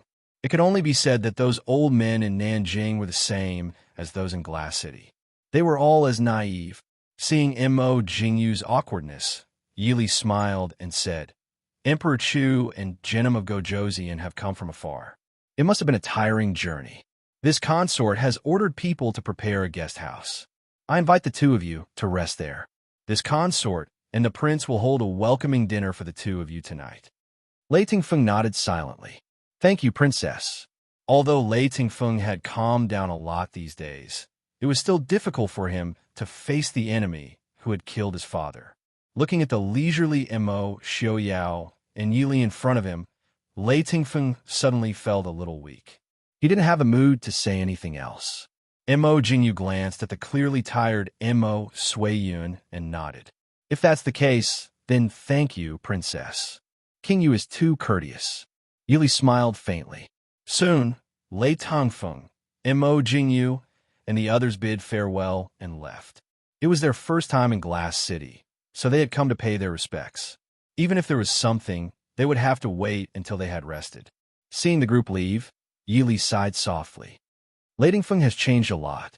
No wonder he was able to control Shi Ling in such a short time. If a few more years pass, he'll be a good opponent.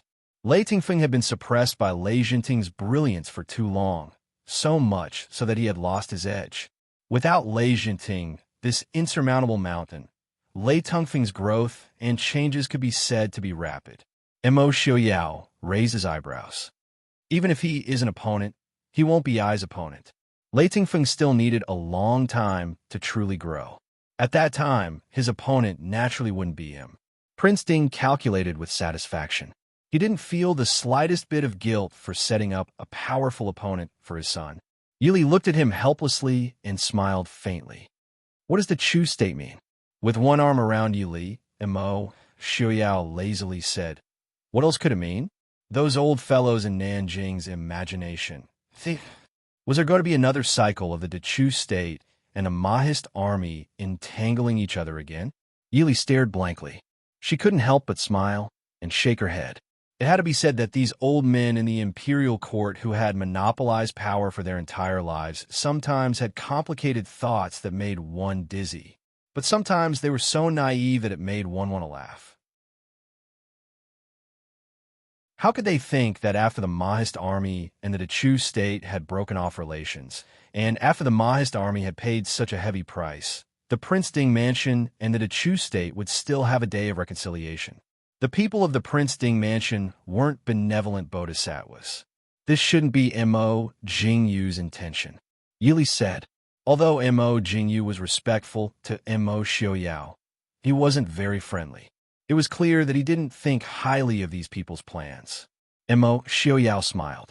For Mo Jingyu to be able to live until now and have so much power, he naturally isn't an idiot. It's impossible that he doesn't know this. It's just that, right now, I'm afraid that he's unable to completely control the entire imperial court of the Dechu state. Mo Jingli was a little stupid, but Jiangnan was his territory. And compared to Mo Jingli, it was clear that Mo Jingli's methods were more ruthless. When Mo Jingli was around, these old men didn't dare to cause trouble. Now that the new emperor had been installed, it would be strange if they didn't take advantage of their seniority. What do you plan to do? Yili asked with a smile. Mo Xiaoyao said, I've already defeated Mo Jingli and Mo Jingqi.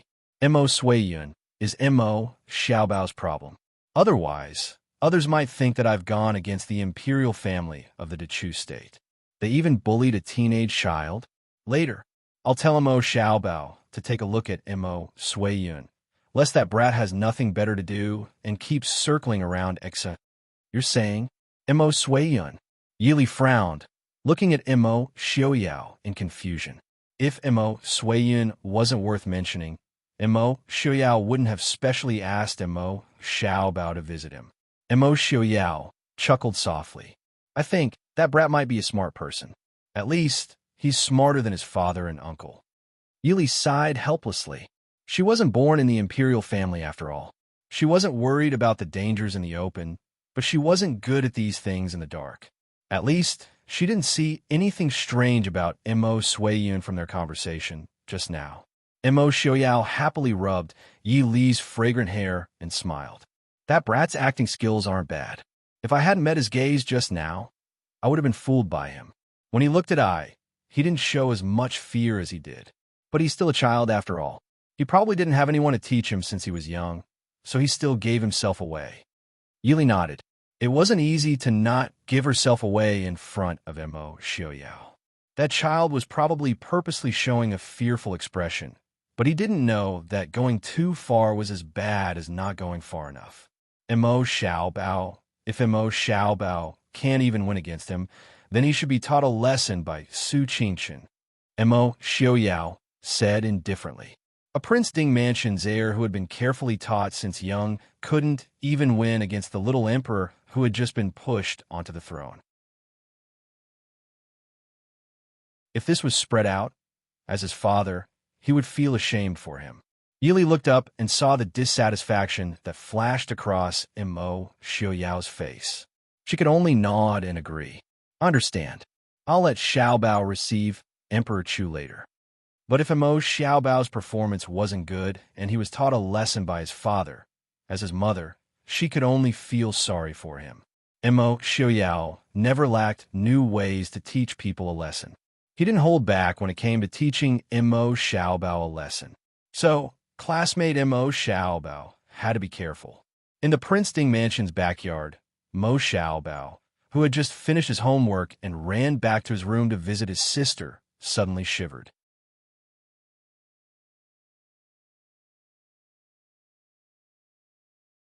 Chapter 1057.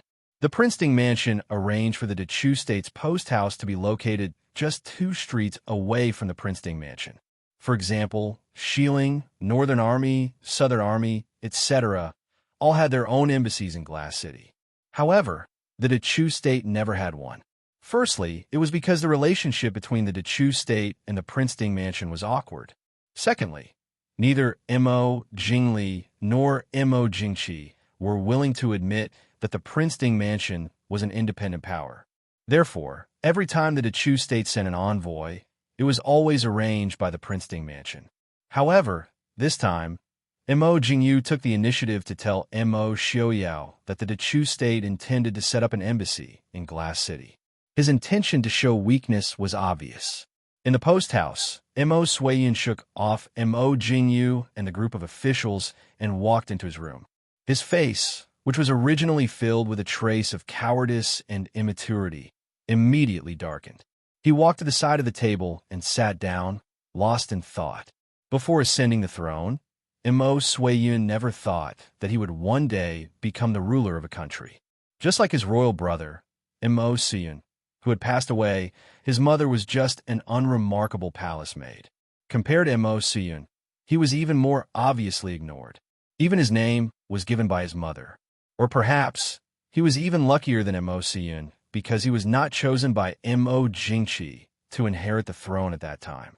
All these years, as the emperor, Imo Su-yun had been living in the palace, he could clearly see with his cold eyes what kind of life Imo Su-yun was living. Originally, he thought that he would be an unremarkable prince and move out of the palace to live his life peacefully after he grew up. However, he never thought that one day, Imo Jingli, who was out on a campaign, would suddenly be deposed. Then, the Empress Dowager and all the royal relatives, civil and military officials found that he was the most suitable candidate. Following that, he became the Chu state's emperor. Imo Jingli being deposed made him sigh in relief. Although he had only seen Imo Jingli a few times, every time he saw this Uncle Wong, he would feel a chill down his spine. He could clearly feel that Imo Jingli wanted to kill him. No, it should be said that Imo Jingli wanted to kill all the princes left behind by the previous emperor. And he didn't seem to be dead. It was only when he ascended to the throne that he realized the true suffering of his younger brother. In the eyes of the Empress Dowager and the nobles, this little emperor was just a chess piece in their game. Imo Sui-yun knew that he didn't want that. He didn't want to be tied down by these people. He had heard a lot about Prince Ding, and he wanted to be like him. Therefore, his respect towards Prince Ding was not fake. He really respected and admired this world-shaking prince. So when he bowed to him, he couldn't help but look up at Prince Ding. However, when he met the deep and indifferent eyes of the white-clothed, white-haired handsome man, he couldn't help but feel a little flustered. Those indifferent eyes didn't seem to see him at all, but also seemed to be able to see through the most secretive thoughts in his heart. He quickly pretended to be afraid and lowered his head, but he knew that he had definitely aroused Prince Ding's suspicion. Imo Sui-yun bit the corner of his lips and frowned. Although he was quite scheming and courageous, he was still an 11 or 12-year-old child after all. Moreover, no one had taught him seriously all these years, so when he encountered such an unexpected situation, he couldn't help but panic. If Prince Ding wanted to kill him, reporting to your majesty, there's a young master outside requesting an audience. Outside the door, the guard reported in a low voice. Imo Sui-yun was feeling vexed, so he frowned unhappily and said, "What young master? I won't see him." But the guard hesitated.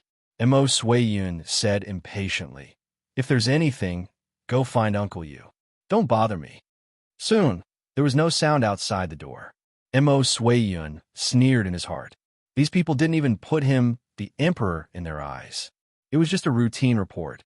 Although he was a little curious as to why someone would look for him in Glass City, Imo Sui-yun wasn't in the mood to think about it.